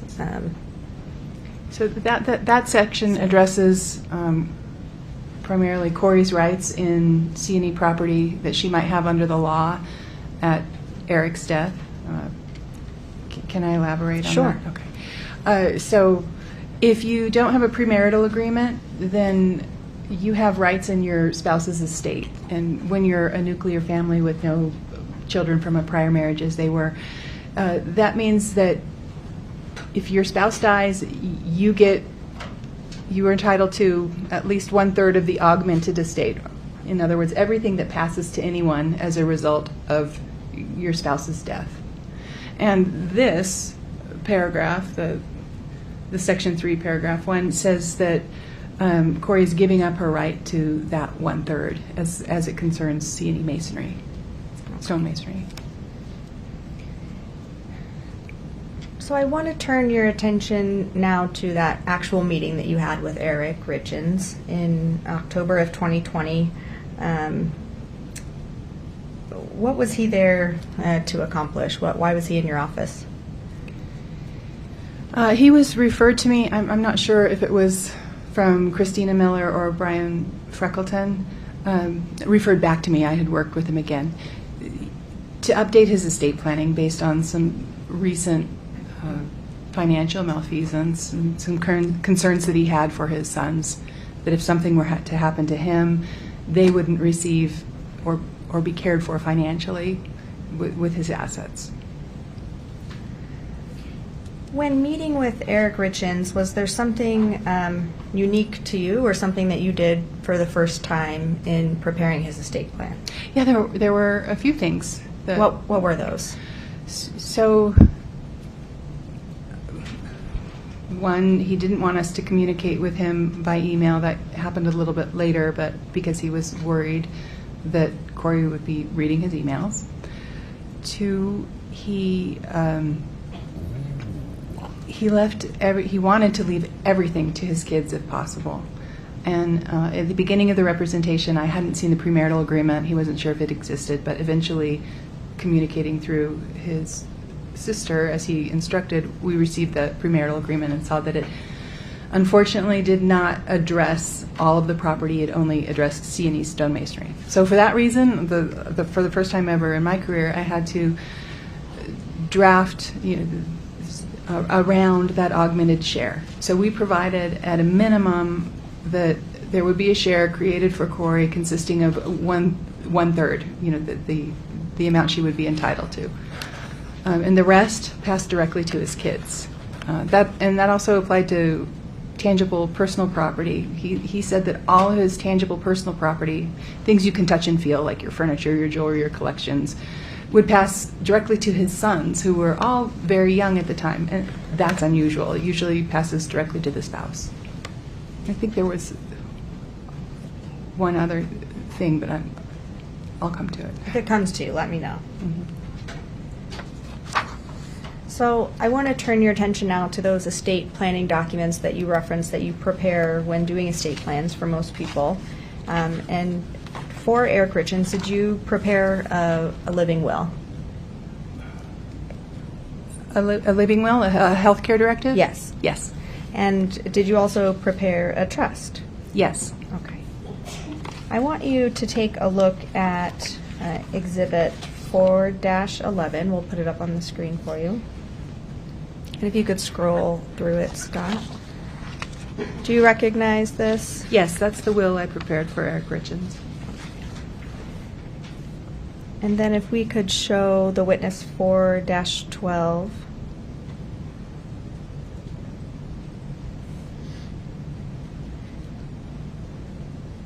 Do you recognize 4-12?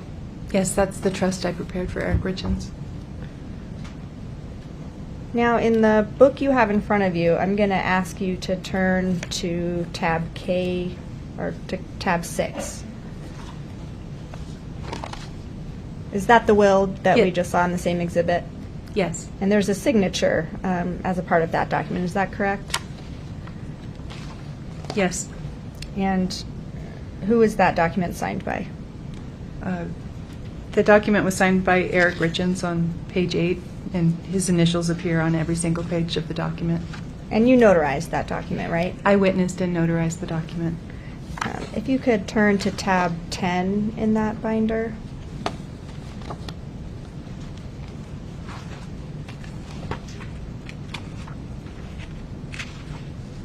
Is that the trust document that we just saw? Yes, it is. And is that document also signed?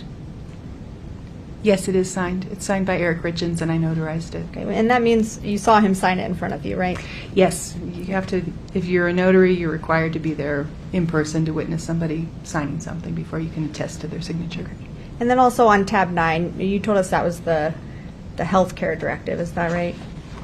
Yes. And is that document signed?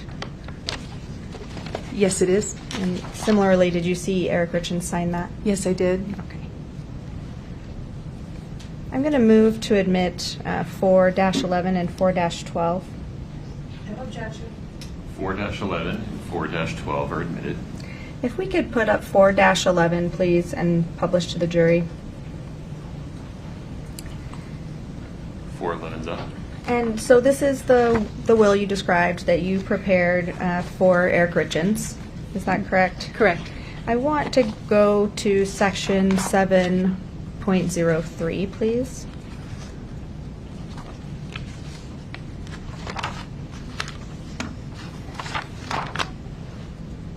What does this section provide for?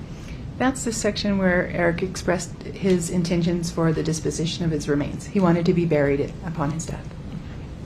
Now, talk generally about this document and what kind of legal implications, this document has. So in the case of a trust-based estate plan, which is what we prepared for Eric, the will is not usually as important as the trust. All of his directions for what he wanted to happen to his assets and the protections he wanted to put in place for his loved ones were contained in the trust. You still have to have a will. It's called a pour-over will. It says that if I leave anything out of my trust, if I forget to make a beneficiary designation when I die, give it to my trust to be controlled by the terms of my trust. And then I always include either burial, cremation instructions if somebody has a preference. Sometimes people don't have a preference, then I don't say anything. Anything that's governed by a will has to go through a process called probate. That's a court-supervised process of administering an estate, the non-trust assets.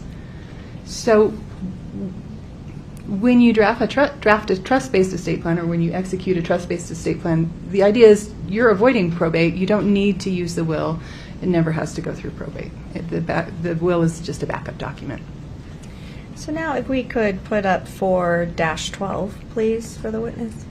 And we can publish this as well. So talk about, in general, how a trust works. Okay, so a trust is a contract between, and I'm going to use Eric specifically because this one was prepared for him. It's a contract between the party who drafts it, the party who's going to benefit from it, and the party who's going to administer it. So initially, a trust is a contract between you, me, myself, and I.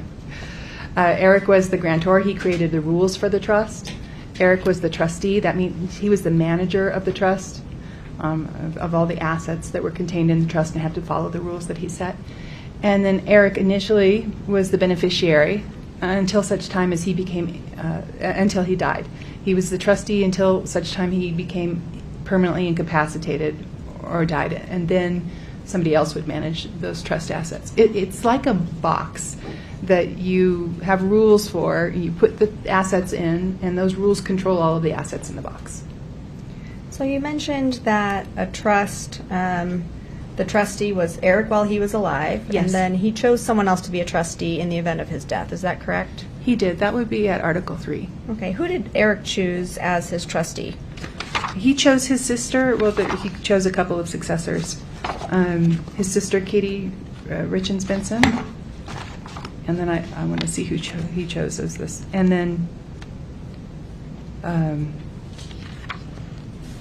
I'm looking at the will still. That's okay. You don't have to look at it. If you don't remember, that's okay. No, it was Katie that he chose as his first successor trustee, and I believe it was Clint as the second. What is a trustee? The trustee is the person who has legal title to the assets in the trust and is charged with managing those assets for the benefit of the beneficiaries of the trust in the way that the trust says. In your experience, was it unusual for someone who was married to not choose their spouse as a trustee? Yes.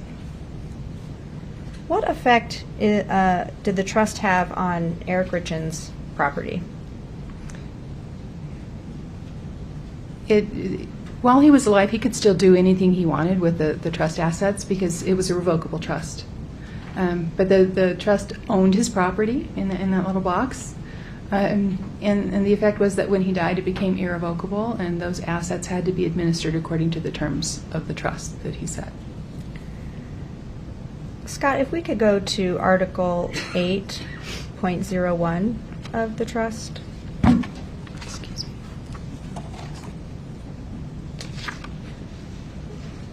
Describe for the jury, in layman's terms, what this section of the trust means as it pertains to Kouri Richins. Okay. Might be a little wordy here. So on Do your best. On Eric's death, this trust became irrevocable and sub-trusts were created. A trust for Kouri called the Q-tip trust that you see here at Article 8, and then the next trust is the Descendants Trust that was for the benefit of the kids. Because it was a Q-tip trust, the law requires that all of the income generated by the assets held in that share must be distributed to Kouri during her lifetime. So did the trust provide for Kouri Richins' household expenses? Not specifically, but the guidelines for distribution also provide that she's entitled to also access the principal through the trustee for her health, education, maintenance, and support. So yes, she was provided for, just not household expenses specifically. And you mentioned that a trust is like a box that someone can put their assets into. What were some of the assets or the assets that went into Eric Richins' trust? So the easiest thing we did was he signed an assignment of tangible personal property. So things that don't get titled anywhere, like your furniture, your jewelry, those collections. By signing that document, that transferred those things to the trust. I prepared a deed for him for the house that he owned in his name, and we transferred that asset to his trust. I think the house was on Willow Court. And then I prepared an assignment of interest in C&E Masonry that he signed later on in February. After the trust was built, then we could put the things in it, and he signed that in February of 2021. Put that in the trust, and also another LLC interest. Scott, if we could go back to just the first page of 4-12, please.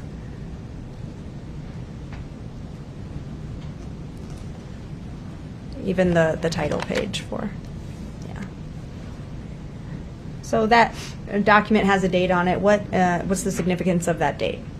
That's the date that Eric signed the trust, and for titling purposes, we include the date in the name of the trust. And so, for all intents and purposes, that's the effective date. That's when it becomes legally in effect. That's when it becomes legally binding, yes.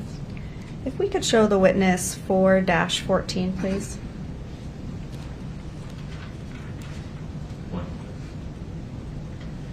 Scott. And if you could scroll through it so the witness can see the document. Do you recognize this document? I do. Did you prepare it as part of Eric Richins' estate plan? Yes, it's the power of attorney that I prepared for him. I'll move to admit 4-14. No objection. 4-14 is admitted. If you could explain, you mentioned that this is a durable power of attorney. What is a power of attorney? It's a document that nominates an agent, somebody that you choose, to manage your property if you become incapacitated, or sometimes immediately. And what effect did Eric Richins' power of attorney have on his estate plan, or who did he choose as his power of attorney? I'm sure he chose Katie Richins Benson. Okay, if we could show the witness, I don't want you to look at anything just yet. If we could show the witness 4-13, please. Do you recognize this document? Yes. What is it? I'm scrolling through it. It's a draft revocation of a prior durable power of attorney. Is this also a document that you prepared for Eric Richins? Yes. I'm going to move to admit 4-13. No objection. 4-13 is admitted. If we could publish 4-13 to the jury, please. So this was a document that you drafted as part of Eric Richins' estate plan, is that right? Yes, I drafted it, and then you can see that there's the prior durable power of attorney is attached as an exhibit. Okay. I didn't draft the prior power of attorney. Certainly. Was this document ever recorded? This version of the revocation of durable power of attorney was never signed or recorded. Do you know why? Eric was concerned about the repercussions he would face if he told Kouri. Object to hearsay, Your Honor. That was my impression.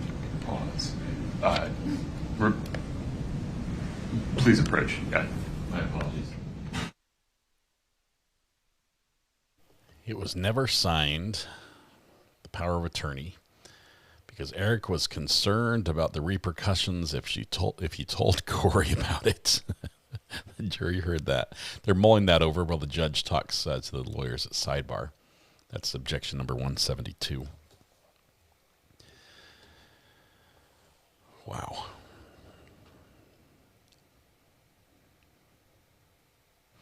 If it wasn't signed or filed, she still had power of attorney.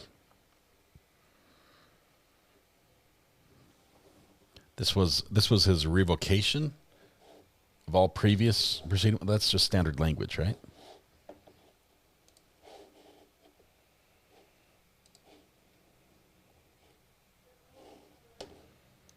Let's see here.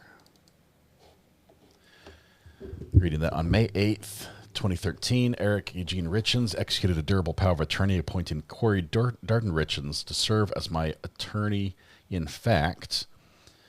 Hereafter, my May 8th, 2013 durable power of attorney. A true and correct copy of that durable power of attorney, now watermarked revoked, is attached hereunto as Exhibit A.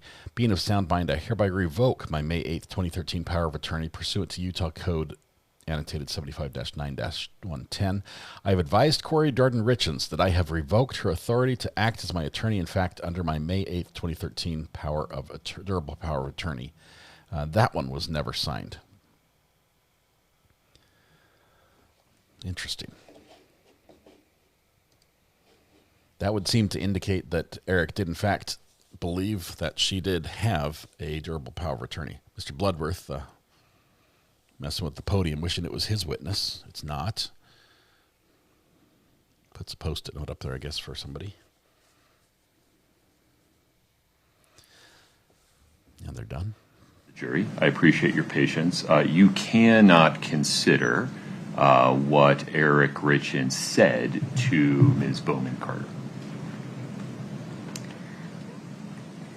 And so I'm not sure if your answer was heard by the jury. I won't ask you why, but was this document ever recorded?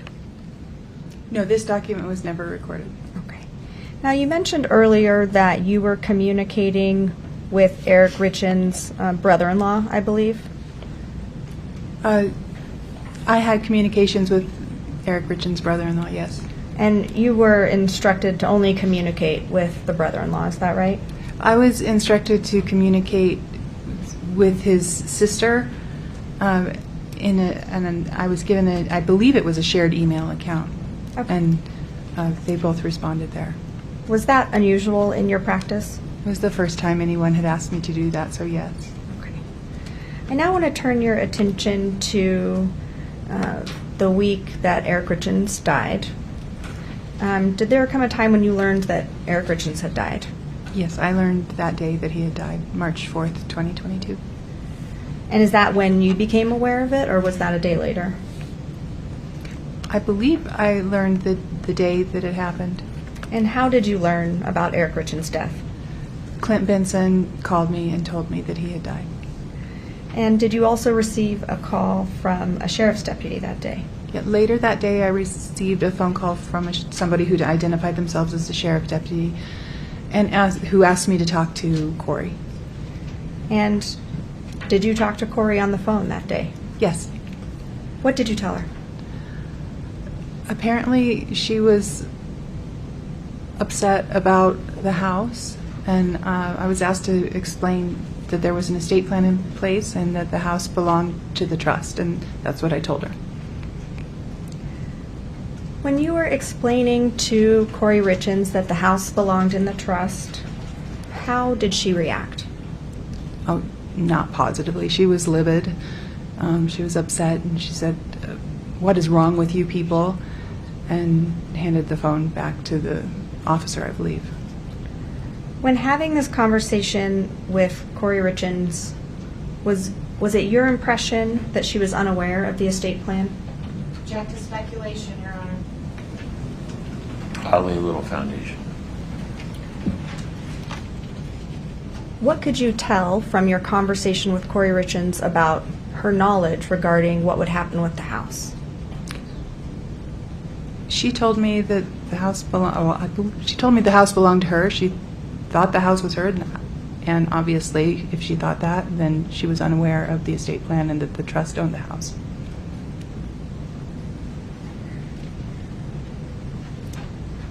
When were you contacted by an attorney representing Kouri Richins? Yeah, a bankruptcy attorney reached out to me. Objection, Your Honor. Can we approach? Sure. Oh my goodness.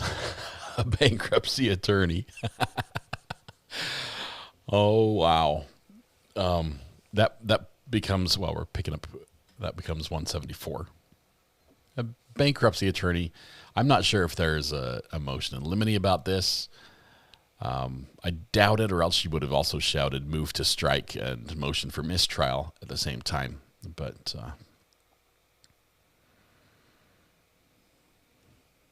it doesn't mean that Kouri was in bankruptcy. It just, there was an attorney that reached out, a bankruptcy attorney. Oh my goodness. It's getting spicy. It's getting spicy in here. Give them a minute to sort this out.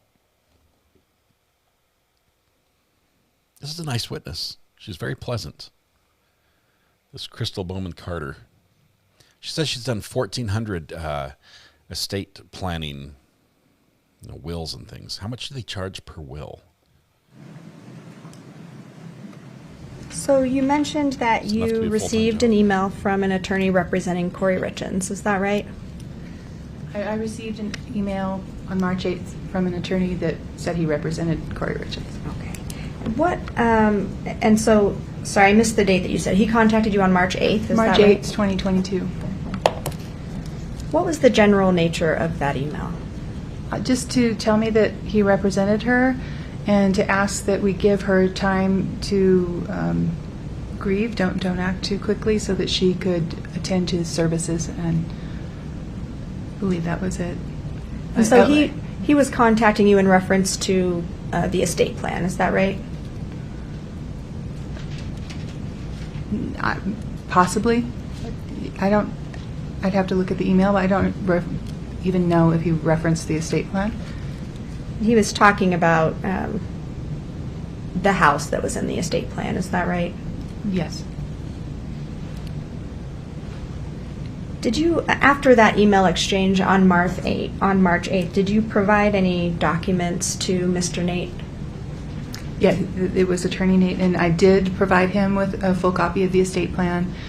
I pointed out several things, including that the will called for burial and asked.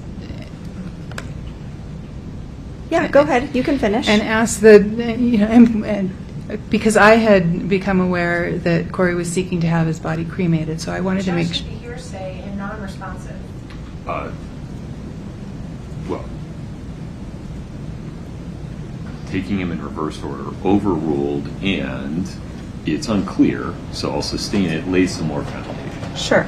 So one of the documents that you provided to Mr. Nate was the will. Is that correct? That's correct. And one of the reasons you provided him the will was so that he was aware of Eric Richins' wishes as it concerned his burial. Yes.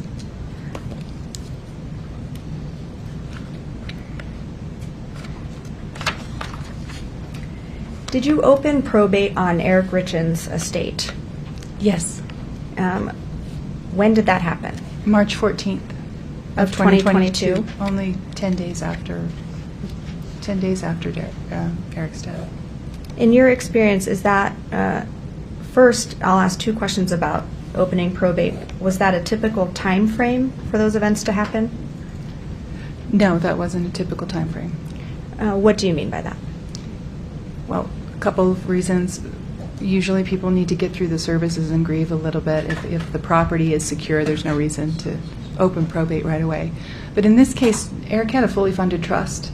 I never would have opened probate if we were just administering the trust. That's the whole reason you have a trust, is to avoid having to go to court, make everything public. And so when you're saying the time frame was not typical, it was quicker than usual. Is that fair? Yes, it was much quicker than usual. And with a trust, I just wouldn't have opened probate. If at all, I would have opened probate a year after the death, after creditors' claims had been cut off. And so you opened probate quickly because there was some urgency, in your view? Yes. Eric had... Can I explain why? Please lay some foundation for how she knows whatever she's about to say. Well, sure. Did you... Can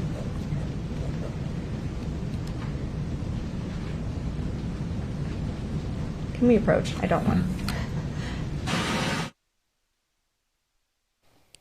Here's my takeaway from this. Even if Kouri had gotten everything she wanted,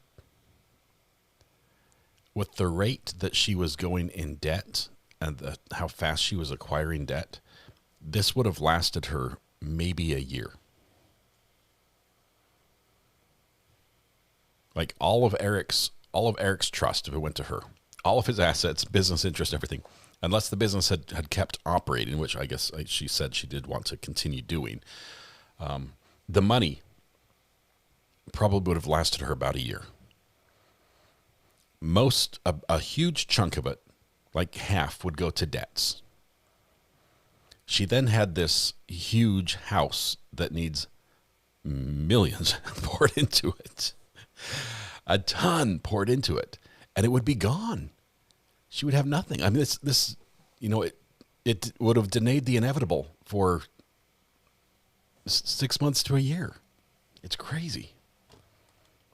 Barring a change of actions on her part, barring behavior that changed from the pattern that she had been following leading up to this time.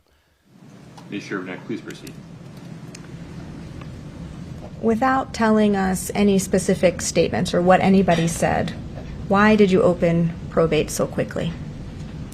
I needed to get the nominated personal representative in place so that she, Katie Richins Benson, would have the ability to manage the probate estate and make sure that Eric's wishes, as expressed in his will, were followed. Thank you. And I neglected to check. Have I admitted Exhibit 4-14? I know I talked about it with this witness. Did we? I'm sorry, wrong one. No, it wasn't there, Your Honor, without objection. I just didn't have a note there, so I wanted to make sure I admitted it. Ms. Nestor is correct. It's fully admitted without objection. Those are all my questions. Thank you. Ms. Nestor, please. Thank you, Your Honor.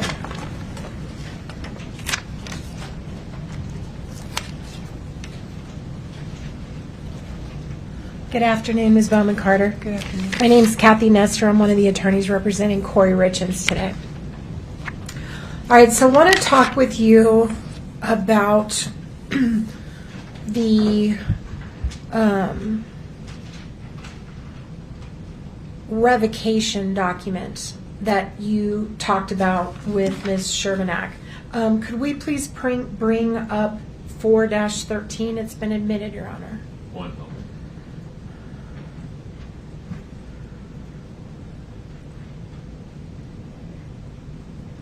You can see that, Ms. Bowman? I can see it. Okay. Go ahead, All right. Ms. Nestor. And can we scroll down to the beginning of, or actually the very bottom of it, the date of the original one that they were contemplating revoking? And just to refresh, you mentioned on direct, this was actually never done. You actually never did revoke this power of attorney, correct? Incorrect. Okay, I'm sorry, I may have misunderstood you. I thought you said that you all ended up not revoking it. No, I said we didn't sign this document. You didn't sign it. So I know what you're getting at. So in your durable power of attorney, you mentioned revoking all previous attorney powers of attorney, correct? That's not what I was getting at, but that's correct. Okay. But this particular document never got signed or filed or anything? No, another revocation got signed apart from the durable power of attorney that he signed. Okay. And the date on this document that you all were contemplating revoking but didn't ever sign this document was May the 8th of 2013. Is that right? That's what this document says.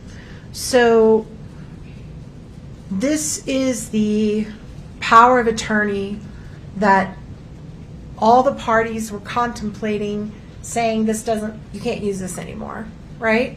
From now on. This power of attorney was revoked, yes. I'm trying to not use lawyer words. I'm trying to use like normal words, just so to make sure we're clear. So revoke just means we can't use it anymore, right? Right. It's Okay. taken back. It's null and void. Perfect. Thank you. That's what I was getting at. So to your understanding, this power of attorney had not, there'd been no prior revocation filed on this power of attorney. In other words, it had been in place since May of 2013. Right, but circumstances changed and he wanted to revoke it. Sure. Anybody can revoke a power of attorney anytime they want, right? Correct. But he hadn't done that up until now, till he saw you in 2020. That is my understanding. He may have gone to someone else, but this is the first time I learned of it. Okay, thank you. You can take that down. Do you remember being interviewed by law enforcement within about a year or so after Eric passed? Ooh, impeachment? What is this? Yes. Okay. And when you were interviewed by law enforcement, do you recall telling them that it stuck out in your mind how kind Eric was about Kouri using that power of attorney in a way that he didn't like, right? Do you remember that? Objection, Your Honor. Calls for hearsay. That's her own statement, Your Honor. Which is why it's a problem that it's coming in through you. Well, I'll lay a little more foundation. Which is why it's a problem why it's coming in through you, says the judge. Was it your understanding that the goal of revoking this power of attorney that had existed before was that Kouri couldn't be trusted to utilize it well? Yes. And why couldn't she be trusted to utilize it well? Because she had stolen she had misused it to take $250,000 out in his name, and he did not like that. Totally fair. And isn't it also true that it was your understanding that Kouri's business acumen or business skills were less than fantastic because she was young and inexperienced? I have no personal knowledge about Kouri's business acumen and skills. Did you make that statement to in your prior interview to the police? I repeated what Eric told me about her business acumen and skills. Okay, and what was your understanding of that? I had no understanding of her business acumen and skills. Well, what'd you tell the police? I told the police what Eric told me. Which was what? That she was misusing the power of attorney, that I wanted to include stronger language in his estate plan, more protective. I was surprised that he was willing to. He said that she's the mother of my children. I know that she made mistakes. She needs some more experience. For now, I'm going to do what I'm doing. Great, thank you. Was there also, when you decided to add the house to the trust, did you do any investigation into whether Mrs. Richins had been contributing to the mortgage throughout the marriage? I did not. Wasn't relevant. Okay. When you said that all of Mr. Richins' personal property was poured into the trust, did you do any investigation into whose funds purchased all that personal property? It wouldn't matter if it was gifts, but no, I didn't. So, for example, the furniture in the living room, do you know whether Kouri purchased it with her money or Eric purchased it with his money or it was joint money? Do you even know? No, how could I know? Okay, and you made no effort to find out? The assignment that Eric signed transferred his personal property. Right. If So you took his word for what was his personal property as opposed to what was hers? I didn't have to take his word. He was only transferring what was his personal property. Okay. And did he give you an inventory of what that personal property was? No. Okay, so you didn't know. Well, there's a worksheet, and he listed some things, like his guns. But he didn't prepare a very specific inventory. I just prepared an assignment that he signed, transferring all of his personal property to his trust, as is customary. So that would ultimately be decided probably by the trustee, whether she was trying to divvy up the proceedings as required under the trust, whether that couch was bought by Kouri or that couch was bought by Eric. That's likely. And you didn't give any guidance to that in the trust? The document itself? What are you asking? Was it listed in the trust, each and every item that was considered Eric's personal property? No, it was just all of my household furnishings in effect. Okay. You said all the household furnishings were his personal property? No, I said all of my household furnishings and effects, meaning all of Eric's household furnishings and effects. Gotcha. Okay. You also, in the trust documents that you drafted, it's pretty common that you do with something called a statement of intent, right? No, it's not common at all. So it was unusual that you did that. Yes. Katie, can you pull up 412, page 1-2, section 103? This is in, Your Honor. If we could publish. It's getting hot in here. And can you blow up the statement of my intent? So this is the part you said is unusual for you to do. I mean, it's not unusual to, trusts will have them, but for me, I typically don't include one unless there's a reason. So did you have a reason for including this? Yes. Okay. And I assume it was something the client wanted? Yes. Okay. And the language in here states that the intent of the trust is to provide for both Mrs. Richins and the children throughout their lifetime, right? Right. We revised that the day of signing. Great. You can take that down. Did there come a time, you mentioned that it was your understanding that Mr. Richins did not want you to communicate with him directly, right? By email directly. Right. And is that because he and his wife shared an email account? I don't know. It was Richins, I think. I don't think they shared an email account. I don't know. Okay. So you just don't know.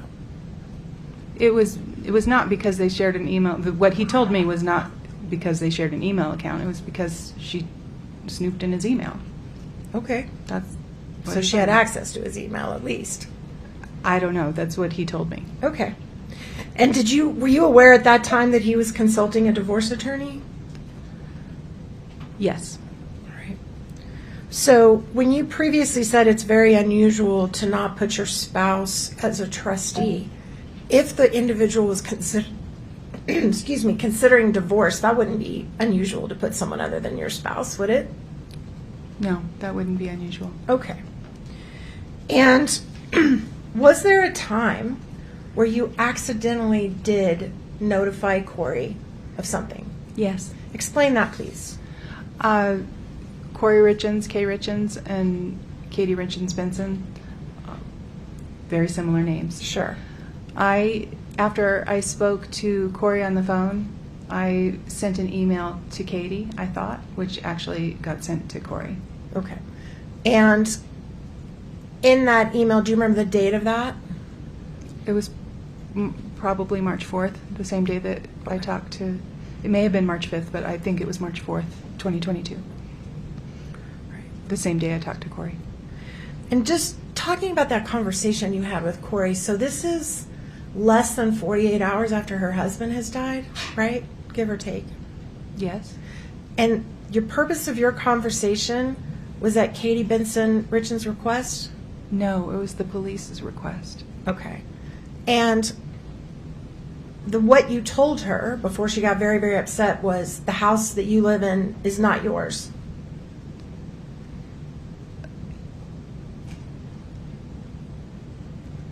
I told her that she did not have title to the house. Okay. So basically you're telling a new widow that she's also about to be homeless? No, not at all. That's ridiculous. Over. That's ridiculous. That's number 178. Did you tell her there was any other homes provided for her by Eric waiting on her somewhere? No, but I told her that he had that she would not be kicked out of the house, that she could continue to live there, and that he had provided for her in his estate plan. Okay.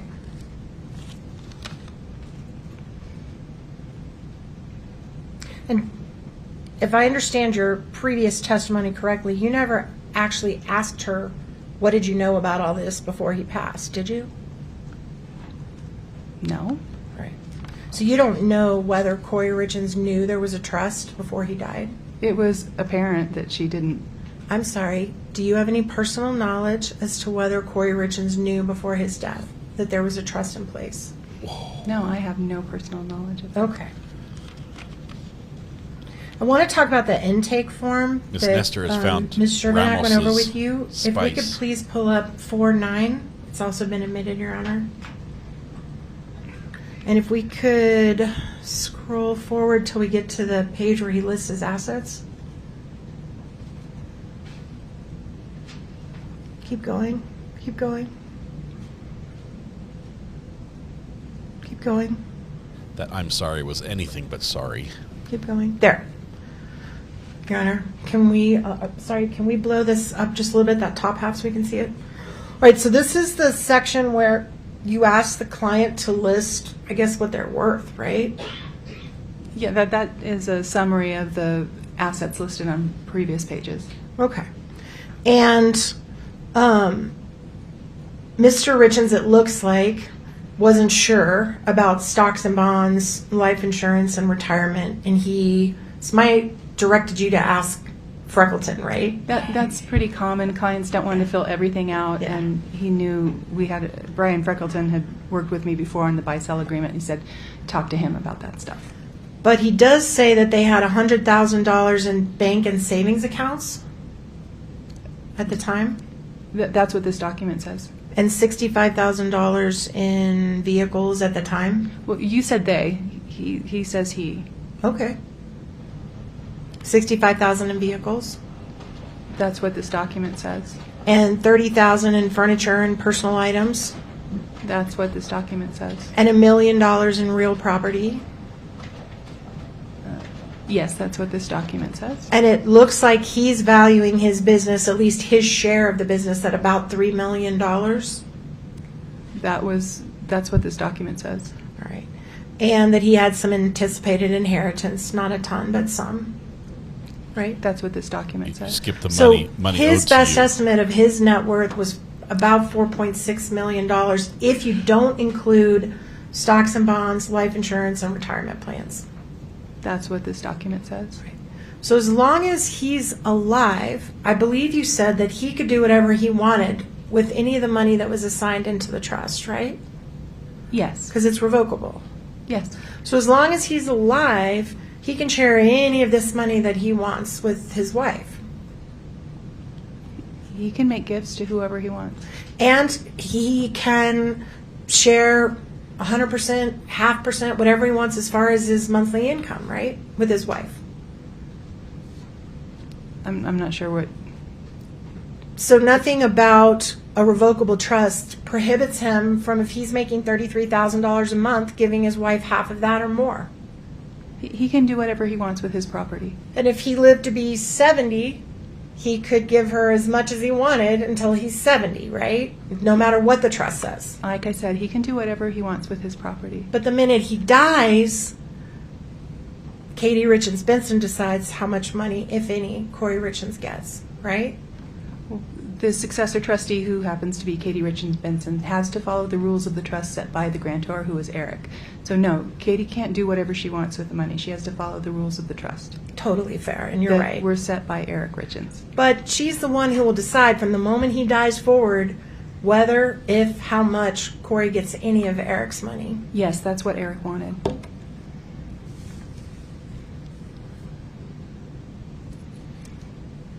And That's Katie. if, She's hypothetically, she's the one that managed Kouri the Richins trust. knew about the existence of the trust, she would know that as well. I don't know what Kouri would know from reading the trust. But that's what the trust says in plain black and white in the paper, right? Can you repeat what you're saying the trust says? Yep, that There was some objection. Your Honor, it calls for speculation. She does that. She can't answer as to what Kouri would know. Sustained. the trust, if someone had a copy of it, lays clearly out what we've just discussed, that as long as Eric's alive, he can do whatever he wants with his money. Once he dies, it's up to Katie. Like I said already, it's not completely up to Katie. She's the trustee of the trust. She has legal title to those assets, and she has to follow the rules of the trust, which say she has to give Kouri a certain income, that Kouri can come to her and ask for distributions of principal for health, education, maintenance, and support. This trust was primarily to protect the boys. Did you ever advise Katie in her role as trustee, since you drafted the trust papers? Did you ever give her any explanation about her duties or talk to her about what she could and couldn't do? That's attorney-client privilege. She's your client? She was my client after Eric's death for a period of time. As of when was she your client? As of Eric's death. She's still your client? No. How much have you been paid by Katie Richins Benson? I waived my fees. You waived your fees. So you're her lawyer for free? I'm not her lawyer anymore. Okay. How long were you her lawyer? I was her lawyer through, I think I formally withdrew in June. She needed a firm that had more capacity than I had with just me. When you opened the probate, were you then responsible for any pleadings that came in and out of the probate matter? Would you have gotten copies of them? I opened probate. I drafted the probate pleadings. Right. So if, for example, Kouri had asked Katie after Eric's death, can you please pay the mortgage for the next year out of the trust, that request would have gone through the probate, right? No. Okay, so how would it have gone? Katie was the trustee of the trust. That is not subject to probate. Okay. So do you have any personal knowledge whether whether Kouri Richins ever asked Katie Richins for any distributions? Do you have any personal knowledge? Your objection, Ms. Sherman. Calls for hearsay. Kouri's statements to Katie. Yeah, only if it's, so would you exclude Kouri's statements, but re-ask your question? Without saying anything Kouri ever said, which, by the way, it sounds like you didn't communicate with Kouri anyway, but were you aware in your role as the person assisting the trustee whether any request for any money ever came to that trust in the year after Eric died from Kouri Richins? I need you to be more specific to make sure you're not seeking hearsay. Break it down. In writing or legally or formal request to the trustee? What in writing or legally? Request for distributions to Kouri, to her boys, anything from the trust? I have no personal knowledge of that. Okay. Wow. You also mentioned that you were talking to a lawyer that you knew to be a bankruptcy lawyer, right? When he called you about Kouri shortly after the death? I was surprised at how quickly he got in touch with me, and some of his claims about the way the property was titled, so I looked him up to see if he even knew anything about estate planning. But you're certainly not telling this jury that he was representing Kouri in a bankruptcy, right? No, I just was curious, so I looked him up to see that it made more sense when I found out he was a bankruptcy attorney. Okay. But he wasn't calling you about a bankruptcy matter. He was calling you about, please give Kouri some time to grieve before anything goes on with the house. He never called me. I mean, he called me later, but in the email, he asked, please don't move forward on the probate until she's had time to grieve. Okay. He didn't mention a bankruptcy. Right. I just want to make sure that the jury doesn't think there was a bankruptcy matter going on. There wasn't, to your knowledge, correct? I have no idea. Okay. And then you also said that you told this lawyer that Eric wished to be buried. Is that right? That's what his will said, and I did say that in a subsequent email. And in fact, Eric was buried, correct? I believe so. Right. Did you go to the funeral? No, I didn't. Are you still close with his sister? No, I've never been close with his sister. Okay, well, you were her lawyer. That doesn't mean I'm close to her. Oh. It was a professional relationship. Okay. How often did you talk to her? When? When you were her lawyer. As needed? Daily, weekly, monthly? I think it was daily at first. Okay. Court's indulgence for just 1 minute, Your Honor. Of course. Wow. Wow. Trying to make a mountain out of a molehill. It didn't really work for the defense, but it got a little heated there for a moment, and a new revelation that this witness was... Thank you, ma'am. Your Honor, we send the witness back to the state. Anything further, Ms. Sherman? Was one-time lawyer. May we Key. release Ms. Bowman Carter? Yes, Your Honor. You're free to go. Take care. Thank you, ma'am.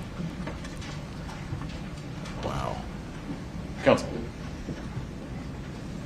Your Honor, the state can call a witness now. That direct will probably be an hour. Why don't we take a restroom break now so we don't break up direct? Please rise for the jury. Don't want to break up direct.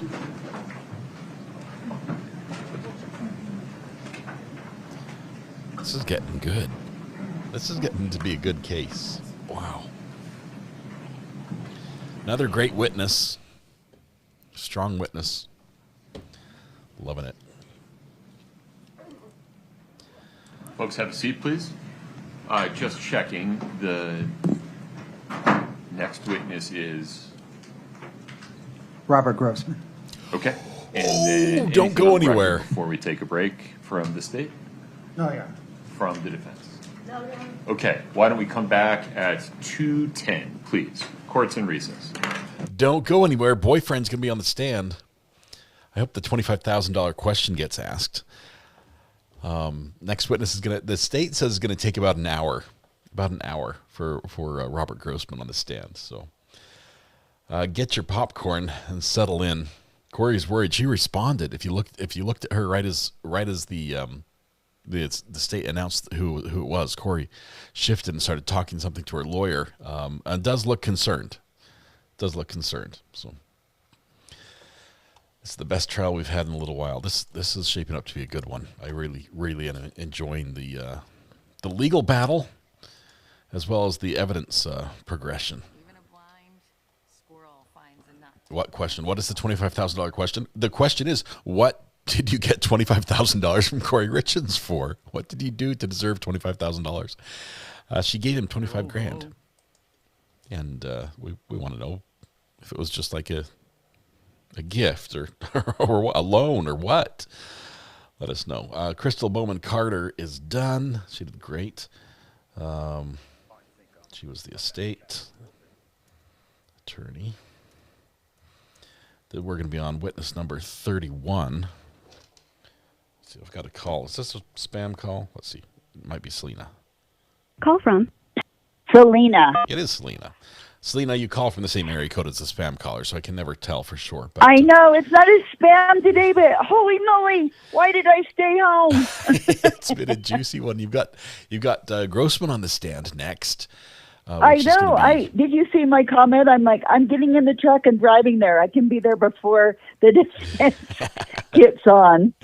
Oh my gosh, This is one trial that you obviously can't miss a day because you have no clue. I'm sure the state and the defense had talked it over and they knew what was happening, but this is obviously going to be a big moment in the trial as we're all sort of on pins and needles waiting to see how this goes.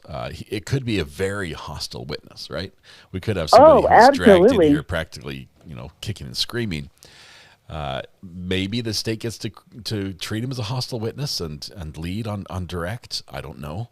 Or maybe, it's over between him and Kouri, and he really has. I am on pins and needles here. I don't know about you, but I am just like, whoa! I woke up in a hurry. I was being kind of sleepy today, and I'm awake now. I'm like, oh, bring it! This trial has been one of the best we've had for a while. Yeah, it is. We're hoping for justice, and we want whatever that to happen, and we don't know what that is yet. I mean, there's a lot of evidence now. My opinion, and it's not popular, but I'm talking about as far as the theatricals.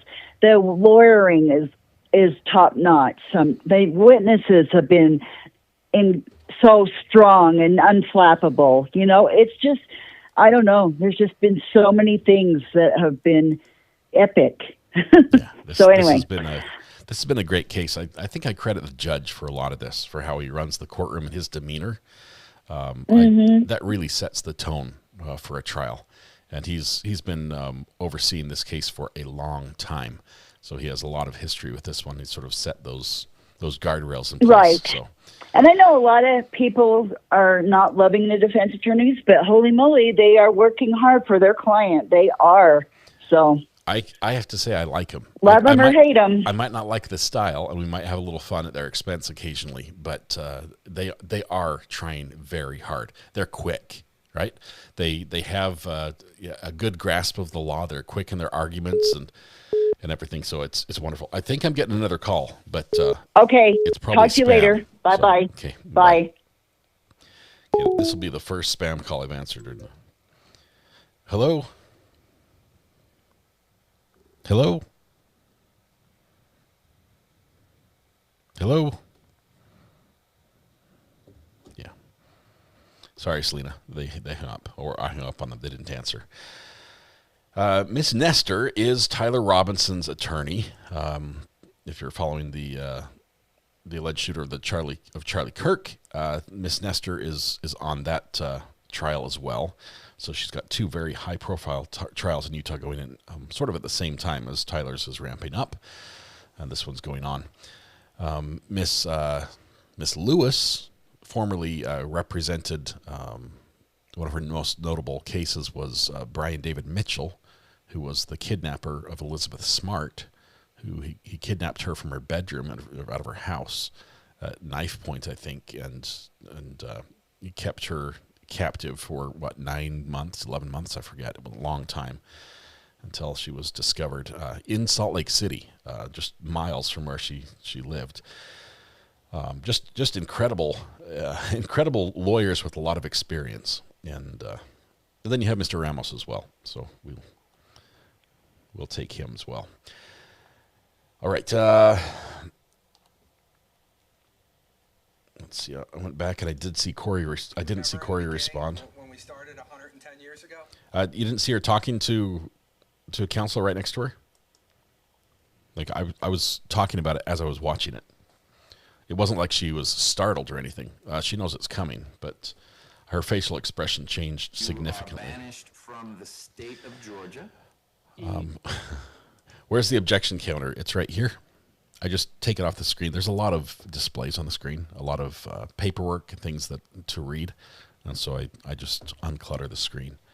But we are at 180 so far on the objection counter.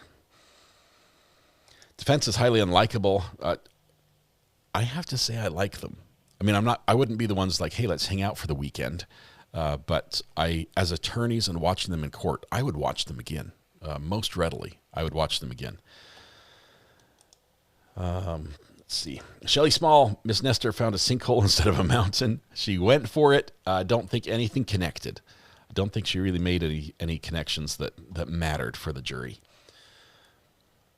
Kouri seemed a bit flustered. I saw that as well. At least that's my take. I'm not a body language expert, though. Ramos is much more effective now that he toned it down. Incredibly so. Incredibly so. And props to him for being able to change on the fly like that with a little advice and correction. Let's see. Do we know if they're still in contact, the boyfriend and Kouri? I think we're going to find out here shortly. I think one of the questions is, when did you last talk to her? Are you still in communication? I think that's going to be in there.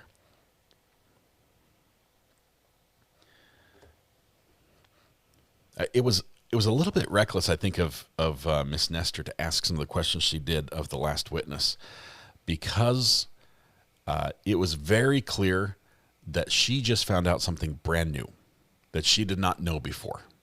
Right? She didn't know that there was this attorney-client relationship between the witness and Katie Richins. So when she's asking questions to probe the depth of that, she doesn't know the answer yet. And lawyers like to know the answer before they ask the question. They don't want to be surprised because it could go anywhere, as it did here, and it just wasn't good for the defense. Let's see.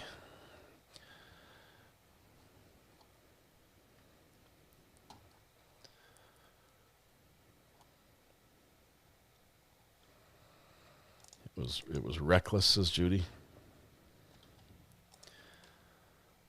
Her instincts are good. Her instincts are fantastic. That's what I like, how fast she thinks on her feet. I love it.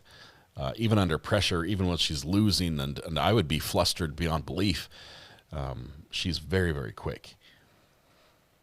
We have just a short bathroom break so that the next witness, the boyfriend of Kouri Richins, won't be interrupted by a break during the direct. Is Kouri what's on her birth certificate, or is she making it up? I think her name is Kouri. I don't believe that's an abbreviation or a nickname.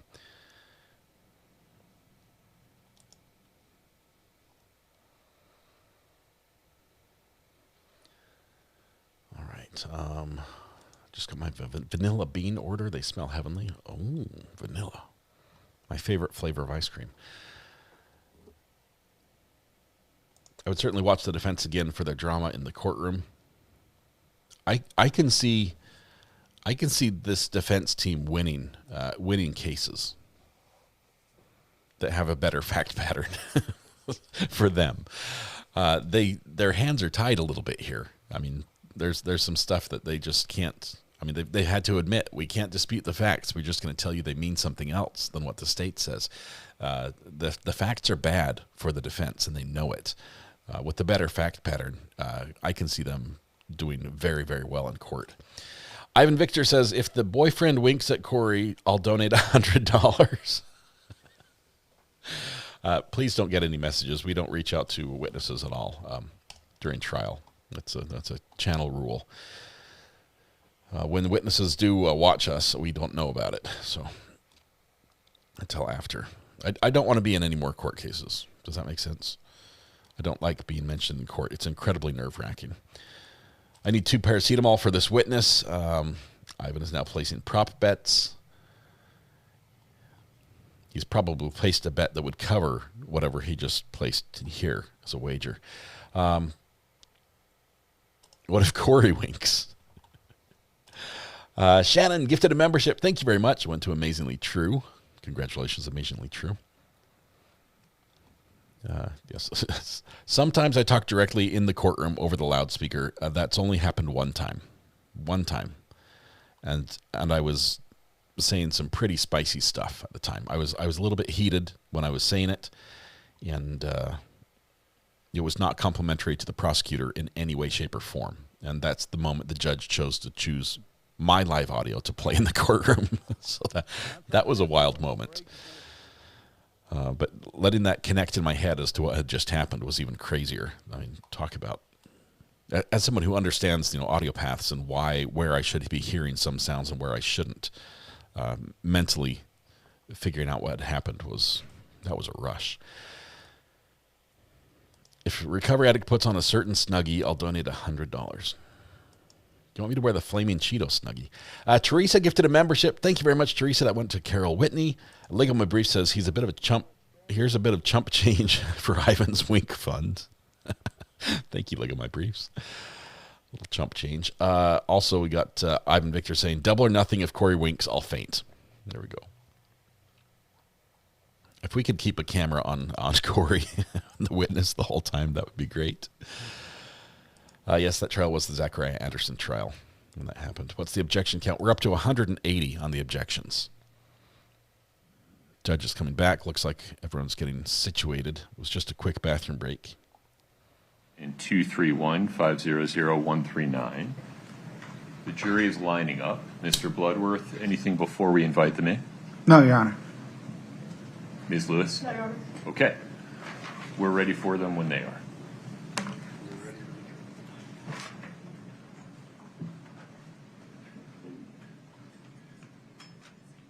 Jen J, thank you for your gifted membership as well.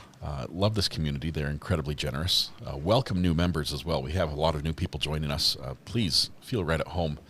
We just ask that you be respectful in your communications with each other and with your comments about people we see in court. And we could enjoy watching court together. Yeah, I'm not seeing Nate Eaton. Looks like Nate Eaton might not be there. He was there this morning. Didn't make it back in. Please have a seat as you come in.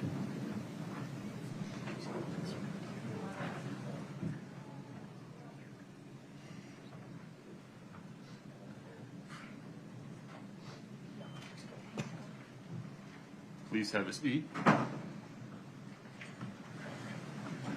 Mr. Bloodworth, the state's next witness, please. Your Honor, the state calls Robert Josh Grossman. And it's Mr. Bloodworth on direct. He is ready for this. This is the boyfriend. I believe. Who did that? Who did that? Since he said Josh. Sloth Life gifted a membership as well. Thank you, Sloth Life, for your continued support of the channel. You're amazing. Mod chat, let me check. Mic shut down while we wait for attorneys who are whispering to each other in close proximity of the mics.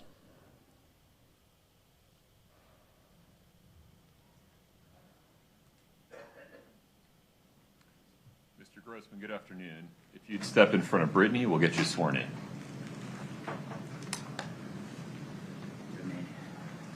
Will you please raise your right hand? Do you solemnly swear the testimony you're about to give in the matter before the court to be the truth, the whole truth, and nothing but the truth, subject to the pains and penalties of perjury? Sir, do you swear to tell the whole truth under the pains and penalties of perjury, yes or no? I won't lie. I'll tell as much in this setting. I assume Jury out. Jury out. Stand right there for a moment. If you Jury don't out. mind. Can I invite you folks to take a walk for a moment? Please rise for the jury. He said, "What do you mean by the whole truth? What do you mean by the whole truth?" Jury's out. He's also said, "I won't lie." Look at Kouri. Pursed lips.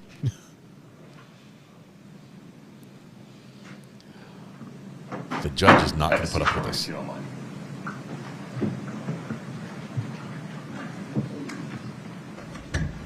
This is a hostile witness. Mr. Grossman, do you understand the difference between what's true and what's not true? I do. Do you promise, under the pains and penalties of perjury, to tell the truth when you're asked questions? Absolutely. There you go. Anything further, Mr. Bloodworth? No, Your Honor. Ms. Lewis? No, Your Honor. Okay. Would you bring the jury He back? didn't have his arm up, but, you know.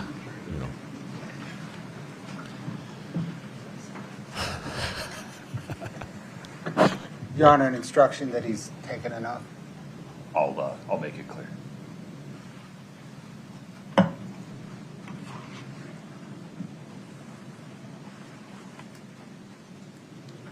So that you're not surprised, I'll just ask you to confirm that you've sworn to tell the truth. Yes, sir. Okay.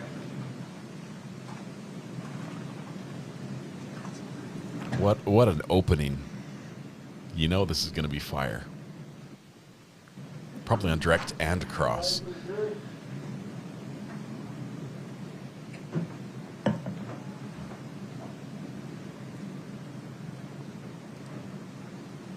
Folks, please have a seat as you come in.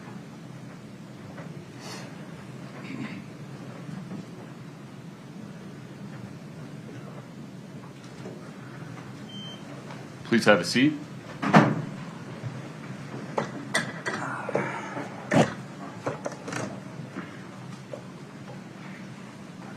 Mr. Grossman, just to confirm, you have sworn an oath to tell the truth, correct? Yes, sir. Very good, sir. Mr. Bloodworth, please proceed. Thank you, Your Honor. What, sir, is your name? Robert Joshua Grossman. Sir, do you know Kouri Richins? I do. How do you know her? I've known her for, I don't know, a decade probably at this point. We met in South Carolina. She was flipping a house, and I answered, and a help wanted ad. Then did you come to know her in South Carolina through helping her flip homes? I did. Did there come a time you moved to Utah? Yes. When, sir, was that? It was just as COVID was kicking off. So 2020, I believe, or early in the year. And why did you move to Utah? To work with her, help her flip houses. And when you moved to Utah, where did you stay? Initially, I stayed at a flip that she had acquired in Heber. I had my dog with me. We do live-in flips, me and the dog. Yeah. Dog did most of the work. Other than accommodations, did she pay you for your service? We didn't have any contractual agreement. She took care of me. I lived for free. She gave me money whenever I needed it. I liked her, so I'd worked for free. Not that she didn't, pay me. She did from time to time in lump sums. And did she also give you a truck? yes, she bought me a truck. 2 of them. Bought me one, traded it in, got another one at one point. Didn't trade it in, gave it to her mother. Yeah. Did, sir, there come a time when your relationship turned romantic? Yes. About when? Same time, just before driving to Utah.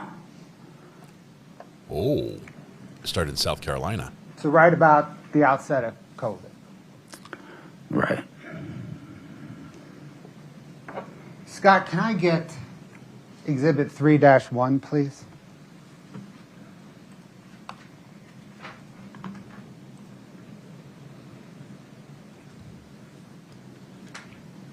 Witness has it. Thank you, Your Honor. It's been admitted. Can we publish it? And Scott, can you zoom in on the top portion? Thank you. Mr. Grossman, do you recognize that document before you? I know what it's alluding to. I know of it, yes, sir. And did you know about a trip planned to the secret St. Martin's Resort? Yes. So I'm going to take a look at the passenger name line. There's some initials there. RG with a birth date of 9 December 1982 and a gender of male. So are those your initials? Yes. Is that your birth date? Yes. Perhaps obviously. Yes, definitely. Thank you.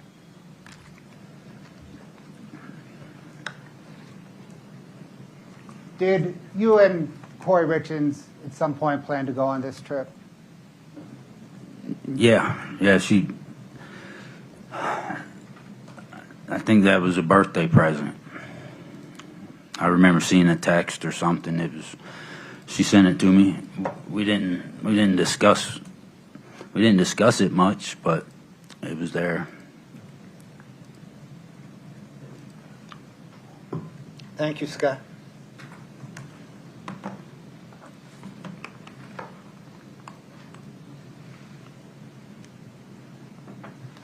During that time that you were romantically involved with Miss Richins, did you love her?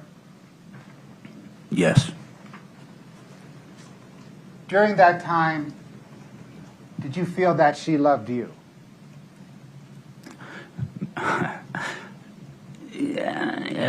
Yeah. I have a tendency of going head over heels, though, probably more than most, so, I think she did. Did you exchange text messages with Kouri Richins? Yes. From the time you moved to Utah, about how often? Daily, unless she was mad at me, or vice versa. What topics on those messages did you discuss? Same thing you would discuss with your best friend, plus house flipping stuff. Life. You discuss her children? Yes.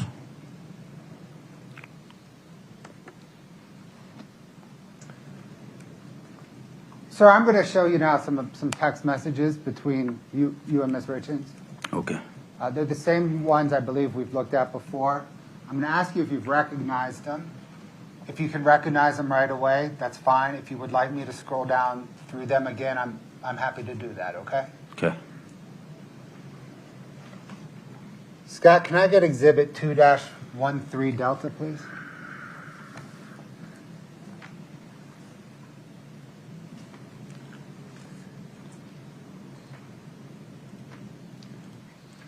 You just kind of scroll through the whole string without zooming in. I am not seeing daggers from Kouri at this witness. I'm not picking up that glare or stare from her. Perhaps the fire is still kindled? Those are pretty small. If you need people to zoom Yeah. in, you can ask, sir. Is that good enough for you to identify them, or do you want to zoom in and step through them? I mean, if you could zoom in a hair, Yeah. that wouldn't hurt. Okay. Was I supposed to be reading them at that clip? No, I just, right there? what I'm going to ask Okay. you, the I got question you. for you, sir, is do you recognize this as a text exchange that you had with Ms. Richins? I got you. And I do for this one. Okay. Then the state moves to admit 2-13D. Could you just, Scott, could you just scroll down and let me take a look at everything that's in there real quick?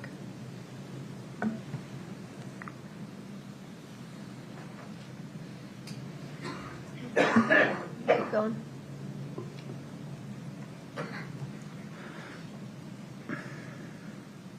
The witness wants to say something.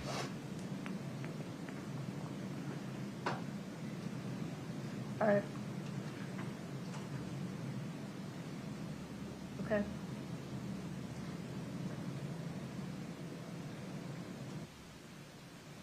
What I initially took for hostility just might Right. be Southern common folk type thing. Unfamiliarity with the court system. He's not coming across as hostile at all. Quite truthful, as a matter of fact. Okay.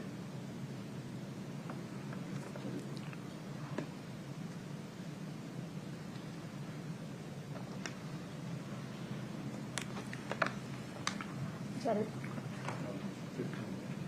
Oh my gosh. Never mind. Okay. Council, take the time you need.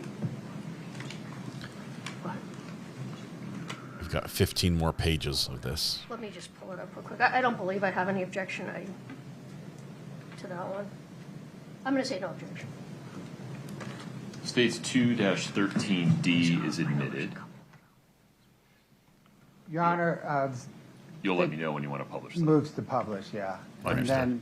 then, Scott, We're going to do if we some could reading. just walk through them with the jury, please. He's super uncomfortable about this.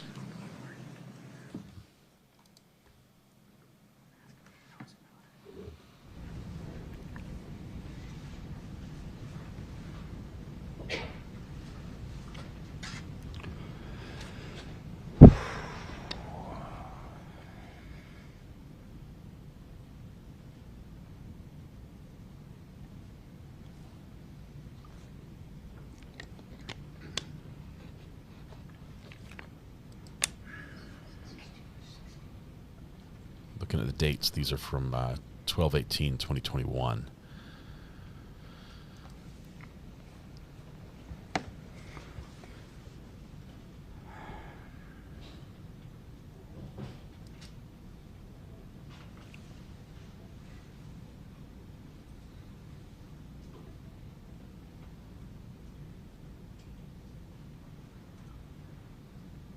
This is fast.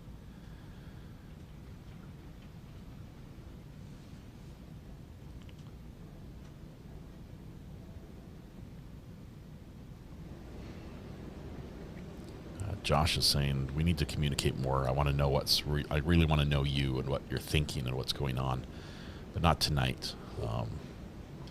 Kouri says, what's caused this? Josh says, can't text it. This texting stuff sucks. Several things. If you lived one day with my phone, you would get it. It's probably one of those pink iPhones. Sorry, Ivan. Josh then says, not mad at you. Know that. This is faux, these cuts. Too time consuming. I have 2 hours of driving soon. I have to get off this job. Kouri responds, it's draining to love you, was the quote. My heart is burning with sadness to have read that. Like it popped out of my chest and someone's stomping on it. I'm sorry I'm draining to love. I knew this would come one day, just was hoping it wasn't today or anytime soon because I love you. I love talking to you, being with you, laughing and joking, venting and being overly happy with the news I got today. The sense of never feeling judged with you and just so comfortable around you. I don't have that in my marriage, and I really enjoy my relationship and love for you. But you're right.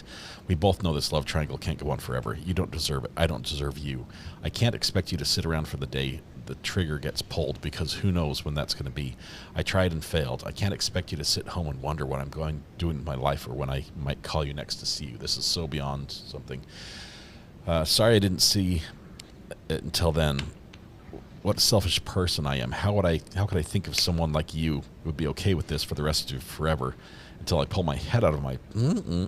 how selfish not to step away and let you just live your life without the constant wonder. Your love is draining, was the quote. I'm sorry, babe. You're right. It has to be exhausting. How dare me be okay with that?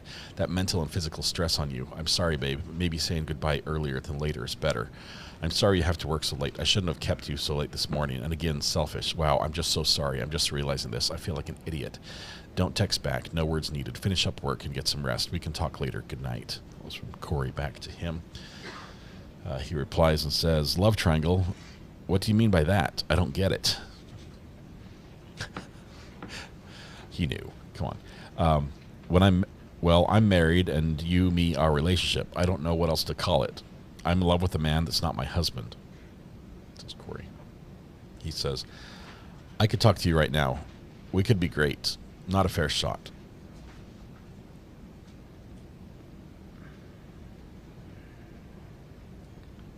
Josh says, instead, it's going to be misinterpreted text once again. Instead, it's going to be, let's end this sooner. Wild. Kouri responds, I meant what I said yesterday. I'll always love you, handsome. It's okay. We can talk. Can we talk tomorrow? I want to go to sleep as happy as I was when I woke up with you this morning. I won't misinterpret anything, or hope I won't, until I talk to you about it more. I'm sorry, babe. I don't do voices, by the way. I'm not doing Kouri's voice. Josh replies, it's draining to love you. You threw the last half of the sentence away. You changed the meaning of the sentence by deleting some of it, and then used your new sentence as an epiphany and a reason to profess your love, triangle, of Eric and end it sooner with me. That's what I gathered from that. Chopped liver over here. Yeah, they need a DTR.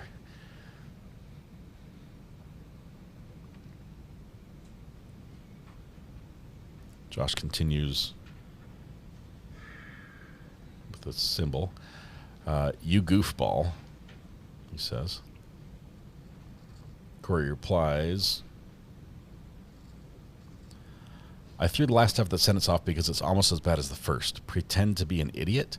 I took that as are we ever going to address the elephant in the room and recognize what's really going on here, the bigger picture? Profess my love for Eric? What? That's not what I'm saying either. You took love triangle and changed it around to professing my love for Eric, when that's not at all what I was doing. I'm telling you, I'm in love with a man that's not my husband. That's 3 people. Want to make a circle with 3 people? You just didn't the exact thing I did. Assumed and misinterpreted a text. Oh, so now it's becoming a fight.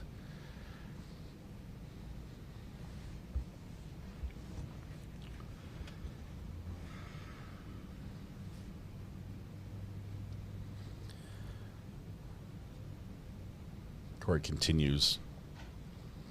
Did the exact. Corrects her didn't from before.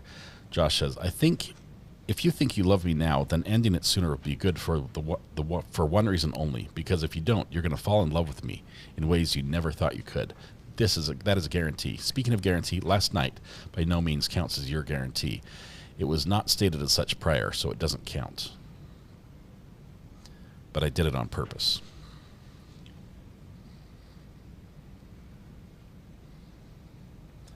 Kouri says, you will never be chopped liver to me. Absolutely not true. I had an epiphany on the selfish person I really am, and that's the only epiphany I had. The day you yelled at me on the phone, you said I was selfish, and I was offended by that. And now I understand why you said that and why I felt so mad, because it's true. You're right. If we don't end things, I would fall deeper and more in love with you than I already am, which is going to be even harder. Okay, I'll take it. It doesn't count. Guarantee for the 3rd? Maybe that will be more of a date to remember than just celebrating Christmas and a guarantee. I know your fingers hurt. I know you're working. I can try and get away tomorrow for a phone call, I think, something. If you're going to be mad at me, you need to come see me and do it in person, says Josh. If you're going to say goodbye forever because that's what you want to do it in person. Or better yet, just love me. Love me like you have no choice in the matter. I want to be my best for you. I want us to be ourselves for each other. Looking for the date on this. She mentions the 3rd. This is in December 18th. Josh continues, I love our love. I love you. Do you believe that we could be great together or for each other? What did you mean by more of a date to remember? Says Josh. Kouri responds, oh my goodness. He does not want to see this. I'm not mad about anything. I promised saying goodbye. We promised to do it in person. Both know it was coming and happening the day it happens. It's not what I want to do, but it's also not fair to you. Anyway, impossible that I can't break up my family. I'm having cake. It's having your cake and eating it too. I want to love you. I do love you. I love you. I love our love too. It's my favorite. Do you think we could get to be great together? Yes, of course I do. Josh says, no, ma'am. I thought you were getting a divorce. Kouri says, that's what I'm saying. What if it's in a year? You just supposed to sit around and wait for me? No, I would never ask you to.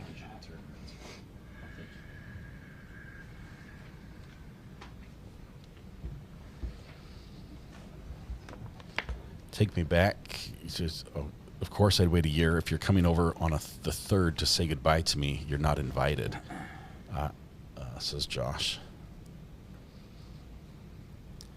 I'll take it back to 7 a.m. every morning or 9 at night every night.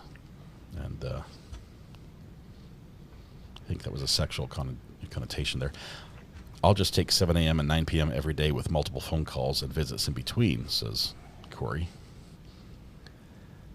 I'll see if I can find a tree and put it in Little Mill Creek tomorrow. If there's a particular one you want me to get, send me the info. No sweets. You do it tomorrow. Take the day and just relax. Storage unit stuff. Panda walk. Don't worry about it. I really appreciate it though, says Kouri. Hey, says Kouri. That is doing me. That's what I'm going to do. So if you don't want a Charlie Brown tree, you might want to participate. Talking about a Christmas tree. Hey, says Josh. This is still on the 18th. Ha ha ha, you're the best. The thought of not talking to you and listening to your silly jokes sounds awful in a million ways. I love you, says Kouri. Kouri continues, good night, pea in my pod. Like 2 peas in a pod. I love you, kind, outgoing, unique, romantic, inches away from signing her divorce papers and falling madly in love with her soulmate. Good night, Lima Bean. He did the Kouri with the, down the side. Too late, I've already fallen. Night.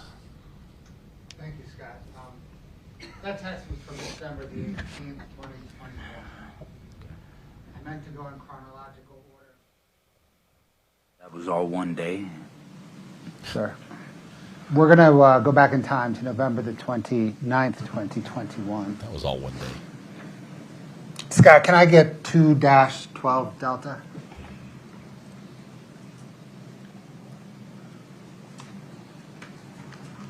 Can we scroll that through that for Mr. Grossman and council, please?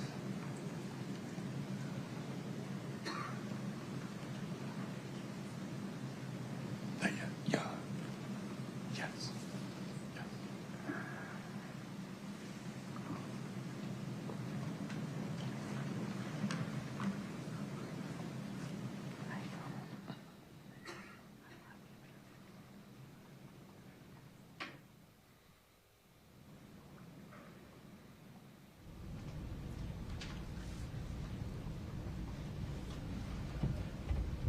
Sir, is that an accurate depiction of a text exchange between you and Kouri Richins on November the 29th, 2021?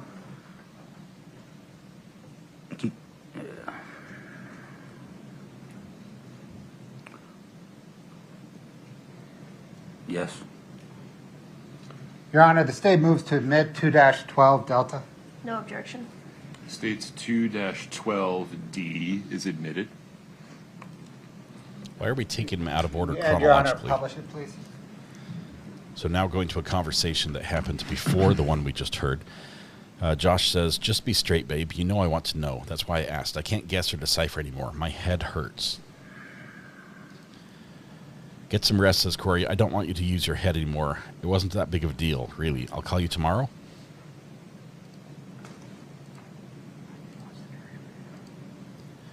Maybe it's a tiny deal, but you could still tell me so I'm not made to sit here and wonder. Kouri says, when I was little, I grew up scrubbing other people's toilets in Park City at rich people's houses after school, Christmas breaks, all summer. I worked for my aunt's company. I was just always looked down upon because you're literally the person cleaning toilets. I always said to myself and my aunt, one day I'll own properties in Park City like all these rich, snooty people, and I'll never be like them. Tomorrow I close on 3 properties, all on the same day, 2 being in Park City. That's a huge deal to me, biggest accomplishment to date career-wise. It's never been about the money. It's about being able to say, I have properties in PC, and you're not better than anyone the way you treat people. I can prove it. Tomorrow is a really big deal for self-accomplishment-wise, to sit and reflect and be thankful. So I just wanted to sit it for a minute and to celebrate. Anything to anyone, and that's okay. I like the secret part of... and don't like people knowing my business, but tomorrow is big for me, a big day for me. So that's all. I just wanted to see if I could find an hour where we were both free. I might have to read fast. Hope you have a great night. Good night, says Kouri.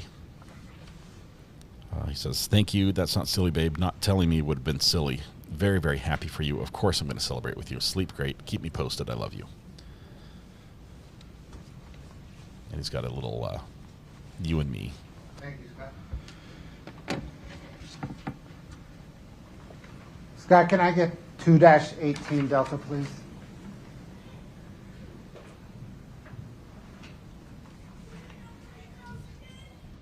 scroll through it for Mr. Grossman and counsel.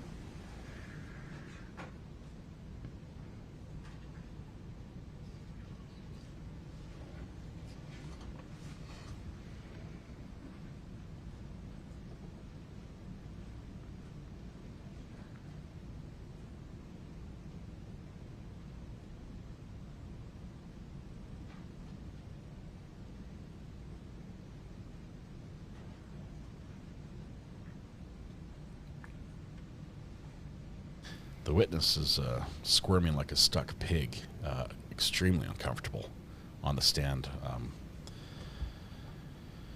knowing that all these are going to be read out. His life in front of the jury. Got to wonder if he blames Kouri for this or himself.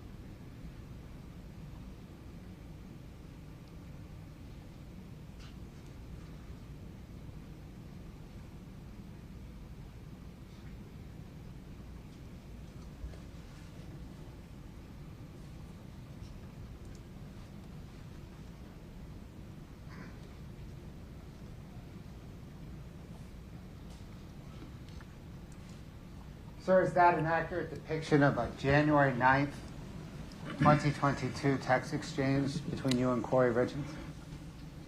I mean, I think so. I didn't necessarily recognize some of it. I saw the word dope sick in there. That doesn't, I don't know that that's, can you scroll back up to that one? That just doesn't seem like a topic of conversation of ours, but,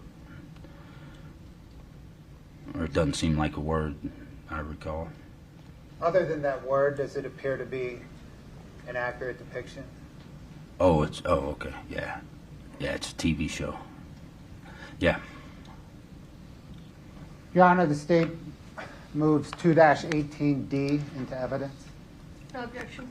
States 2-18D is admitted. And to publish, Your Honor. There you go. Random question, says Kouri. Have you ever done anything besides smoke weed, drug-wise? This is on 1/9/2022, so January. Yeah, pretty random. We've already had this talk, says Josh. Kouri says, no, we haven't. I would have remembered. I'm just curious, says Kouri.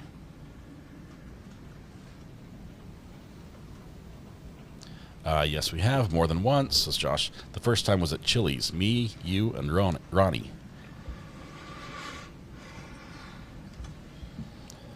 Well, what did you say, says Kouri. Yes, I've done other things. Not all of them. Not often. And you?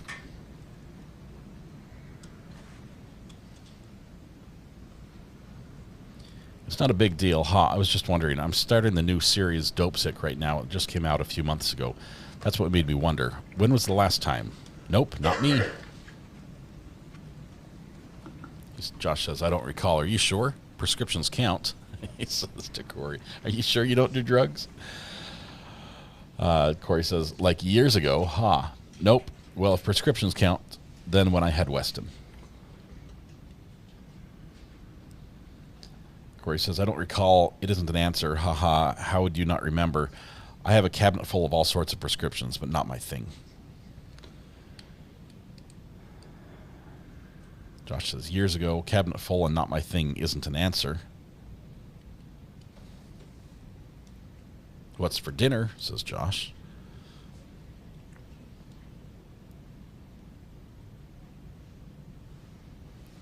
How is that not an answer, says Kouri. Answered perfectly.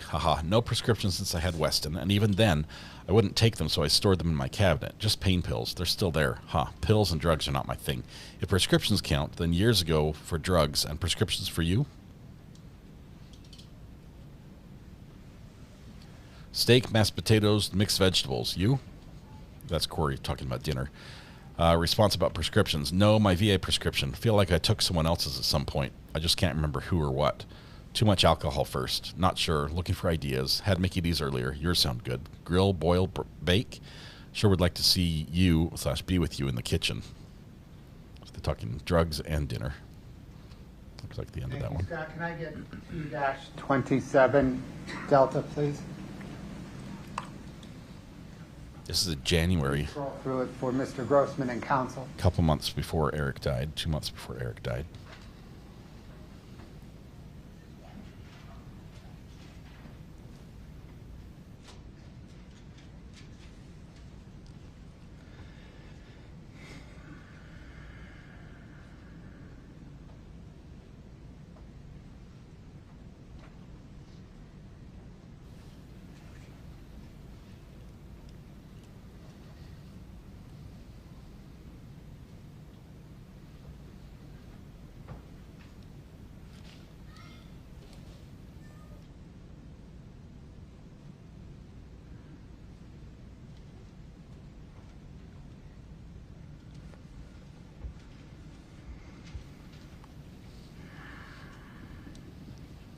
This looks like a longer exchange. It needs some more water.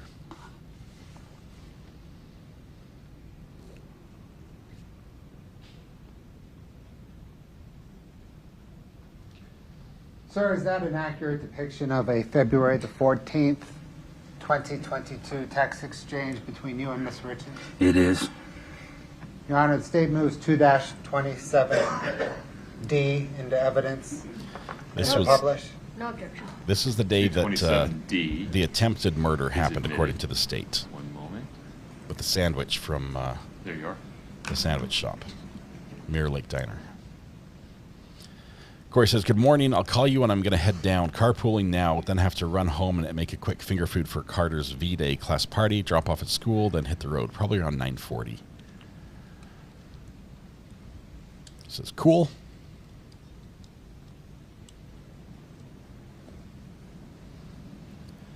Leaving the school / Camus, says Corey.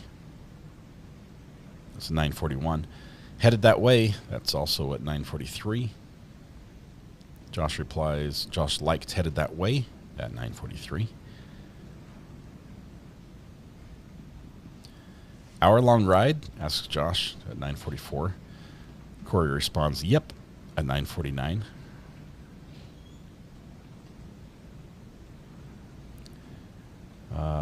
There's a map. It looks like a navigational map that was sent as an attachment at 9:49. Corey says, I love you at 6:11. I love you. I love you. Want to be one of my Valentines, says Corey. One of. I love you again. 6:30. I love you. Want to be one of my Valentines at 6:11. Why are we going backwards? I love you at 6:30. I can take a no. That's okay. She says at 7:51. Oh, that's UTC. We switched to UTC for some reason. My heart is smiling. When those three words come from you, it's very unique, different than any other time I've ever heard them, says Josh. Before, those feelings, when coming from you, bringing up different feelings in me. Your love reminds me of how much God loves me. It reminds me that I, my mom's son, am secretly the luckiest man on the face of the earth. He's in tears right now. It gives me immense amounts of appreciation, gratitude, and honor.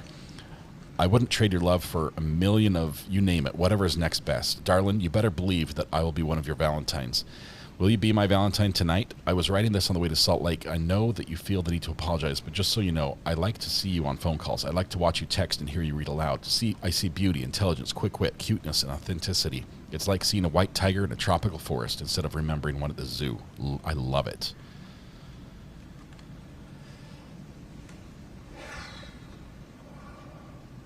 I love you most, replies Josh.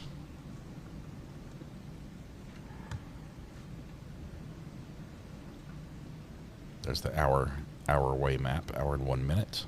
Arriving at 10. Scott, can I get 2-29D, please?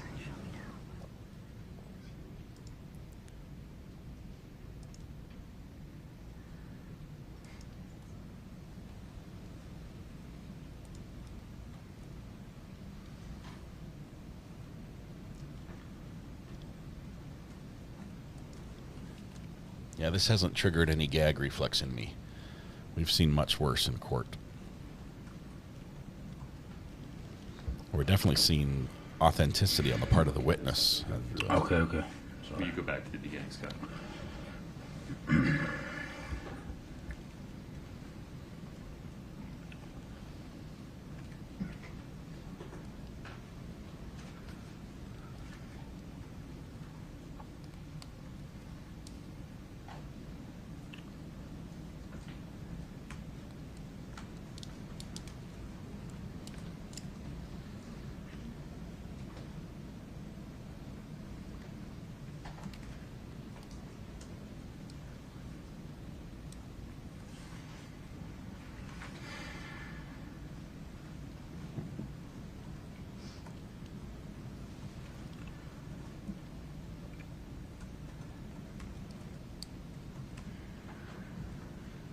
Your Honor, I'm sorry, seeing we're frozen up again. No problem. Let's fix it. Unplug it, plug it back in again. 1 second, Mr. Grosser.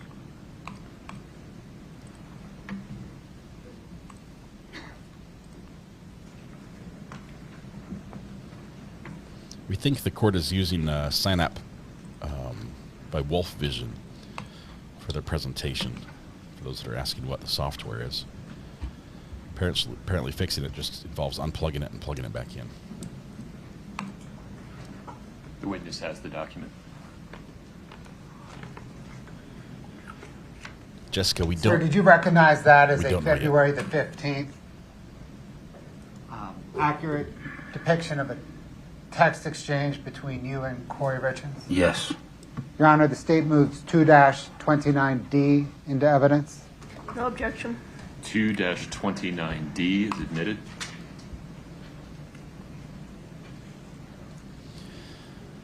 Kouri says, how does Harry know my name to correlate the conversation between Dave and who I am? Haha. I mean, I know you have talked about me, but I didn't think it would be anything worth remembering.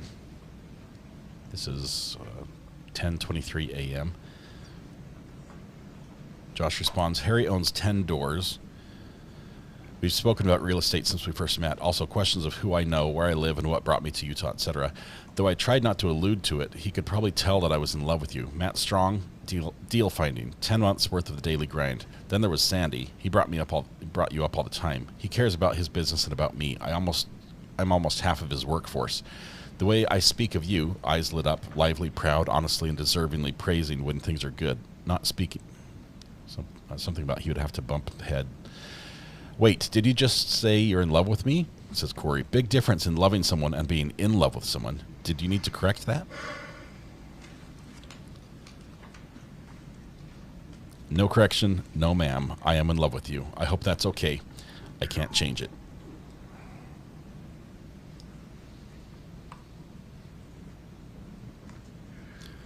No change. It doesn't change me or have to change us. I've been this way for a long time. Kouri says, like, actually in love with me? If I was divorced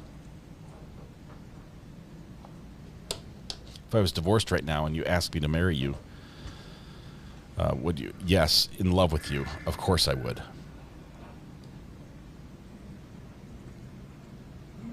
How strong? I don't know what this is. Just a blank. Oh, it says, have a good day, babe.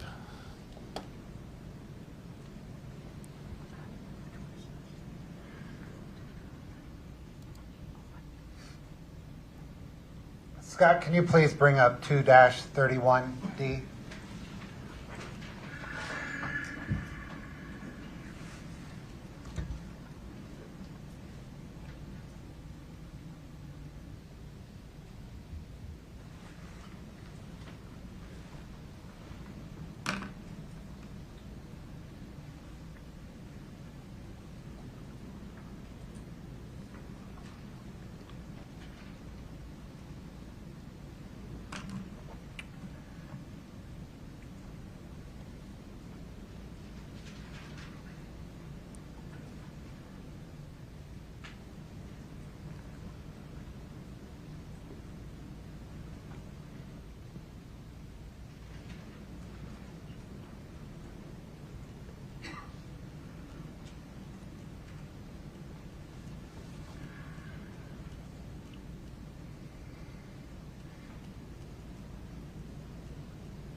body language here speaks volumes.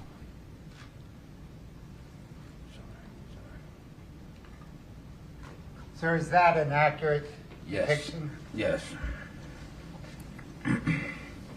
February 19th text message? Yes, sir. Your Honor, the state moves 2-31D into evidence. No objection. 2-31D is admitted.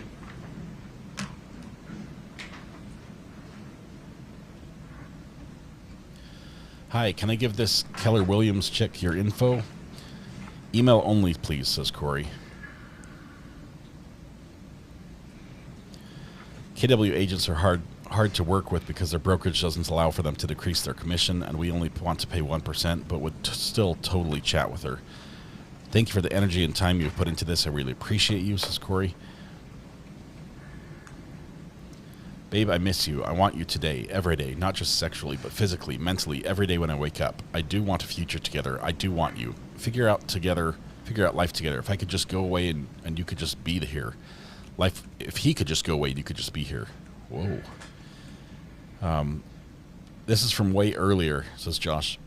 Sorry, phone died in customer talk. 30 more seconds and I could have kept going and going. I erased short-term and long-term rentals. Stagger, Kouri, MA, and just mom, teacher, coach, and hero to 3. Speed reader, speed demon, organizer, host, planner, bows, center of every room, motivator, caretaker, philanthropist, chef.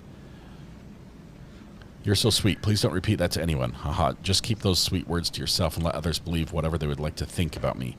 Thank you for giving her my information. I'll watch for an email. You finish work and please address my latest text in a bit. I love you. I always appreciate your sweet, kind words. I hope you know I think you're one incredible man. Not sure what I would do without you.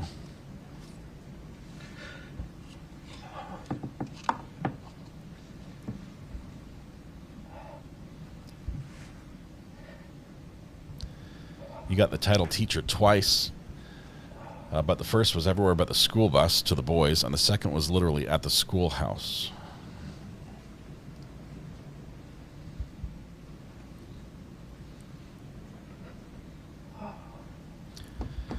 And whoa, what would you do without me? I just erased this because I knew I would send it to you in my next text, but I didn't know it would be this one.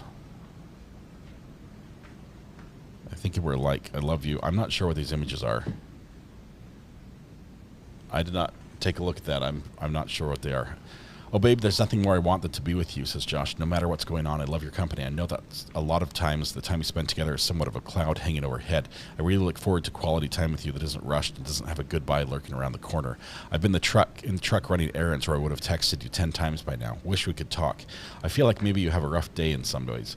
Sure, I would like to hold on to you, to do something to make you happier right now, to make your tomorrow better.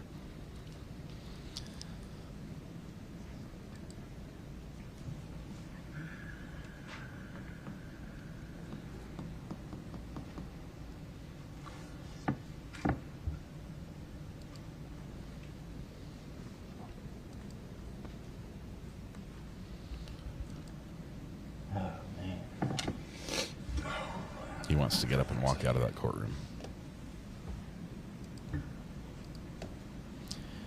Hey, I am. Are you? Yes, I just wanted to say I love you and good night, says Kouri.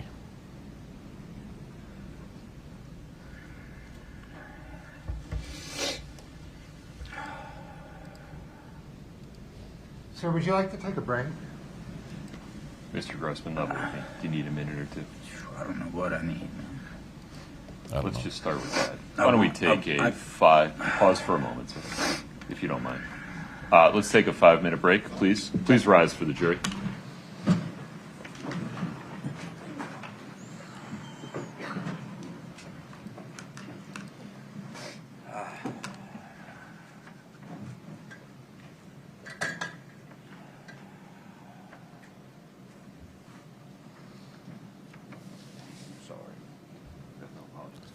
He apologizes to the judge. Judge says no apology needed. Please have a seat. Mr. Grossman. Yes. I'm going to let you take a few minutes. Collect yourself. You're welcome to walk around the lobby. You are welcome to use the restroom. do not speak to anyone. All right? Nobody in here. Nobody in here. In fact, I'm going to ask everybody that's in here to just sit tight for 5 minutes so we don't have any ambiguity about whether anybody is interacting with Mr. Grossman while he just takes a short break. Feel free to stretch your legs. There are going to be more questions. I just need you to be present, able to listen. Right. It's fine. Take 5 minutes. Don't talk to anybody. Okay? Okay. You go stretch your legs for a second. I feel like I got something I want to say. Yeah, but you're going to have to wait and just answer questions that are asked, okay? Okay, I'm ready though. You sure? As You sure you don't want to stretch your legs? That ain't the legs that All right. need to stretch. It ain't the legs that need to stretch. Well, I'm going to sit here for a minute and just cool answer with an that. email and take a deep breath, okay? I'm cool with that. All right.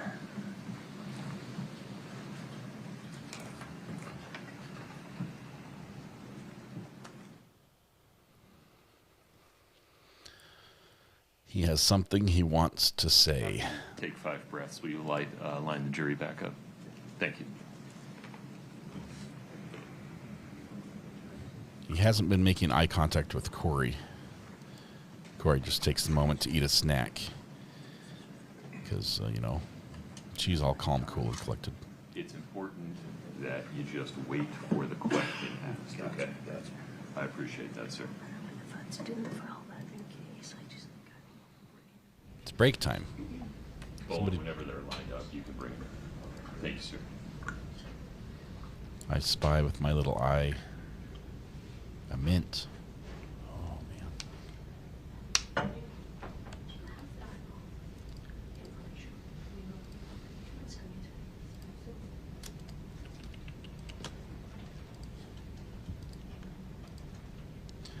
I don't think either side wants to let this witness say just whatever's on his mind, so we might not know ever what he wants to say. I don't think it would be wise for either side to just say, "How are you feeling? What's on your mind?" I think he might want to share some of that might not be relative at all to the case, to the trial, but I think it would be good for him. I think what he wants to say is something that would make him feel better.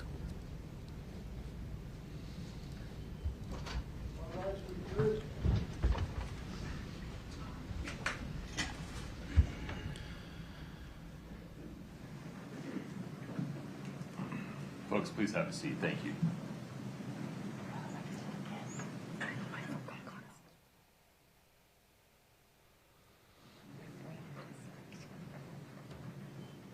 All right, have a seat. Mr. Grossman, you're still under oath. Okay. Very good. Mr. Bloodworth, your next question, please. Thank you, Your Honor. Scott, can I get 2-32D, please?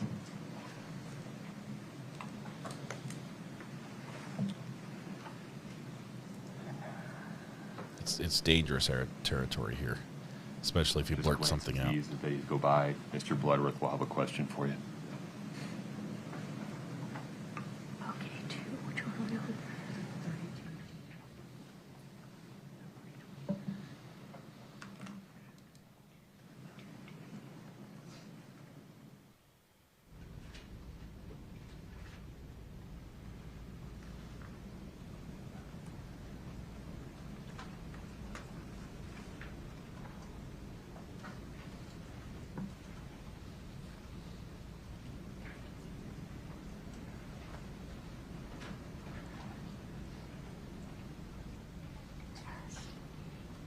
Other courts would have had this witness reading each one of these texts, which I think would be too much for this witness.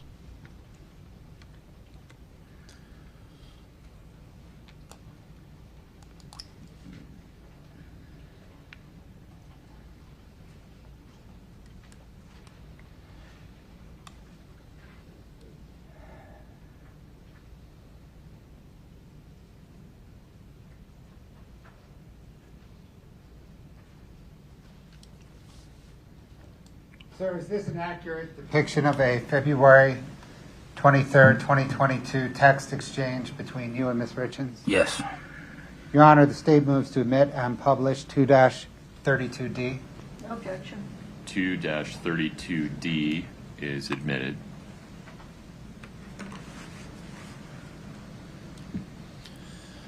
Kouri says, hey, babe, I hope you had a great day. It sure was a cold one. Hopefully you deserve warm supper. Sad I couldn't be with you, but I understand work is busy sometimes. I wanted to celebrate some semi-good news with you tonight. Maybe another time. I miss you. I hope I can see you next week. If there's anything I can do for you, please let me know. Yes, I had soup for dinner. Make it home okay?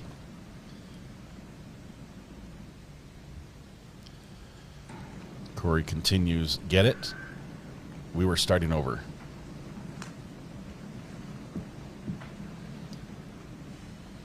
Josh responds, phone died. It had 100% charge a couple times today. I didn't use it that much. Yes, it was quite the chilly day. It's a shame that I have to use my fingers and can't wear gloves. Sometimes the garages are colder than the driveways. I stopped for Domino's. I always want to celebrate with you. You have to tell me what happened. Before my phone died, my text was a series of questions. What time does the convoy roll out in the morning? Where will you all stay? What is the most important accomplishment or news of the day? Ditto bad? Any random ideas or thoughts? Can you share something with me that my curious mind wants to know without me asking?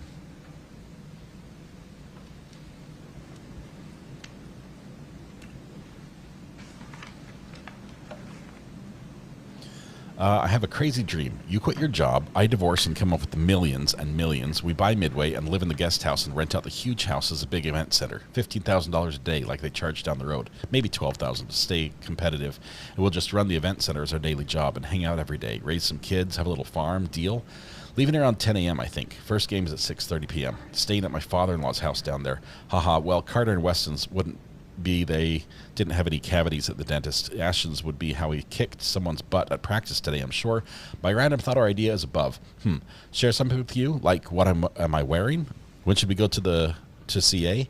When are we going to see each other again? Haha, your curious mind could just ask me.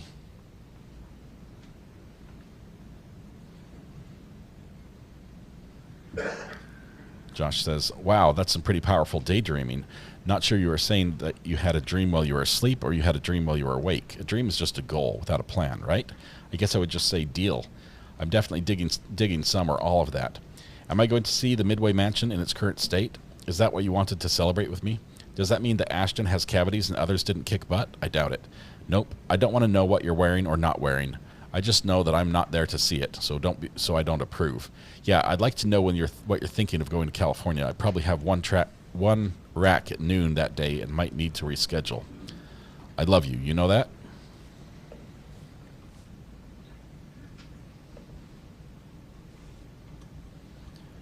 Kouri responds, I've been thinking that dream for weeks. Not possible, but fun to dream. Maybe another property when timing is better. Sounds kind of amazing though, right?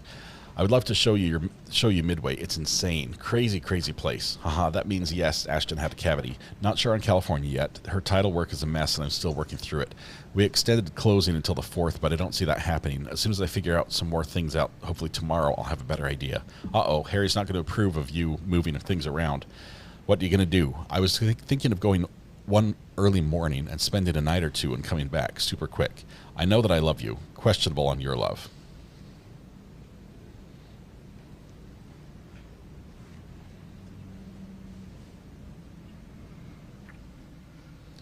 Kouri continues, just kidding. I know that you love me, babe. Why do you ask? Josh says, I wasn't really asking as much as I was finding another way to tell you again. What are we going to celebrate today? Halloween, Christmas, New Year's, Valentine's Day, the right way? One of your many acquisitions or sales? Did you already answer that question? What's going on here?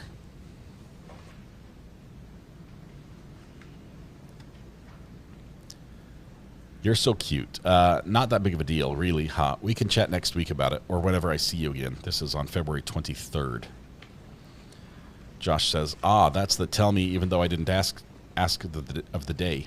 But I understand your desire to wait a moment. I just hope that you don't forget that the right moment comes. And also, we're not postponing getting to know each other better. All right, I'm sure little ones are there. We're really close. I'll let you do your thing. You're lucky I'm not in your space right now. Couldn't beat me off you. Great. Good night, sweetheart. That one snuck up on me. You're so good, not a big deal. Adam didn't come through on the funding or for Midway. Matt did, though. He's really going to fund it for me. I just need to put down $300,000. But good news is it's really getting funded. That's all. Boys are almost home. I wish you were here. I want you on me. Good night, babe. Wow, that's great news. Good job, Kouri. I love your name, babe. Could you lean on private money for that? We'll talk about that whenever you want. Well, I'm super sad that I didn't get to see you today. That I'm not your whatever you want right now. Looking forward to our time.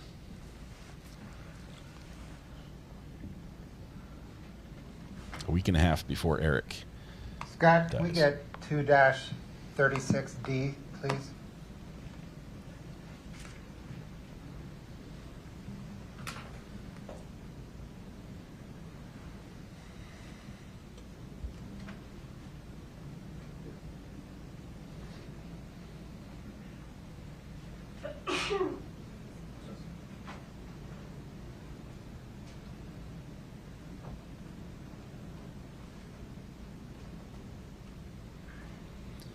Sorry, I'm not able to follow chat and keep track of all the texts.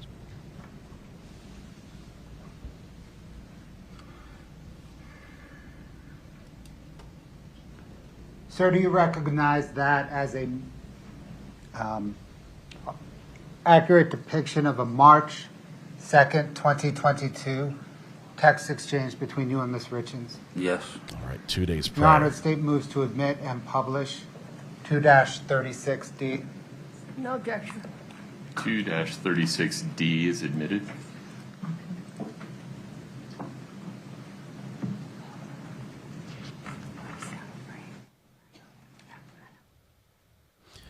Josh says, hey, cutie. Yeah, everything is good. My body disagreed with my mind yesterday before I went to work. I sat down to eat that hush puppy thing, and that's all I recall until about 11 p.m. Sounds like the fire department experience was a disappointment. Kouri says, haha, no worries. I just want you to make sure you're all good. Fire department was so fun. The chief is like 65 or 70. It was so cute. Just got this text from Matt today. I could have cried. We'll definitely call you today.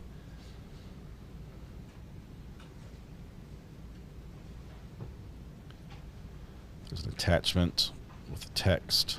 Can't see it. Josh says, nothing. I just can't even believe this. I want to celebrate with you. Well, Friday, when it's officially closed, recorded, and we're done. Kouri continues. Love you, love you, love you. Thank you for always being my support, shoulder and rock. I need you all the time. Some things I could never do without your encouragement. You have no idea how much I appreciate you. Okay, so cool. So this is how I propose on my end with Burns now coming in with 400. Sierra West funding of 2.5 million, loan of amount of 2652. ATM Michael Burns funding of 400,000, loan amount of 420,000. That will get you 100% financed on the purchase. Then you can decide if you want to use any of the other monies they've already raised for closing costs. That was the message I think that was attached. Scott, 2-38D, please.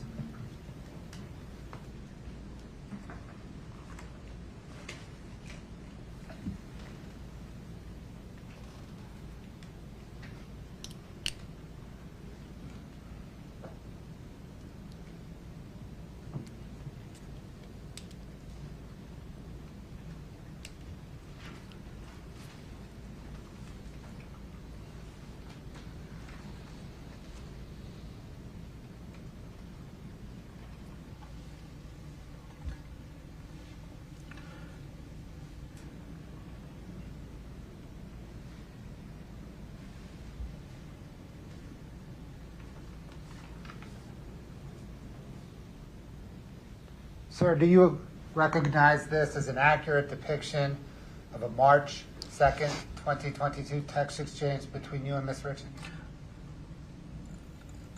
I do. I mean, obviously, I'm not going to remember every word in there, but I'm not, I'm not saying it's not. These are our texts, period. Whether I remember them all or not, but yeah. Your Honor, the state moves to admit and publish 2-38D. No objection. 2-38D is admitted.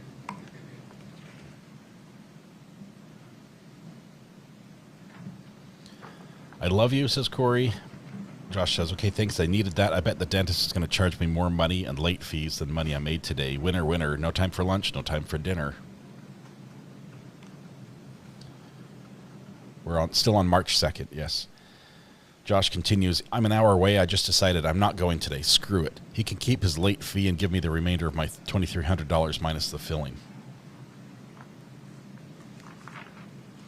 I'm no closer to knowing how wide your bathtub is, says Josh. I love you too. This phone is going to be the death of me. It's going to be the death of this phone. So I'm turning it off. I'm going to spend the night with my floorboard. I can't take it anymore. Have a great night. Bye. It's going to spend the night with my floorboard. So he threw it on the floor. Here's a picture of a tub from Kouri. This is not as professional as you would send me, but it's still all I got. I'm sorry you're having such a bad, sad day. I know I miss you, Panda, and blank, and work isn't going as you want. To me, you're worth millions a year. I'm honored to be your friend, best friend, actually, lover, go-to. Life is going to be different, I promise. You're one heck of a patient person. I hate your hard days. I wish I could be there to turn them around for you. Can I try Friday? Give me a few days. Hang in there until then, please.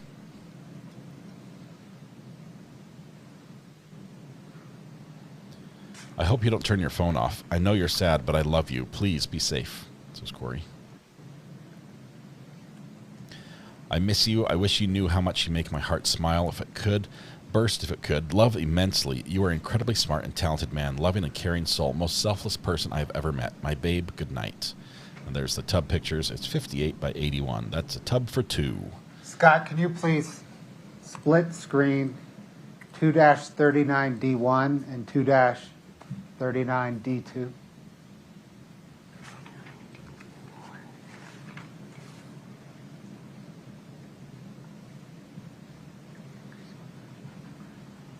The tub's basically 6 foot by 6 foot. It's a pretty good size.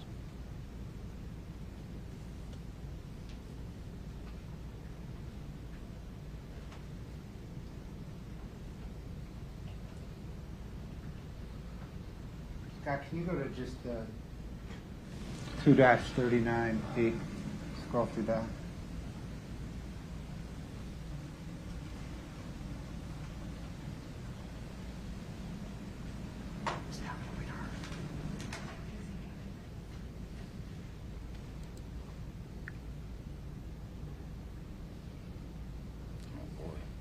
Oh boy.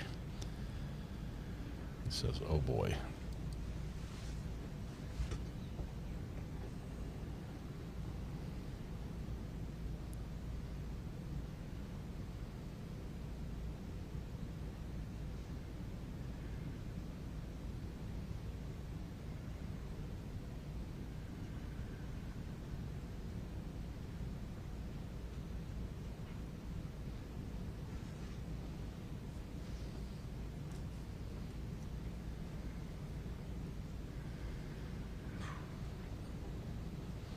Not excited about this batch of texts.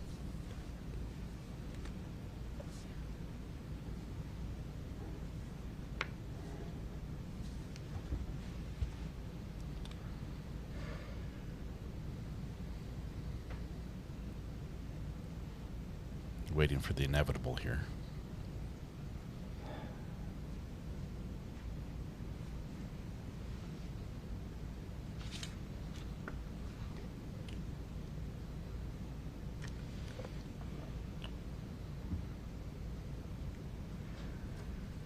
Sir, is that an accurate depiction of a March 3rd and a March 4th, 2022 text exchange between you and Ms. Richins? Yes.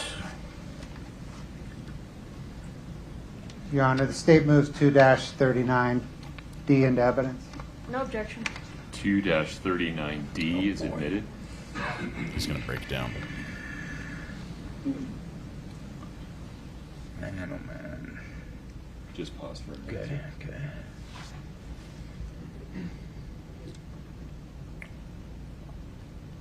So it's official now. I thought it already was. What do you think Roni is going to do?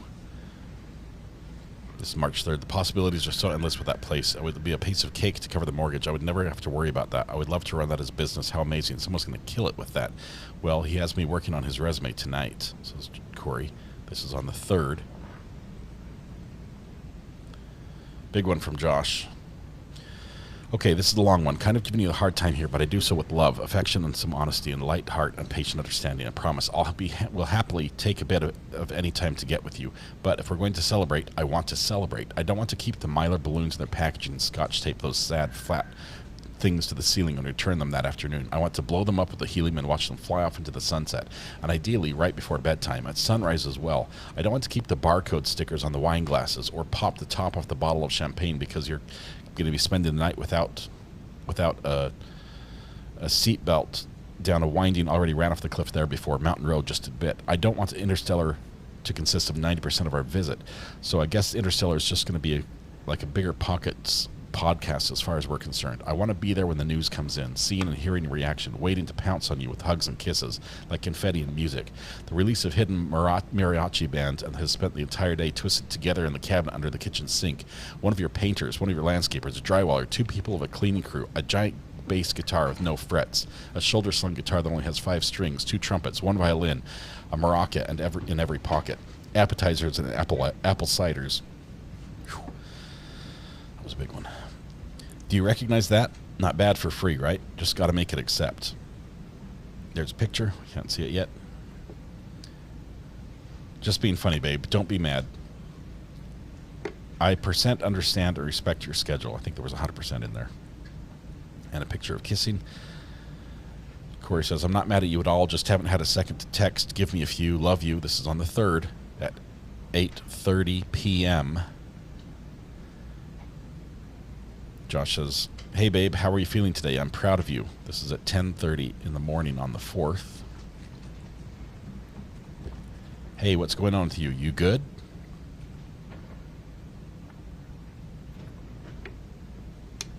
No, says Kouri. Eric passed away. That's at 2:02 p.m. Talk later. 2:03 p.m.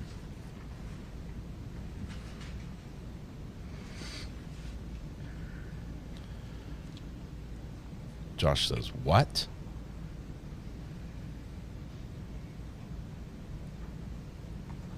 No words. Turn your phone off. Eric passed away last night. It's 2:24 p.m. No words either. Lost, says Josh. Nuts. I can't do this, says Kouri at 6 p.m. I'm devastated, says Josh. Josh goes on, I can't comprehend. I don't know what to say or do. I want you to be safe. You're everyone. What happened? Who are you with? This is on the 4th at 6 p.m. 3 a.m. I called the ambulance. Been up since then. People, family, friends still here.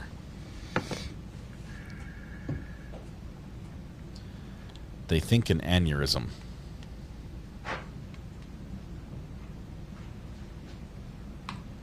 Scott, can you bring up the GIF attached to that?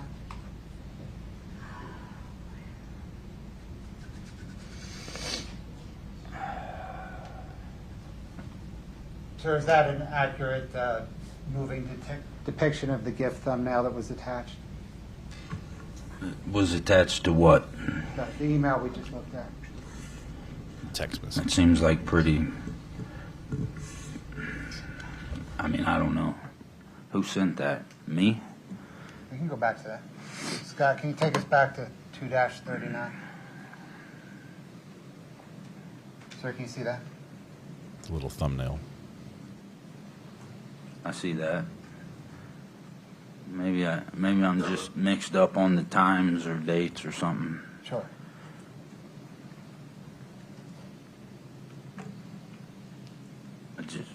If you bring up the gift. If I sent that after reading what I just read on here, then I was, you know. Just wait for the next question. Okay. Is that the moving version of the thumbnail that was attached? Right. Your Honor, the state moves this in. What I'd like to do, I'm not sure how they got separated. I would like to mark the email, the text exchange is 2-39D1, the associated GIF as 2-39D2. No objection, but could we clarify the gift was sent on March 3rd? Those texts cover both March 3rd and March 4th. The GIF was sent, it's in the text, it was sent at 7:22 p.m., March the 3rd, 2022. Okay. 2-39D1 and D2 are admitted. What order would you like to publish things in? Your Honor, let's please publish D1 and then we'll publish D2 at the end. Okay. Scott, let me know when you're ready. Yeah, we've walked through D1. We've My published apologies. D1. Okay. So it's just publishing D2. Okay. Do you want to show the, forgive me, do you want to show the message at the end to provide context for the thumbnail, or do you want to go directly to D2? Tell you what, Scott, give me D1 on the left, D2 on the right, thumbnail portion of D1 on the left. It's a big setup for this. Okay.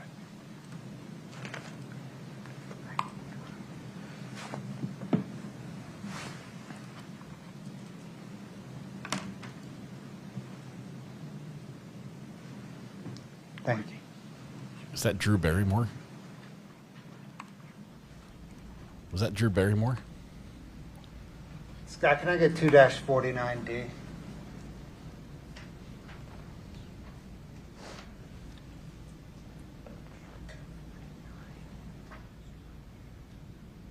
Thought it was Twilight. It's from Pretty Little Liars.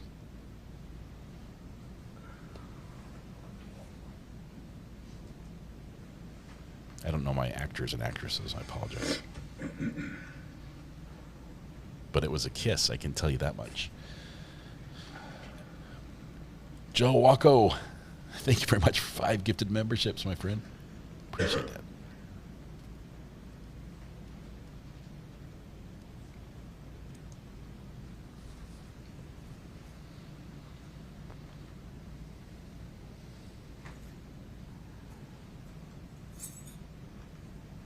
I get the impression that Josh had no idea what was going on.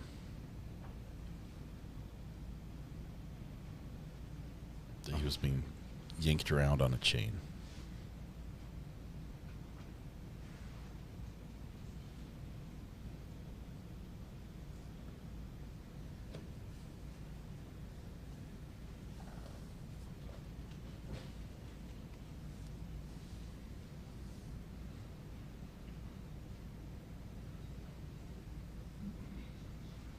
Sir, is that an accurate depiction of a March 20th, 2022 text exchange between you and Miss Richins?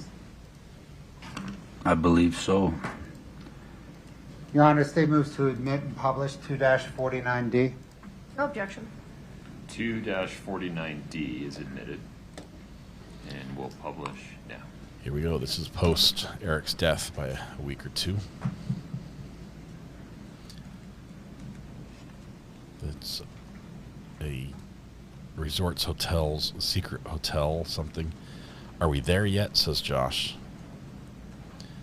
I don't know how you feel about that. Oh, that was Kouri. I don't know how you feel about that. The visitors, I feel however you feel, but without knowing, I think that I'm glad for the village. How many commas can a guy put in one sentence? I made a Harbor Freight run. I'm going to pick up a couple Fugos and go get busy. Not my preferred kind of busy. The place sure does look cool. It's definitely pretty there. Soon enough, though, it's going to be breathtakingly beautiful and the most stunning space on the planet. I can't believe it. I've known of / wanted to go for a long time. Speak any French? Josh says, would you mind if I ate a ton of curry tonight? It's a lot. Overwhelming, exhausting. Repeating yourself, emotions all over again. Sounds like a good evening, I guess. Could be better. It looks so pretty. I've always wanted to go there. No French. Haha. Why would I care, silly? Not like I'm going to eat it. Fill up on it.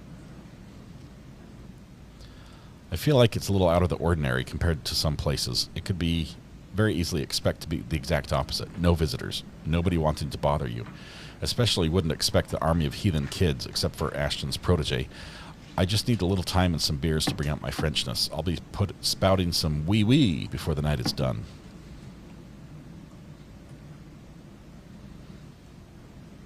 There's a picture. Okay. Read receipt. Why French, says Kouri. Where is that coming from? Huh.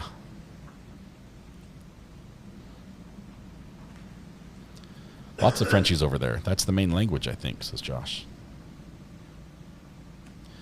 Haha, no, it's English, goofball, says Kouri. Josh links FrenchCaribbean.com, St. Martin, helpful info, language.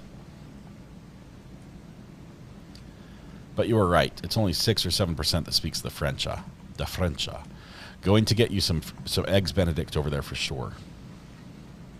Kouri says, yes, please, can't wait. She must like her Eggs Benedict. Josh says, Facebook Marketplace, here's an item, it's a link.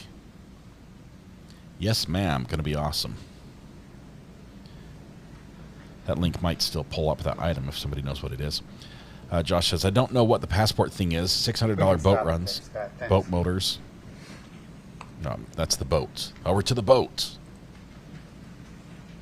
Scott 2-51D.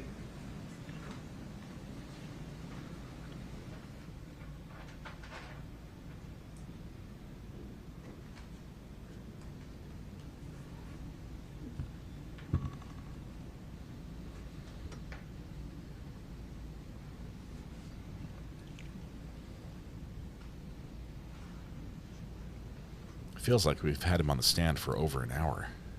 Sir, do you recognize that as an April 8th, 2022 text exchange between you and Ms. Richins? Yes.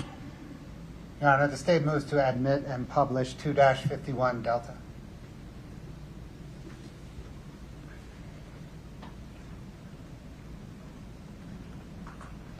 Oh, sorry, no objection. 2-51D is admitted.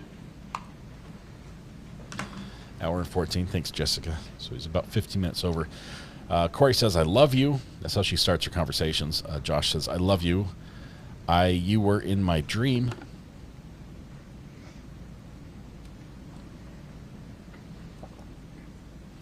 I think I want you to be my husband one day, says Kouri. This is April 8th. Josh says, I could respond to that a bunch of different ways. I could assume that you finished second in a few drinking games. I could show you this and give you $1 million of each. There's a picture, an attachment. If you could see yourself through my eyes, you'd know how much I love you. I love you forever.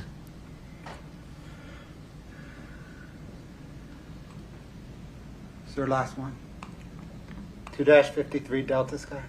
Last one.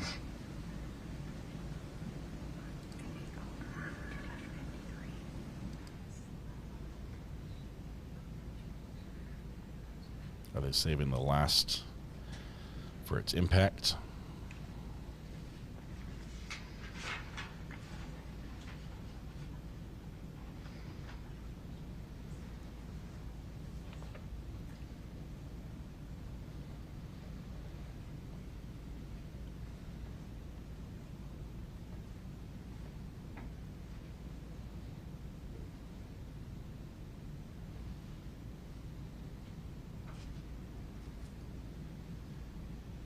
Sir, do you recognize that as an April the 15th, 2022 text exchange between you and Ms. Richins? Yeah, I recognize it. I didn't have time to read it all. I'm not saying that I need to. I'd like to read it later, maybe. Okay. Your Honor, the state moves to admit 2-53D and publish. No objection. 2-53D is admitted. Here we go. Uh-oh, was Harry mad? Mine should be super quick. I big deal. Haha, I would appreciate that. I'm going to call. I had 22 cops searching my dang house Wednesday for 8 hours. This stuff just keeps getting worse and worse. I'm substituting some words here for the sake of the children. Searching your house for what, says Josh. This is on April 15th, tax day. The autopsy report isn't done yet, but the toxicology report came back and he had a trace of fentanyl in his system. I didn't even know what the heck that was until he showed up on my door. My attorneys are fighting it because they detained me. No reading me rights. They never even told me they were at my house and what the heck they were looking for. I was like, WTF. They had a search warrant and everything. This is so effing ridiculous. And all that drug dogs and everything, they didn't find a dang thing but Eric's weed gummies. Congratulations, idiots. They were so disappointed. My attorney said in order to get a search warrant, they should have had to go through some kind of proof of crime was committed, whether it's drugs being sold in and out of my house or me having something to do with this stuff. I don't know even what the blank that is. I thought it was cocaine. The detective isn't correct. The detective isn't corrected me. They took all electronics out of my house, even my kids' stuff. And the name has changed from K-Babe to Love on Josh's phone for Kouri. Kouri continues, Eric does not do effing drugs. He ate a crap ton of edibles, 4 to 5 a week, but rarely even drank. This is absurd, and they don't even have a COD cause of death yet. How could they just jump to all this BS before we even know Ronnie swears the gummies are laced with it because it was a new pack? This is all just so freaking stupid and crazy. Josh says, I have tons of questions and thoughts. I'll save them for a phone call. Okay, says Kouri. Call you in a bit. This is 10 o'clock in the morning on the 15th.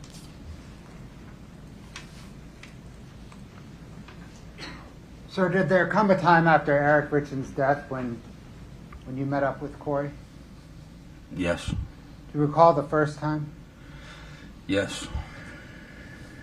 About when was that? I'd guess 2 weeks, 10 days, 2 weeks. The 20th. Like that. What happened when you met up with him? I forget where we met, but we rode up into the Uinta Mountains together. Two vehicles, I think. I can't remember. We both wound up in hers, though, in her vehicle. We sat there and talked. Did you talk about Eric? Yes. Yeah, that was the first time, first opportunity to really, just, that was the first time.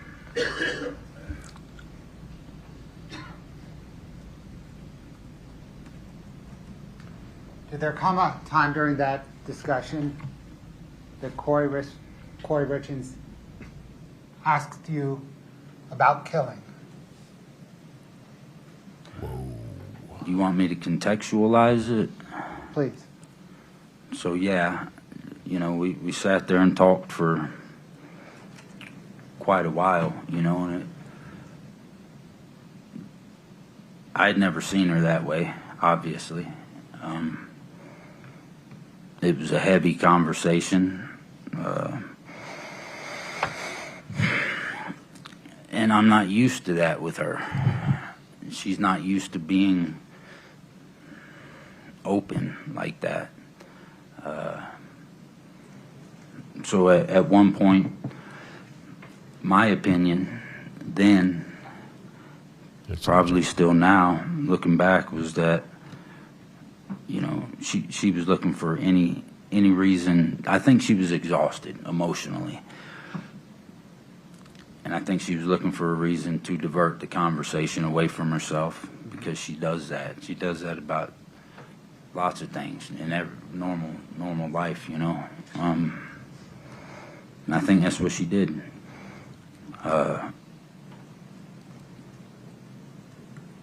She asked me, go ahead, I'll let you ask, I know you. Sure. But did she ask you a question about killing? She did. Ask me yeah. What sir did she ask? She asked if I had ever killed anybody. And was that specific to killed anybody while serving in Iraq? Right. Did you respond? I did. Did she ask a follow-up question? Yes. Sir, what was that follow-up question? She asked me how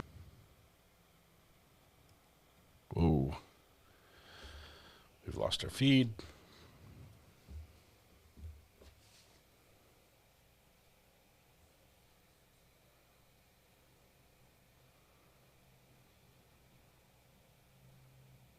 Made me feel or something along those lines. It's back.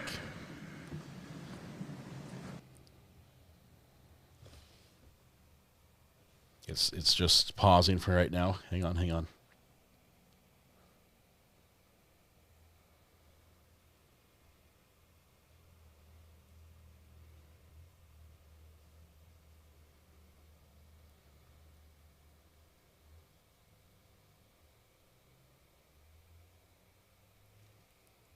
Okay, if this doesn't work, I'm going to switch.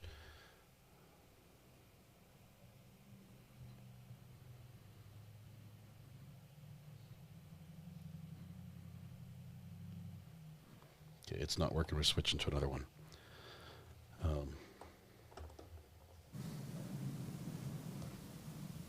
I took it as not out of the normal, though, really.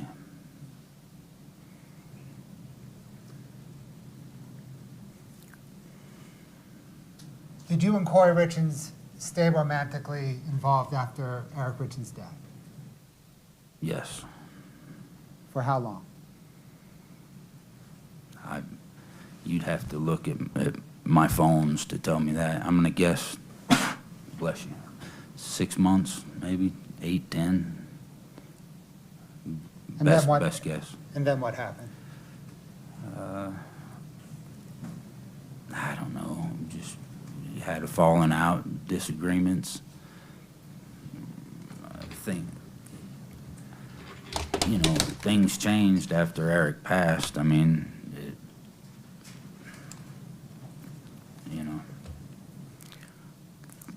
I don't know what to say. Things weren't the same, so I don't know if that led to us parting ways or what, but there was a lot on both of us, you know what I mean? Understand.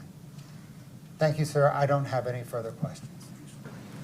If you need to use the restroom, you can leave the courtroom. I need everybody else to just stay put until Mr. Grossman comes back into the courtroom. Thank you. Do you need to take a restroom break? May we take a restroom break? You can have a seat. Please rise. Okay, sorry for about the this. jury. We've got audio from. I'm trying to fix the other feed. Law and Crimes transmitter went down. Switched to court TVs. Give me a second. Chris, we're going to go off the record for a couple minutes. Okay, I could use this break. Thank you. Okay, let's go full screen here.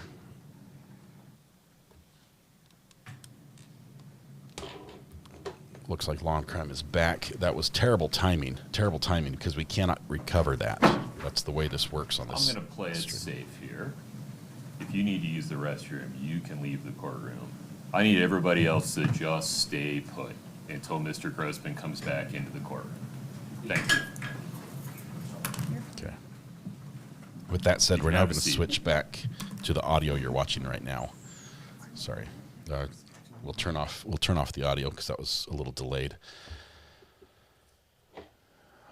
That's a little frustrating. We cannot rewind. The live pool feed is live only. We have to capture it, and their transmitter's stuck. The only thing I could do was go back and grab it from potentially Law and Crime. It's frustrating. He did almost trip. There's a step right there, and he was looking at the judge as he sort of stepped away and just about bit it.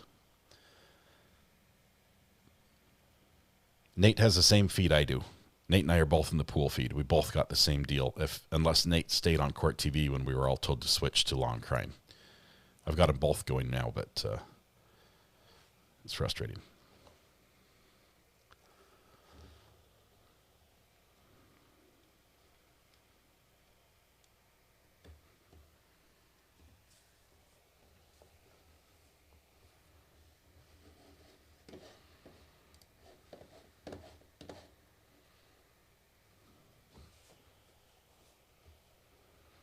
Going to see if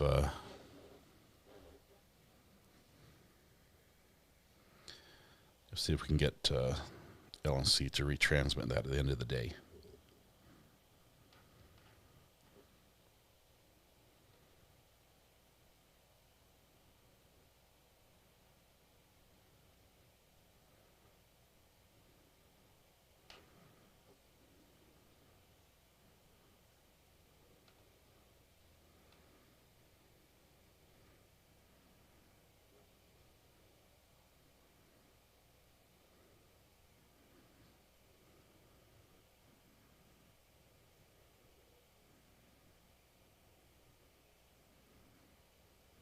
The reason I'm texting them is the pool media camera is required to share all the video feed.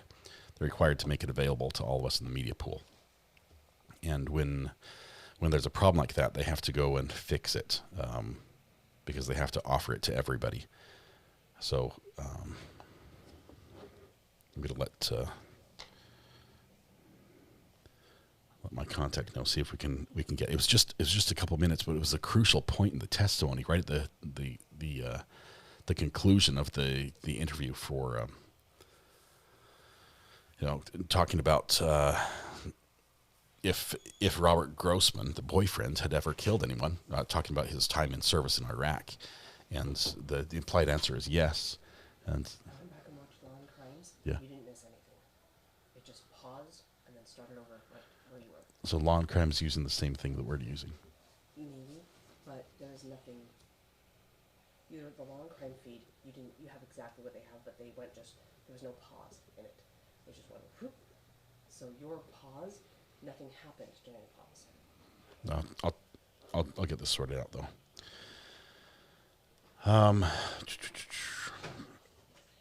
Let me check. Let me check Court TV's feed because they're transmitting right from their building.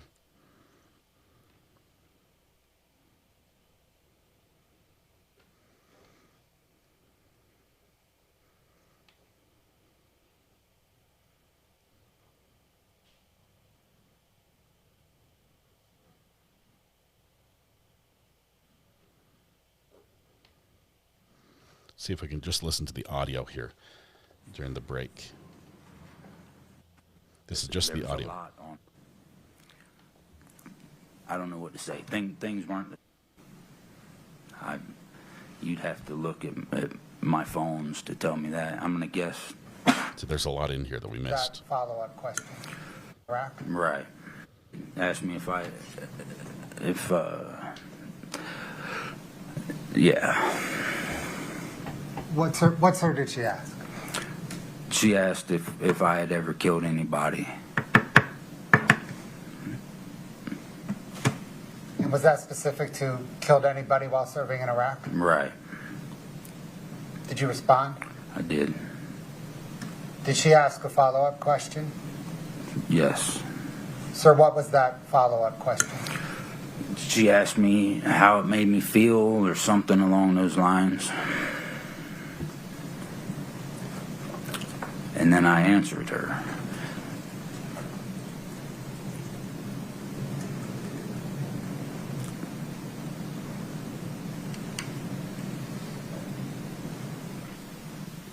I took it as not out of the normal, though, really.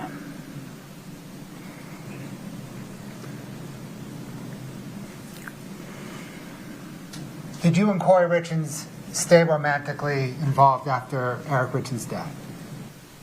Yes. For how long? You'd have to look at my phones to tell me that. I'm gonna guess. Bless you. 6 months, maybe 8, 10. Best guess. And then what happened? I don't know. Just had a falling out, disagreements.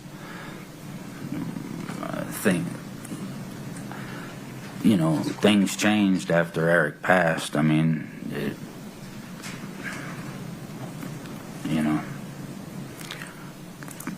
I don't know what to say. Things weren't the same, so I don't know if that led to us parting ways or what. But there was a lot on both of us. You know what I mean? Understand. Thank you, sir. I don't have any further questions. All right. That takes us up to the break that we saw. We're back live with the feed right here. So they're still on break right now. Super frustrating because I can't do anything about that. But very little we missed, but we got the gist of that conversation through the audio only.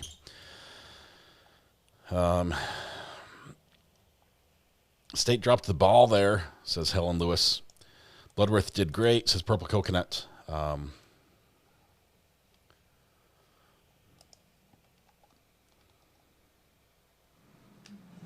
And we're back.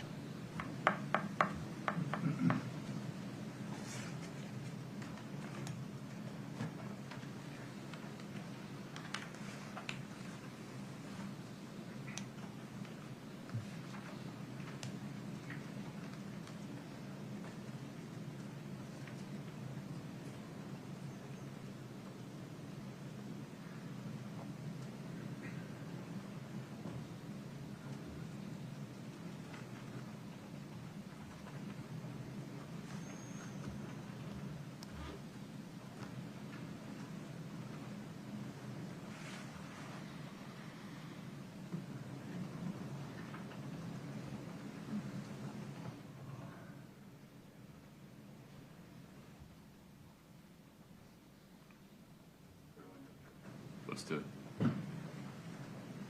Please rise for the jury.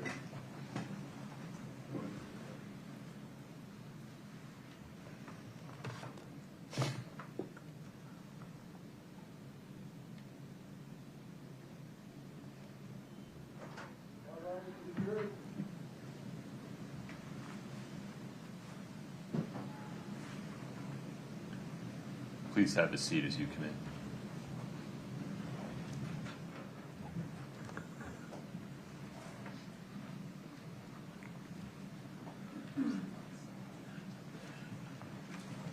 All right, please have a seat. Ladies and gentlemen, thank you for your patience. We'll now proceed with cross-examination of Mr. Grossman. Mr. Grossman, you're still under oath, sir.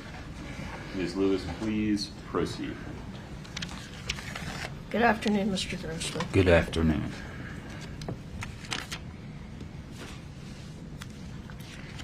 All right. So, Mr. Grossman, you said that you and Ms. Richins met in South Carolina, correct? Yes.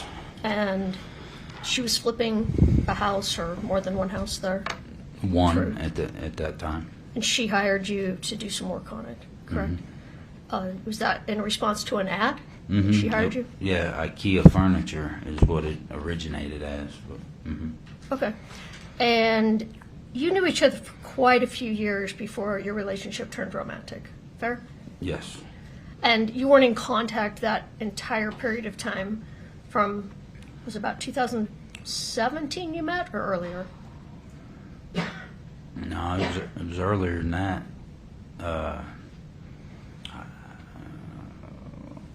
I'm no good with dates. That's okay, but earlier than 2017.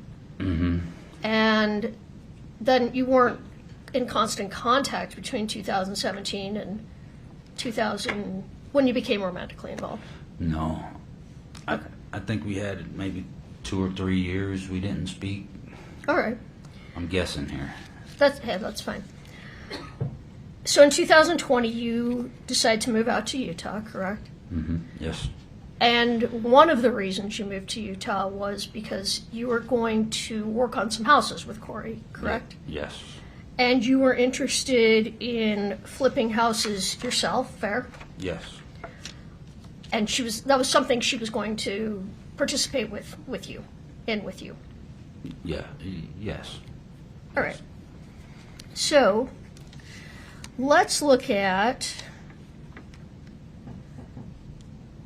we're going to talk about some of these text messages that the state just pulled up, and I want to ask you some questions about some of them. The first one, I believe, is State Exhibit 3-1, and this isn't actually a text message, but let's pull that up. And this has been admitted. That is not it. I don't believe. There we go. Thank you. All right. And we publish this while we speak about it. So you said you recognized that as a vacation that Kouri had booked for you and Kouri. Yes. And she booked this on December 7th, correct? Yes. And then you said she told you it was a birthday present, correct? Yes. And your birthday was December 9th, correct? Right. And this vacation was scheduled for, do you recall the dates? I know it was April. April 29th of 2022, correct? Yes. All right. Now, you never went on that vacation, true? True. All right. Okay, let's move to, you said you, well, let me ask you this. You said that you two texted almost daily for a long period of time. Yes. Is that right? Yep. All right. But you and Kouri weren't consistently in a relationship between 2020 and 2022. There were times when it was on, times when it was off. Fair? Fair. All right. Let's pull up State's Exhibit 2-13D.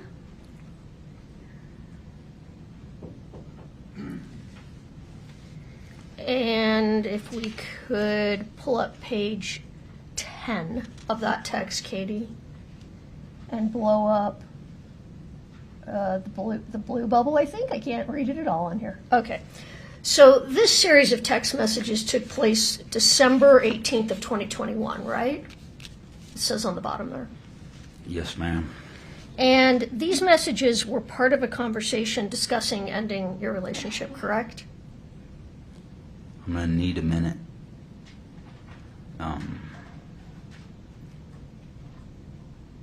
Do you need to look at more than that one text to determine that? Maybe not. I don't know. He wants to talk. Can you maybe show him a couple of texts before that?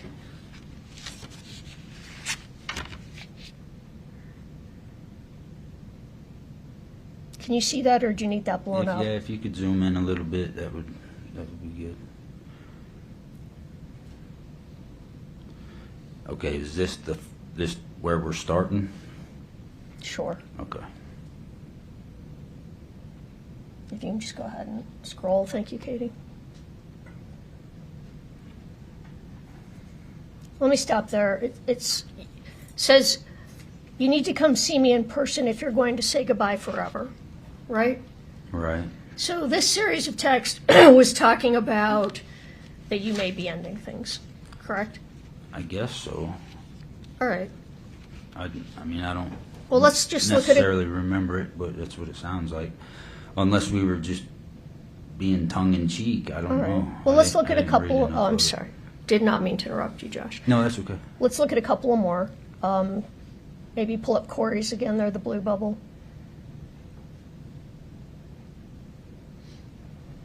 And she says that she's not mad, but you did promise to say goodbye in person. Okay. It's not what I want to do, but it's not fair. Yeah, I'm tracking now. Okay. That sounds like adios to me. So it was late 21, after the vacation was purchased, that there was a discussion about ending the relationship. Fair? Appears that way. Okay. But you didn't end it then. I mean, I don't know, maybe you did briefly, but if you did, you got back together, right? Or you resumed. I know you were never together, but you resumed your relationship.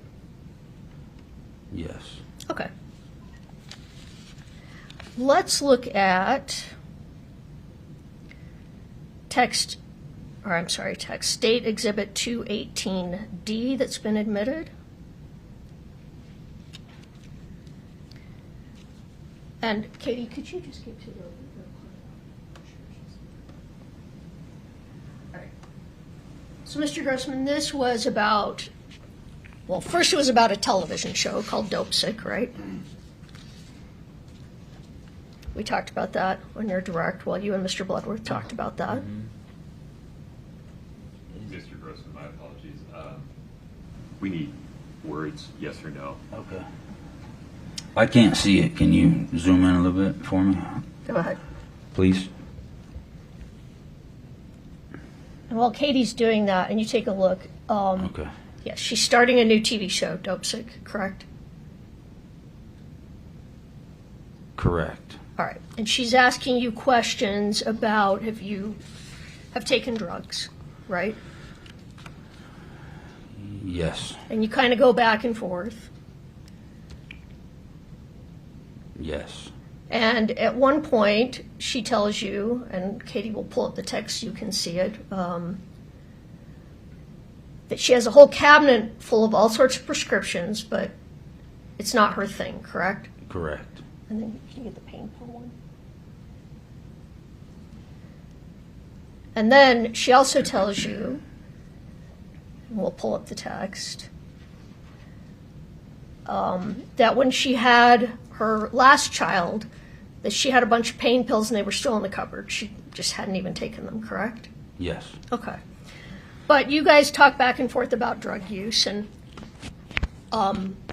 is it fair to say, and it's just a yes or no question, that you have on and off used illicit drugs? Fair? Fair. All right. Okay, let's move to State Exhibit 227D. And pull that up so Mr. Grossman can see the date.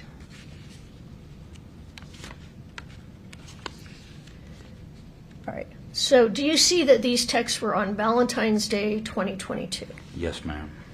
And you said you recognized them as texts between you and Kouri. But do you recall specifically anything about that day, that Valentine's Day 2022? I've tried to remember. I don't even know where we were, what we did that day. I don't think it was able to be extracted, or because I figured my GPS would have been able to clue me in, but I don't know. So you don't even though the texts say you met up, you don't even remember if you met up?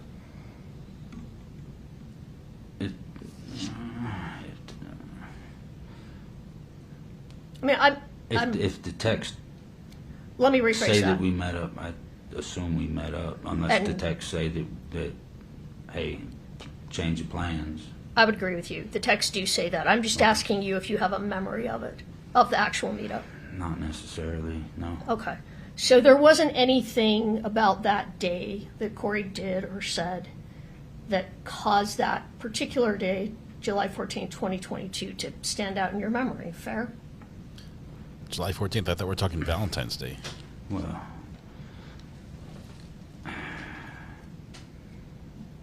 no, I can't remember where we were, and that's not a... That's fair. It's a while ago. Okay. And it's not that nothing memorable occurred that day. I just don't remember, man. Okay, that's fair. Let's look at State's Exhibit 229.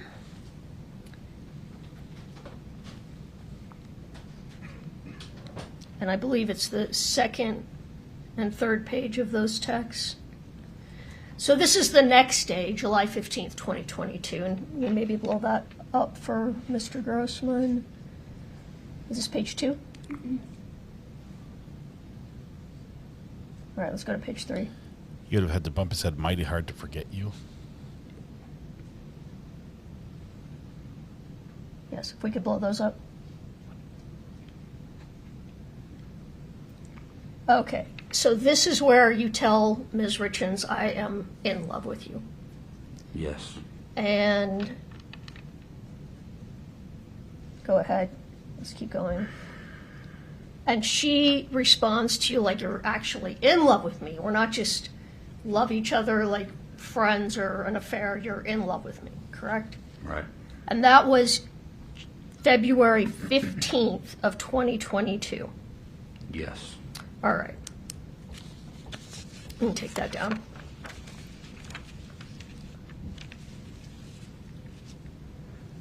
Okay, I want to move to March of 2022. If we could pull up State's Exhibit 2-32D. I think it's page 3. And Kouri's text there. I can't see unless you blow it up. Okay, so this is the text, and this is on February 23rd, 2022. Do you see that at the bottom? Yes. And she's talking to you about the property that has ended up being called the Midway Mansion, right? Yes. And that she has a dream that you could And actually, I think she describes it in the text before. If you can go to that. She has a dream about you two living in the mansion, and that she could be divorced and you could live there and just have a farm and a number of things.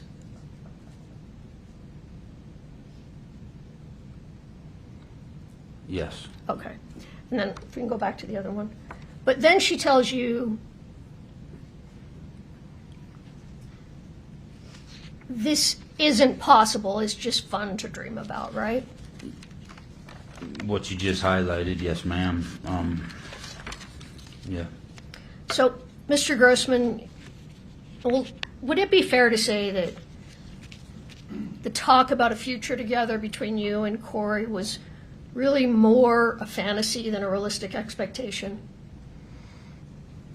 Oh, my opinion? That's hard. You want my opinion on it? Sure. I'd say yeah. Yeah. More of something that maybe I thought I wanted, but didn't necessarily, like I couldn't picture it in the future, you know. I don't know if that answers your question. It does answer my question.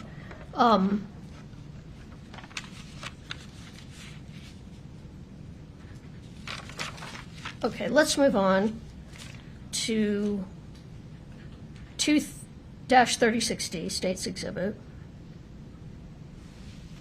And maybe we could blow this up and go through it a little bit. So these texts were on March 2nd, 2022, 2 days before Eric Richins' death, right? Or a day before. Yeah, about a day and a half, right? Because he died early morning, 2022, or March 4th. Okay, if we can scroll a little bit. Okay, he sat down to eat that hush puppy thing, and then Now, he was out in of it. these texts, Ms. Richins is telling you that she's going to be closing on the property in Midway. Is that right?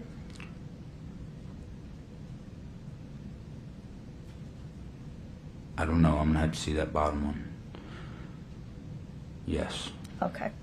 And this is the biggest deal that she's closed on, correct? Correct. Is it fair to say she was very excited about this property? Yes. And she says that she wants to get together with you on Friday to celebrate this closing, right? Right.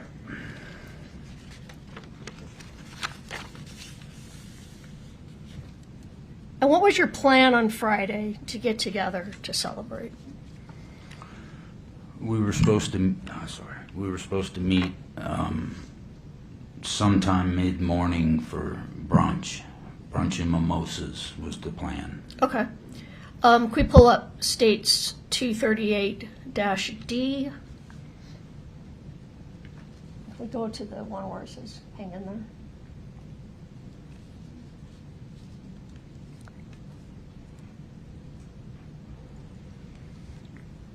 Just a minute. She'll pull up the text and. Well, you can't see it on the screen. Okay, here we go. So this is again March 2nd, 2022 in the evening, right? Yes. And Kouri implies that you're sad or having a difficult day, correct? Yes. Do you remember why you were sad? If you don't, that's fine, but if you do. I don't. Okay. No, ma'am. That's fine. And she tells you to just give her a few days and hang in there until Friday, correct? Yes. Well, let me ask you this. When she told you to hang in there till Friday, was that because she was planning on meeting you for brunch on Friday? Do you know why? Hold on.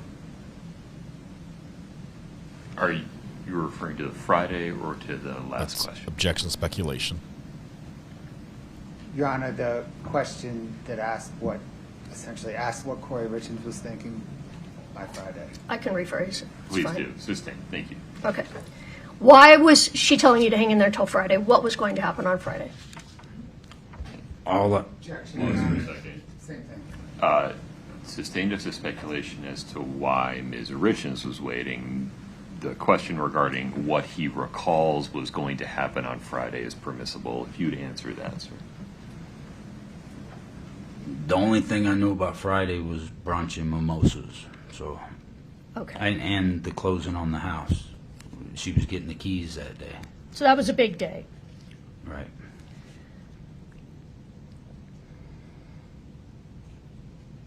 Did she ever tell you that you were going to be together on Friday permanently?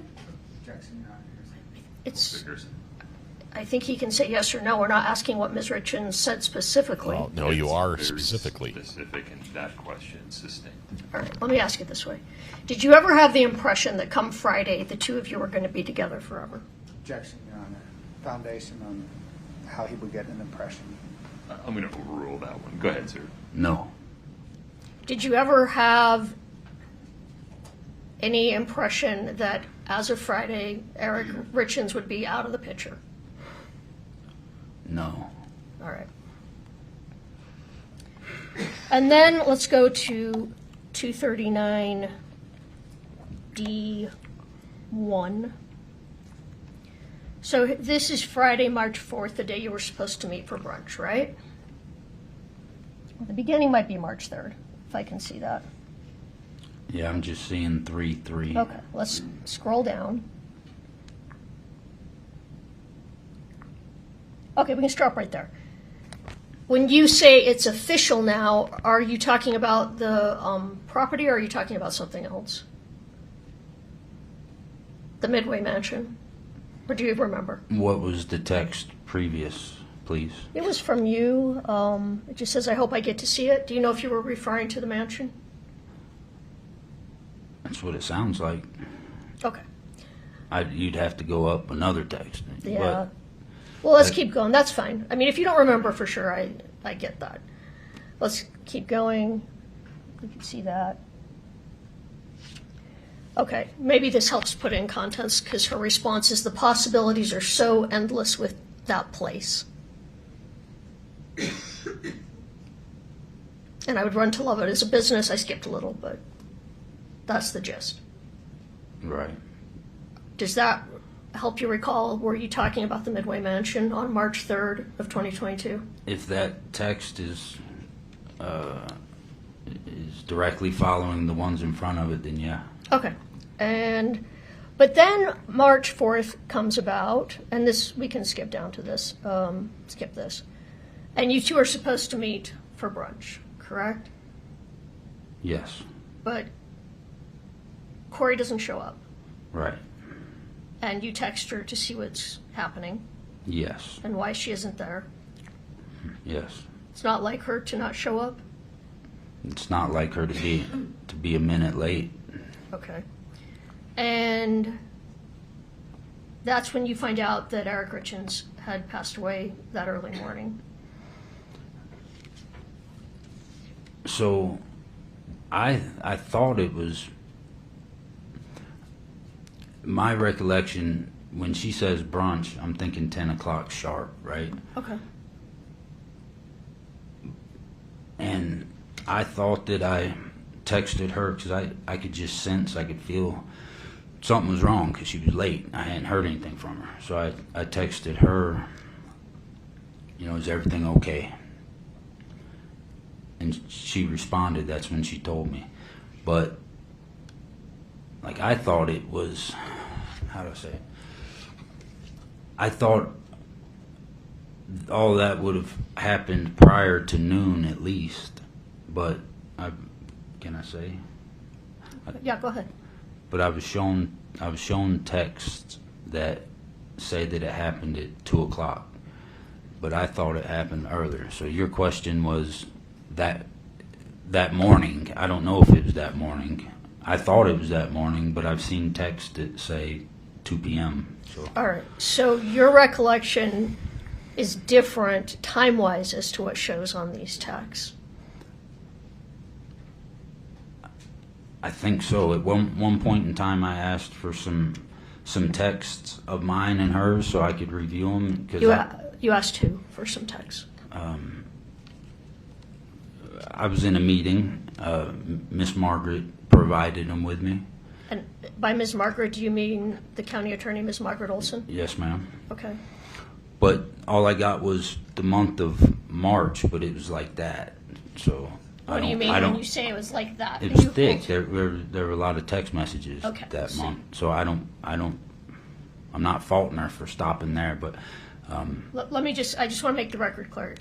You said you held your thumb and finger together about an inch, so you got about an inch worth of pages of text. right, Okay. and they were just for the month of March, and because I was trying to figure out what happened too, you know. Okay. So I'm going through them, and the timelines on them, I'm not saying this is the case, but to me they appeared off by several hours. Like my text, something that I thought I sent at 11 a.m. would be 4 p.m. or whatever the case was. And then I don't know if that was corrected, if I was doing bad math because of the time zones, or so I don't know. Time-wise, I don't know. Some of it doesn't necessarily coincide with my memory. We ran into the same thing, but I don't. But it might be corrected. I don't know. When you say it might be corrected, what are you talking about? Just that, like that one text, for instance, because I remember very clearly where I was at, which direction I was facing when I was told that he had passed. And I just remember it not being as late as what it says on the screen. I don't know. Maybe I'm completely off, but that's my memory of it. So you had wondered if what the time is on these texts is incorrect. Right. All right. By several hours. And you noticed this in a lot of texts? Or just these ones this day? No, I think it was consistent amongst everything I looked at. What was consistent? That the time was off? That everything was just pushed forward. You know better than I do. I don't know what they call the time difference. You got a +8 and all this nonsense. Yes, I don't know. meridian So time. I turned to Alex because he's our phone guy. But yes, I do know what you're referring to. That sometimes on the phone is 7 or 8 hours ahead of when it actually happened, right? Right. Is that what you were referring to?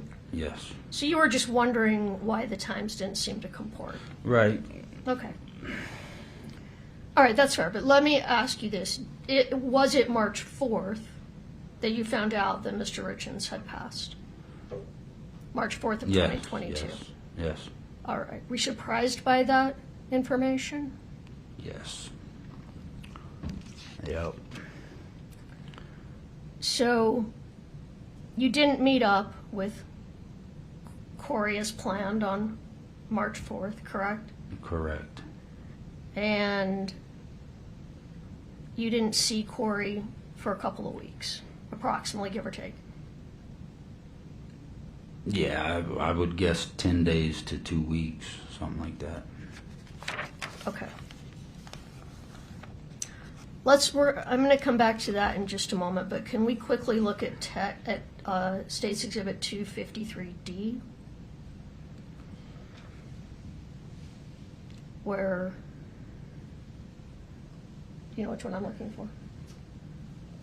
Since you read my mind, Katie.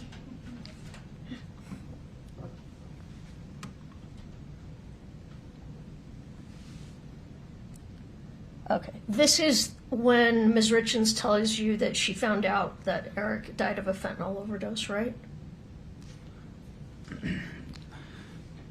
You're gonna have to let me read it, but in my mind, Well, go ahead and look at, right there where it's highlighted.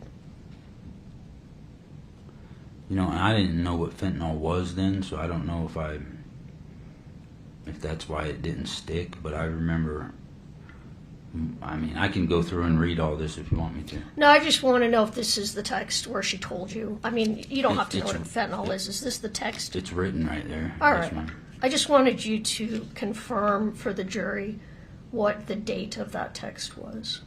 4/15. April 15th of 2022. Yes. All right. Now let's go on to when you met with Ms. Richins a couple of weeks later and you drove up into the Uintas. You with me? Yes, yes. All right. And you just testified about a conversation that you had with her at that time. Yes. Right? And you told, well, let me back up. You were interviewed by, I don't know if it was by the prosecution or by their investigator in about the spring of 2023 about this case. Is that right?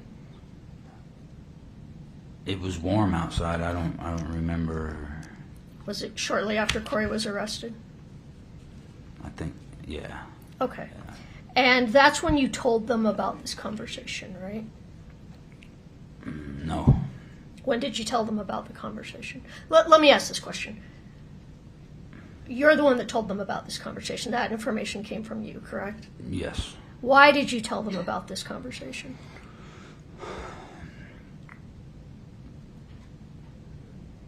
Because I was trying to figure out what happened.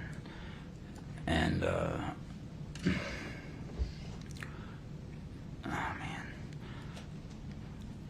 so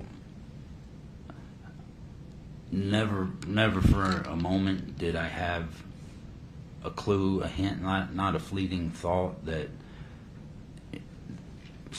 something intentionally might have happened to him, right? Right. Let alone from her. So, you know, I think we'd gone a year without speaking at that point, and I don't know if I turned on the truck radio and I heard she wrote a book and wasn't surprised, but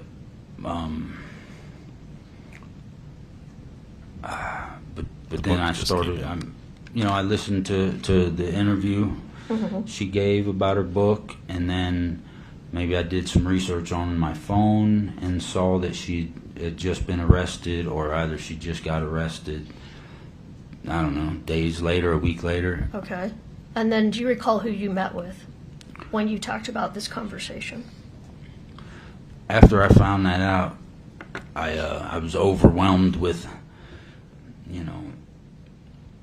guilt, sorrow over my wrongdoings, infidelity.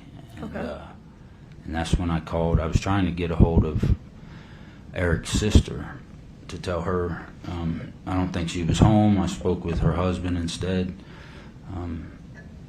Told him what I told him, and he told me, I forget the guy's name, but he said, I think there's somebody that would like to talk to you. And it was the Richins family private investigator. I think I called him immediately after I hung up, spoke with him. I don't recall the ins and outs of the conversation, but he told me that Kouri had done it. That she was guilty. He couldn't tell me why, but she and that changed everything for me. I was blown away, and then I'm like looking at everything in our past with a different set of goggles on, through different lenses, and I was trying to figure out if she did it and I could help. That's what I was going to do, and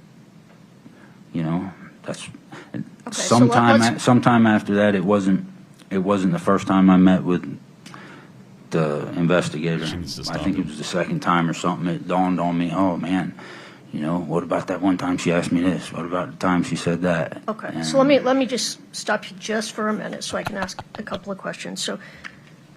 So Investigator Gabler, the family's detective, just told you she's definitely guilty. I don't know if he used the word definitely, but said that she did it. Right. All right. So then you started thinking back with 20/20 hindsight about conversations. Right. Which led you to think of the conversation in the Uintas. Fair? Yes. All right. Today, sitting here, when you think back on that conversation, does that conversation seem like it was a strange conversation to you? Man, I can't tell one way from the other anymore. I've been confused for years, this conversation was about more than just what you did in Iraq, right? Yeah. This conversation, was it about just life and death in general? Yeah, it was about that. It was about lots of things. It was about the boys. It was about shooting a bow. It was about God. It was about supernatural stuff. And at the time you were having the conversation, did it seem like a strange conversation back at the time it happened? At the time it happened, her and I just experienced supernatural things. So no, there was nothing that was surprising at that. But the talk was not surprising. So it was in context with things that were going on and that you were talking about at that time? Yeah. Okay. Do you know why you were talking about bow hunting? Why was that part of this? It seems a little different than the rest of the conversation. She was talking about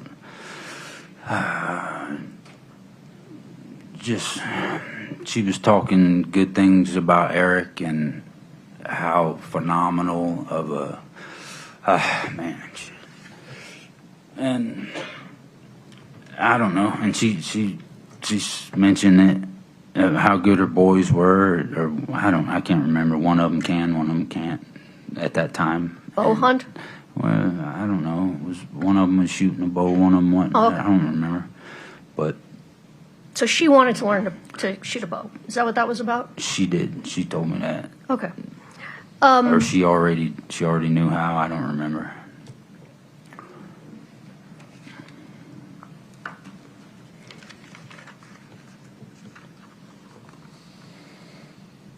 All right. Wow. That was a lot, Miss Lewis. Any doors you want to kick open while we're still here? When you and Kouri were together, were you aware that Eric had an affair also? I was told that. All right.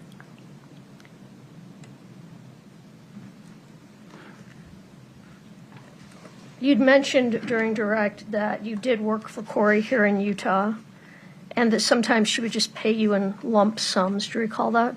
Yes. Do you recall a lump sum she paid you in the amount of $25,000 after Eric died? There's the money. I remember that lump sum.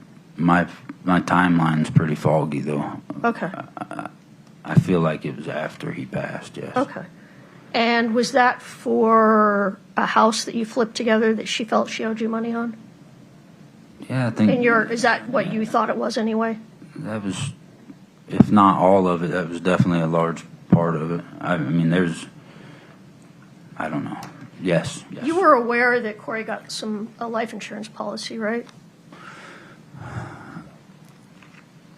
Yeah, she texted me one time.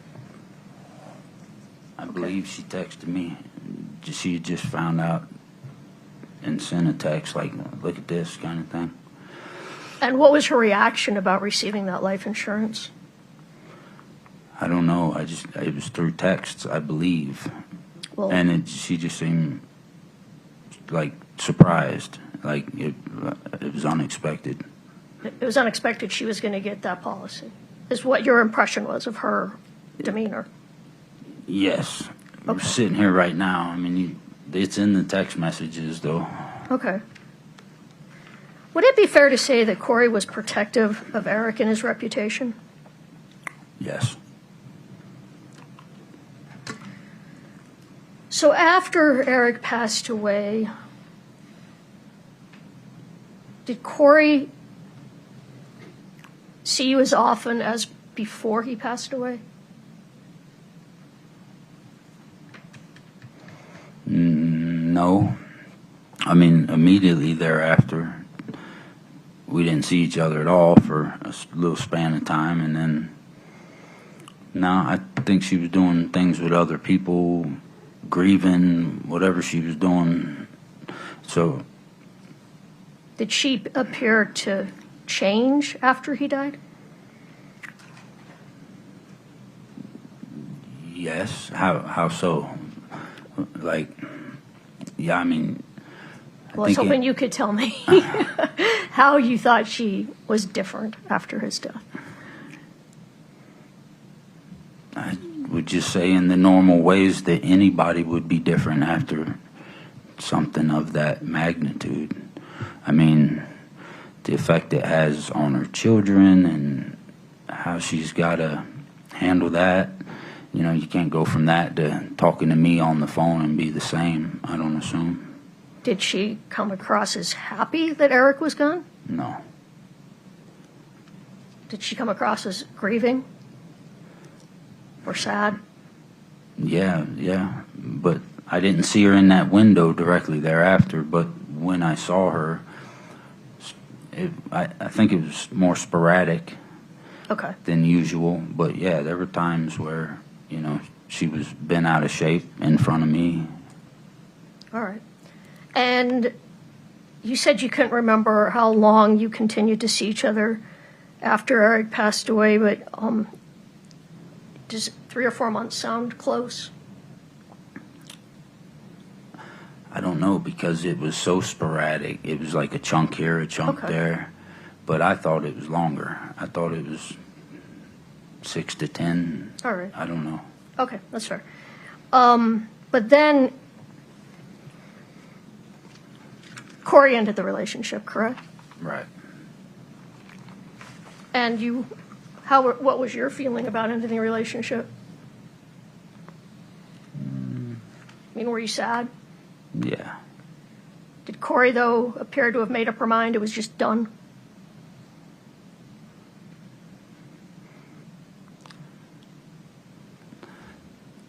I don't know. I think she liked me. So whether, I mean, yeah, it appeared as though it's done, but who knows? It was done, right? Yeah, it was ultimately. I mean, after that, you stopped seeing each other, Yeah. correct? And did you? This is the first time I've seen her since that day. So Which was either late 2022 or early 23. You don't remember for sure. I don't know. It was Well, it sounds like probably in 2022. It was cold outside, so it was late. The same year that Eric passed, Okay. It was the end of that year. That's when it was. Or the very beginning of the next. Did you exchange more text messages after that, or was that it? Not that I can recall. I don't know. I just have one moment.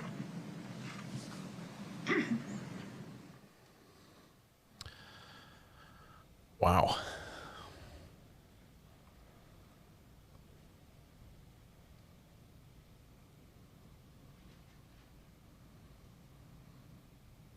Is the state going to try to go into any of the areas I don't have anything further. that she let him open the door for? So when you and Kouri Richins were in the Uintas 10 to 14 days after Eric's died, we were talking about a lot of things, right? Yes, primarily that, because I hadn't even spoken to her hardly, so I was trying to see how she felt, you know what I mean? And when you were talking about Eric and bow hunting and the boys, part of what you were talking about was what a phenomenal father he was, right? Yes. Thank you. Anything further, Ms. Lewis?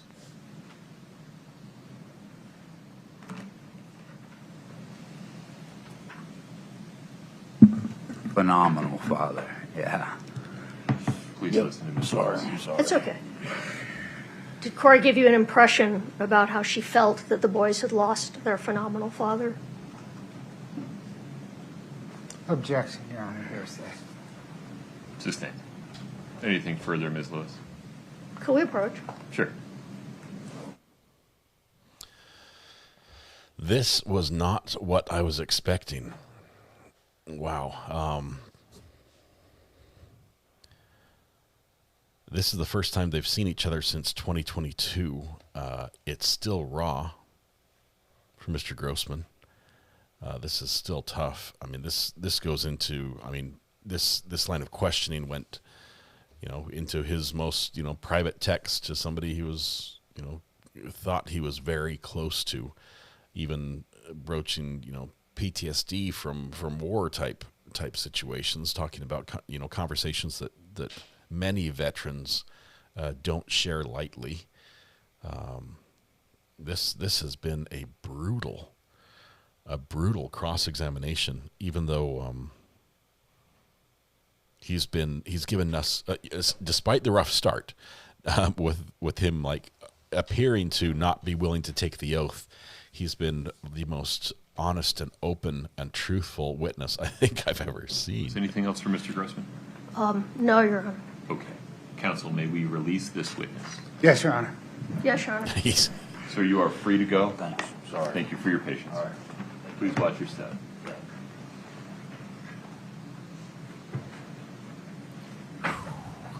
Mr. Bloodworth, appropriate time to recess for the day.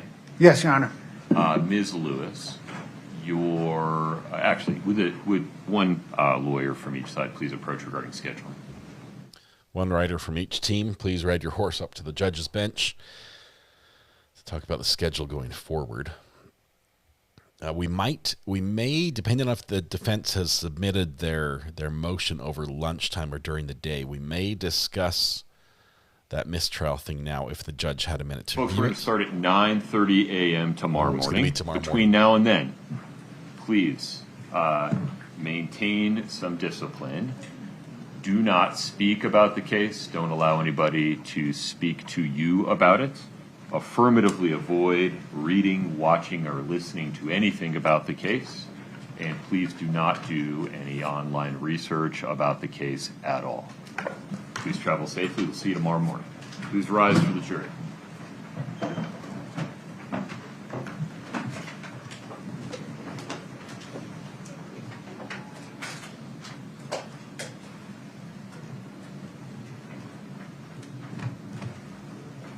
Kouri's doing a little thinking there, lost in thought.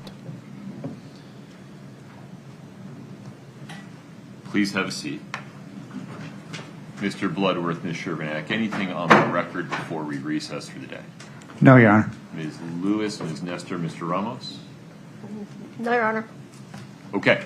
We'll be in recess until 9:30 tomorrow morning. Thank you. Please travel safe. 9:30. That's 11:30.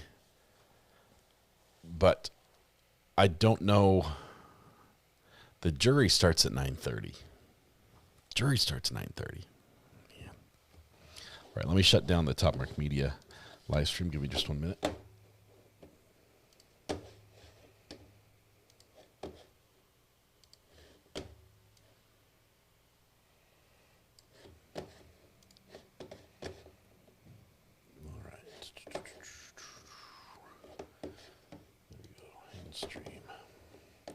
Sorry, I've got a noisy mouse. I don't have a mouse pad on this one. All right. Oh, wow. What a day. Can you imagine? Can you imagine if we get, here, let me see if I can get this up on the screen there. If we get the walk the dog letter tomorrow, so that the jury does, I forget, was it Red Pen, or was it you who suggested this, that the jury would have the walk the dog letter on their mind all weekend long, because it's a long weekend, Friday, Saturday, Sunday, and then back again on Monday? Can you imagine that happening? That is crazy. 9:30 is a late start. 9:30 is a late start again. So I don't know if the judge wanted the lawyers to be there earlier, but he did say starting at 9:30 tomorrow. Or I thought they were going to handle the mistrial discussion and give that an hour to argue that. Let's see who we got on the phone. Just 1 second. Oh, they hung up. You have to stay on the phone a little bit longer. Let's see. We still have a mistrial issue that the defense has to write up. Do you think the state is close to arrest? 2 weeks in? I don't think so. Call from Art Griegel. Hey, Art, this is RA. How are you doing? Hello? Are you there? Can you hear me? Yep, good. I feel bad. I feel so bad about today. Why is that? What makes you feel bad? I really think this woman feels regret for what she did. That Kouri does? Yes. Are you talking about to Eric or to the witness? To Eric. To Eric. All right. I think she is repentant, but that doesn't change guilt. But she looks so sad. I'm struggling here. Let me tell you why. Do you think that she did it? Let me ask that first. Do you think that she? Yes. Okay. I do at this point. At this point, yes. Well, Art, what do you think you can be sorry for what you did without owning up to it? Is my question. Yes. Okay. Yep. Absolutely. Interesting. I did see some emotion in Kouri that I haven't seen other days. We've seen a lot of daggers from her, just the glare, just the locking eyes with the witness. They were almost puppy dog eyes today with Mr. Grossman. Maybe I got that she might have felt a little bit bad about doing this to him, at least initially, but I think she got over that during this one. So interesting. I just think somebody can go through making a decision like that and then realizing, what did I do here? And then realize you threw your life away. Yeah, I don't doubt that at all. And I'm a big believer of people that can make changes even after major mistakes. But in this instance, it looks like she sort of doubled down and just continued on. I don't see the change in her life or in her lifestyle or the pattern of what she was doing at any point. I think maybe she feels bad that she got caught. I mean, her disdain for the police showing up and searching the house and everything else. She's upset about that. She's upset about the impact on her life. But I haven't taken away personally the idea that she feels, bad for what she did. And of course, I'm still waiting for the state to finish all their evidence to see if they can prove this. Yeah, but Art, good point. Art, I appreciate you sharing your views here. First time caller. Yep. It's not very difficult, is it? So thank you very much. All right, bye. All right, we'll see you. Bye. All right. Let's see. She's stoic. Let's see. Anything else? I think she disassociated from Eric and is heartbroken over this guy. I don't know. I look at her life, and when we heard about Kouri's financial, the mountain of debt that Kouri was facing, right? She had creditors hounding her for payment for ridiculous amounts of money, just so much money that she owed, and she owed every day and every week and every month. That sort of pressure is super difficult to live with, and I think she sought a refuge from that. Let's see. Nicole, it just hung up. Sorry, I tried to pick up. Try it again, Nicole. I could see it was you, but it hung up. I think she was looking for a way out. Personally, I think that the marijuana gummies, the THC gummies, were hers. I would have a hard time sleeping with that much debt hanging over my head, and the pressure to the deadlines that she was working with. Oh my goodness, she was at the last minute making everything happen just to stay afloat. It might have been difficult to sleep that way. So I personally feel that those might have been hers, and possibly this relationship with Mr. Grossman was a fantasy that she could enjoy that was separate from reality, where they could have this little pretend everything's wonderful. It's just this relationship without all this baggage and issues. Nicole, I'm going to call you because I can't get the phone to work. Is that all right? Just 1 second.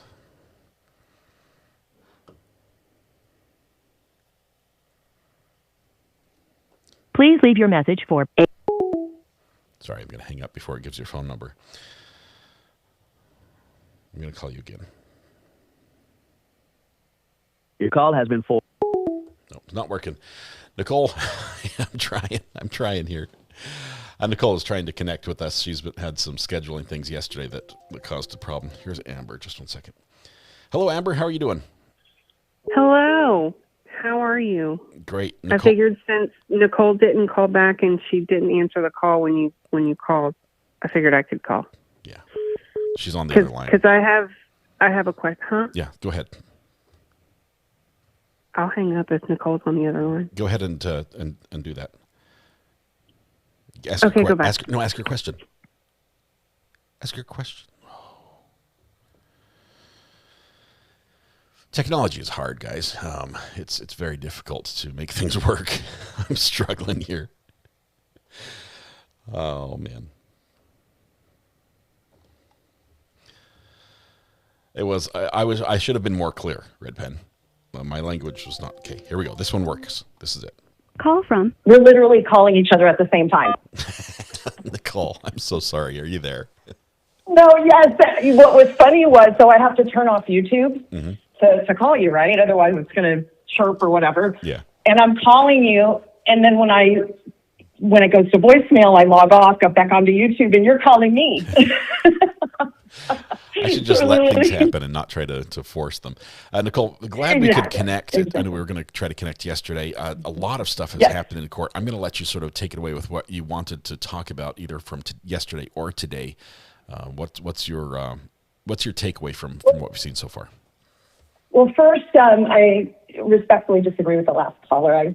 I do appreciate he's got I guess maybe I'm more cynical. I don't know. Maybe I'll put it that way. Okay. I don't think she has any remorse or regret. And I think her face was specific to manipulate her former paramour, Josh, to make sure he didn't say something that would be horrible for her. Because he could have easily said, now I think she did it, you know? So you're saying that it was still game on during trial. Her face was, oh wow. I didn't go there, but. Oh yeah. No, think about it. The way that she's been, daggers at everybody she doesn't like. And then all of a sudden today, when this guy who she asked, have you ever killed anybody before, is getting on the stand, and we have the $25,000 payment. Let me get off speakerphone. You won't echo as bad. Okay. All of a sudden she's got sad eyes. Yeah. Right? I think she was a just sucker. manipulating It drew me in. I looked at her and I thought, oh, there's still feelings there. Maybe the spark's still alive. But then when you look at her text messages, she was playing back and forth, and with the thing that he thought was most important, the love. He's like, I want to get to know you. I want this to work. I want us to commit and be open with each other. And she's like, I know I like you, but I'm not sure if you like me. Playing this cat and mouse she's very game. manipulative. So you looked at her today and just saw narcissist. Not so much narcissist, but just very manipulative. I think she's more of a sociopath than a narcissist, to be honest with you. All right. But yeah, she definitely, her whole demeanor today. I mean, think of the way that she was looking at everybody in the morning before he got on the stand. She didn't have the sad face. Yeah. Right? Right. She had a normal face. She had her angry face or a bored face, whatever face. All of a sudden, her former lover gets on the stand, and he potentially could say some things. I mean, there were a couple times he got pretty close to saying some things that could have been really bad for her. But she had the puppy dog look. Wow. So, no, I think it was completely fabricated, and just to make sure that he didn't, say, now that I'm looking back on it, the only person that would say that is a guilty person. Yeah. If that conversation continued, have you ever killed someone? What was it like for you? Yeah, the same. I can relate now. How you sleep at night. I can't sleep. Yeah. That would have been bad. But that exactly. didn't come out. Oh, man. Right. Yeah. Again, I could be more cynical, but just based on my experience, that's kind of that's what I got out of it. But so I wanted to quickly go over sorry. I'm glad I didn't say the other S word. I dropped a piece of paint. Okay. I wanted to go over the double jeopardy issue that came up yesterday. I know there was a question about it. Yeah. So everybody wanted to know, could you be charged in state court and federal court for the same crimes? The answer is if it's a state crime. That qualifies as both a federal crime and a state crime. And the answer is yes. Double jeopardy does not apply. And the United States Supreme Court actually reaffirmed that just recently in 2019. So if you commit a crime and you're charged in the state and you're acquitted, you can still be charged for the same crime in the federal court. Yeah, that sucks, huh? That's a no, it's actually. I mean, the thing is, don't get caught. It's, you know, it's don't, one or crime don't with, commit a crime. I shouldn't say right, don't but get it's caught. one crime with two punishments, right? No, because one if act you break that qualifies as one the crime. act, right? You've broken different two laws violated. But yeah, there are different laws violated because remember, the United States is sovereign. We have sovereign states, and then we have the federal government. So if you break federal law and at the same time break state law, yeah, you're on the hook for both. Wow. And you can be sentenced for both. Now, it doesn't happen all the time. Some courts frown upon it, but I think in California, and I can't remember what the other state was, maybe New York, there's a couple states that sort of try to limit that. But no, like I said, 2019, the United States Supreme Court said, nope, the federal government and the states, they're sovereign entities, and you can be charged in both areas. And this comes up a lot when we're talking about these plea deals, right? You help the state out, and you won't face any more charges, and you might get a plea deal from the feds saying, "What? We're not going to prosecute." They could do that, right? So I think a couple witnesses. Yeah, or I can't remember the gentleman's name, but there was a witness, the drug guy. I think his name was Robert too. Robbie. Yeah. Robbie. Yeah. So he was offered a plea deal, which, by the way, I bet they're going to revoke. I'm on the revoke side. You think it's going to be revoked? Wow. Yes, he actually testified that the declaration he signed under penalty of perjury, which is part of the plea agreement, contained false statements. Yeah, that was pretty bad. That's what it was based on. So I think they can pull it. But anyway, yeah, he was facing both state and federal crimes for the drug trafficking. And most certainly, yeah, he could, if they had said, oh, we're only going to relieve you on the state crimes if you sign this plea agreement, they could still go after him federally. Obviously, they went for both. But yeah. Interesting. Where do you think we are in the prosecutor's case? Do you think are they nearing the end? I know they said 5 weeks, but I'll be honest with you. The defense team has a lot more gusto than the prosecutor. I'm floored at this prosecution team, their lack of objections. They're allowing speculation and counsel to testify and just all these things that I can't believe they're not objecting to. Yeah. And there's missed opportunities. They've had so many missed opportunities where they could have, like even this afternoon, they could have gone back over, when Josh was saying that, my head's all messed up right now and I'm not sure about, did you kill somebody before? They could have seized that opportunity. Mm-hmm. Now looking back with everything, do you think that's weird? But they didn't, so yeah, they didn't do. So I don't know where they're at. I could see them resting tomorrow. It's that. I like to think they have some pretty strong evidence that's still to come out, and they're okay with just letting it roll. Let the defense think they got a win here because we're about to sock it to them. That walk the dog is going to be epic. If that comes in the way I we can't think wait it to is, see that. That is going to be just. I cannot wait to see that. I don't know how you. If they put it in, it's got to come in. I'm a little worried about the prosecution putting it in. It's got to come in. Yeah. Yeah, but no, I mean, if she, for whatever reason, walked on this with the state, yeah, the feds could come after her because it was drug trafficking. Yeah. Of illicit substance. A lot of people are hooked on the fentanyl. Well, they can't put fentanyl in her hand. They can't put fentanyl in her hand, or she didn't ask for fentanyl. But that doesn't matter under Utah law. It's kind of like when a drug dealer gets busted for dealing fake drugs, like bunk or whatever they call it. They're still guilty for drug dealing, even though it's not really drugs. So similarly, because there goes my Halloween costume idea. just kidding. So yeah, similarly, because she clearly purchased illicit drugs, even if he took them, which I don't think he would, but if she accidentally put them in his bottle and he thought that they were his oxycodones that he was prescribed, she'd still be in trouble. She'd still be charged with this. But I think she's a lot more diabolical than people give her credit for.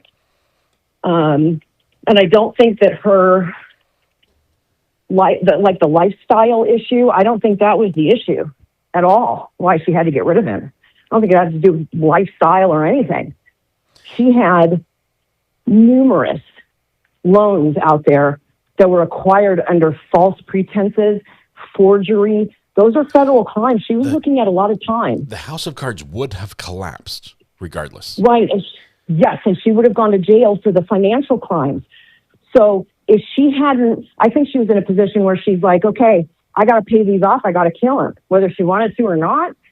I think in her head, she was thinking, I got to get rid of him so I can get his money to pay all this off so I don't go to jail for the financial crimes. Man.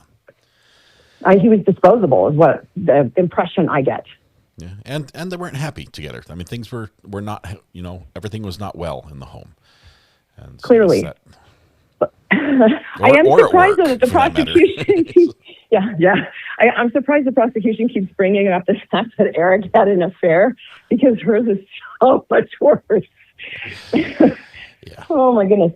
But that was one of the things, like a misobjection. Yeah. The defense counsel asked, were you aware that Eric had an affair? Well, there's no evidence that's been admitted on that basis. There isn't. Even the previous witnesses didn't say, yes, she knew about it. If these objections, these misobjections and the oversights and the screw-ups by the state, if it ends in a conviction, all will be forgiven. And if Kouri walks, they will never live it down. It's going to be one of the two things that are going to happen, because armchair quarterbacking, we can see all the flaws. Even just minutes after they miss an objection, we can see what happened. But it's not just a misobjections; they don't know how to lay a foundation. That was one of my favorite things to do to attorneys that were new. It's horrible to say, but when I had a trial with an attorney that I knew wasn't, really good, I would always make a foundation objection, and they wouldn't know what to do if it was sustained. They just drop the question and move on because they didn't know how to lay a foundation. Well, Mr. Burnmeister, whatever his name is, doesn't even know how to make an objection. He just stands up. He's like, I don't like what's happening right now. And the judge is like, so do you someone object? print him out a cheat sheet. Yes, just even a couple, just the simple ones, the hearsay, the foundation, things like that. Just get those ready and, randomly pick one and say that would be better than just standing up. Exactly. Vague, ambiguous, vaguest to time. There's all different kinds of objections you can make. I mean, have some flashcards or something. Study over the weekend if you can't remember. Just like the bar exam. Yeah. Cram a little bit. Exactly. Oh, my goodness. Nicole, it's always good to talk to you. Thank you very much. We need to talk more often. So. Absolutely, and I'm going to go jump back on my ladder. All right, be careful. I will talk to you all soon. Nicole, have a good one. See you tomorrow. Bye. Bye. Nicole Goodman from Goodman Law Firm, my standby lawyer. Great friend of the channel. Let's see. We have a late start tomorrow, which is good. I'm thinking about scheduling something for my shoulder. It hurts so stinking bad. I've been trying to not medicate for it, but I'm dying over here. All right, I'm excited for tomorrow. I'm gonna talk with my people and see if we can't get a better feed. I hate that we had a dropout in the audio today. I'm gonna run 2 feeds tomorrow as long as we have both. I mean, let me show you what I'm gonna do. Ready? This is Super Source presets, 2 boxes side by side. There we go. We'll do that. And box 1 is 2, and box 2 is box 2 is 3. So now I'm going to have this running. Okay, so I'll have both feeds side by side, both the TVU and the live view, just to make sure. Live view comes in about 30 seconds ahead of the TVU. But we'll keep that going. I have to choose one or the other for Top Mic Media, so it'll probably be the live view because it actually comes in with a little better image than TVU. I'm not sure if you noticed that. The image quality is a little bit better on the law and crime transmitter as opposed to the court TV transmitter. So, let's see. Twin Tail Fox says, quick, go to Discord. I'll be quick, I promise. Hang on one second. Discord. Logging in. That's the wrong server. Somewhere. There's me. There we go. Join us. Twin Tail Fox in Discord. How are you doing?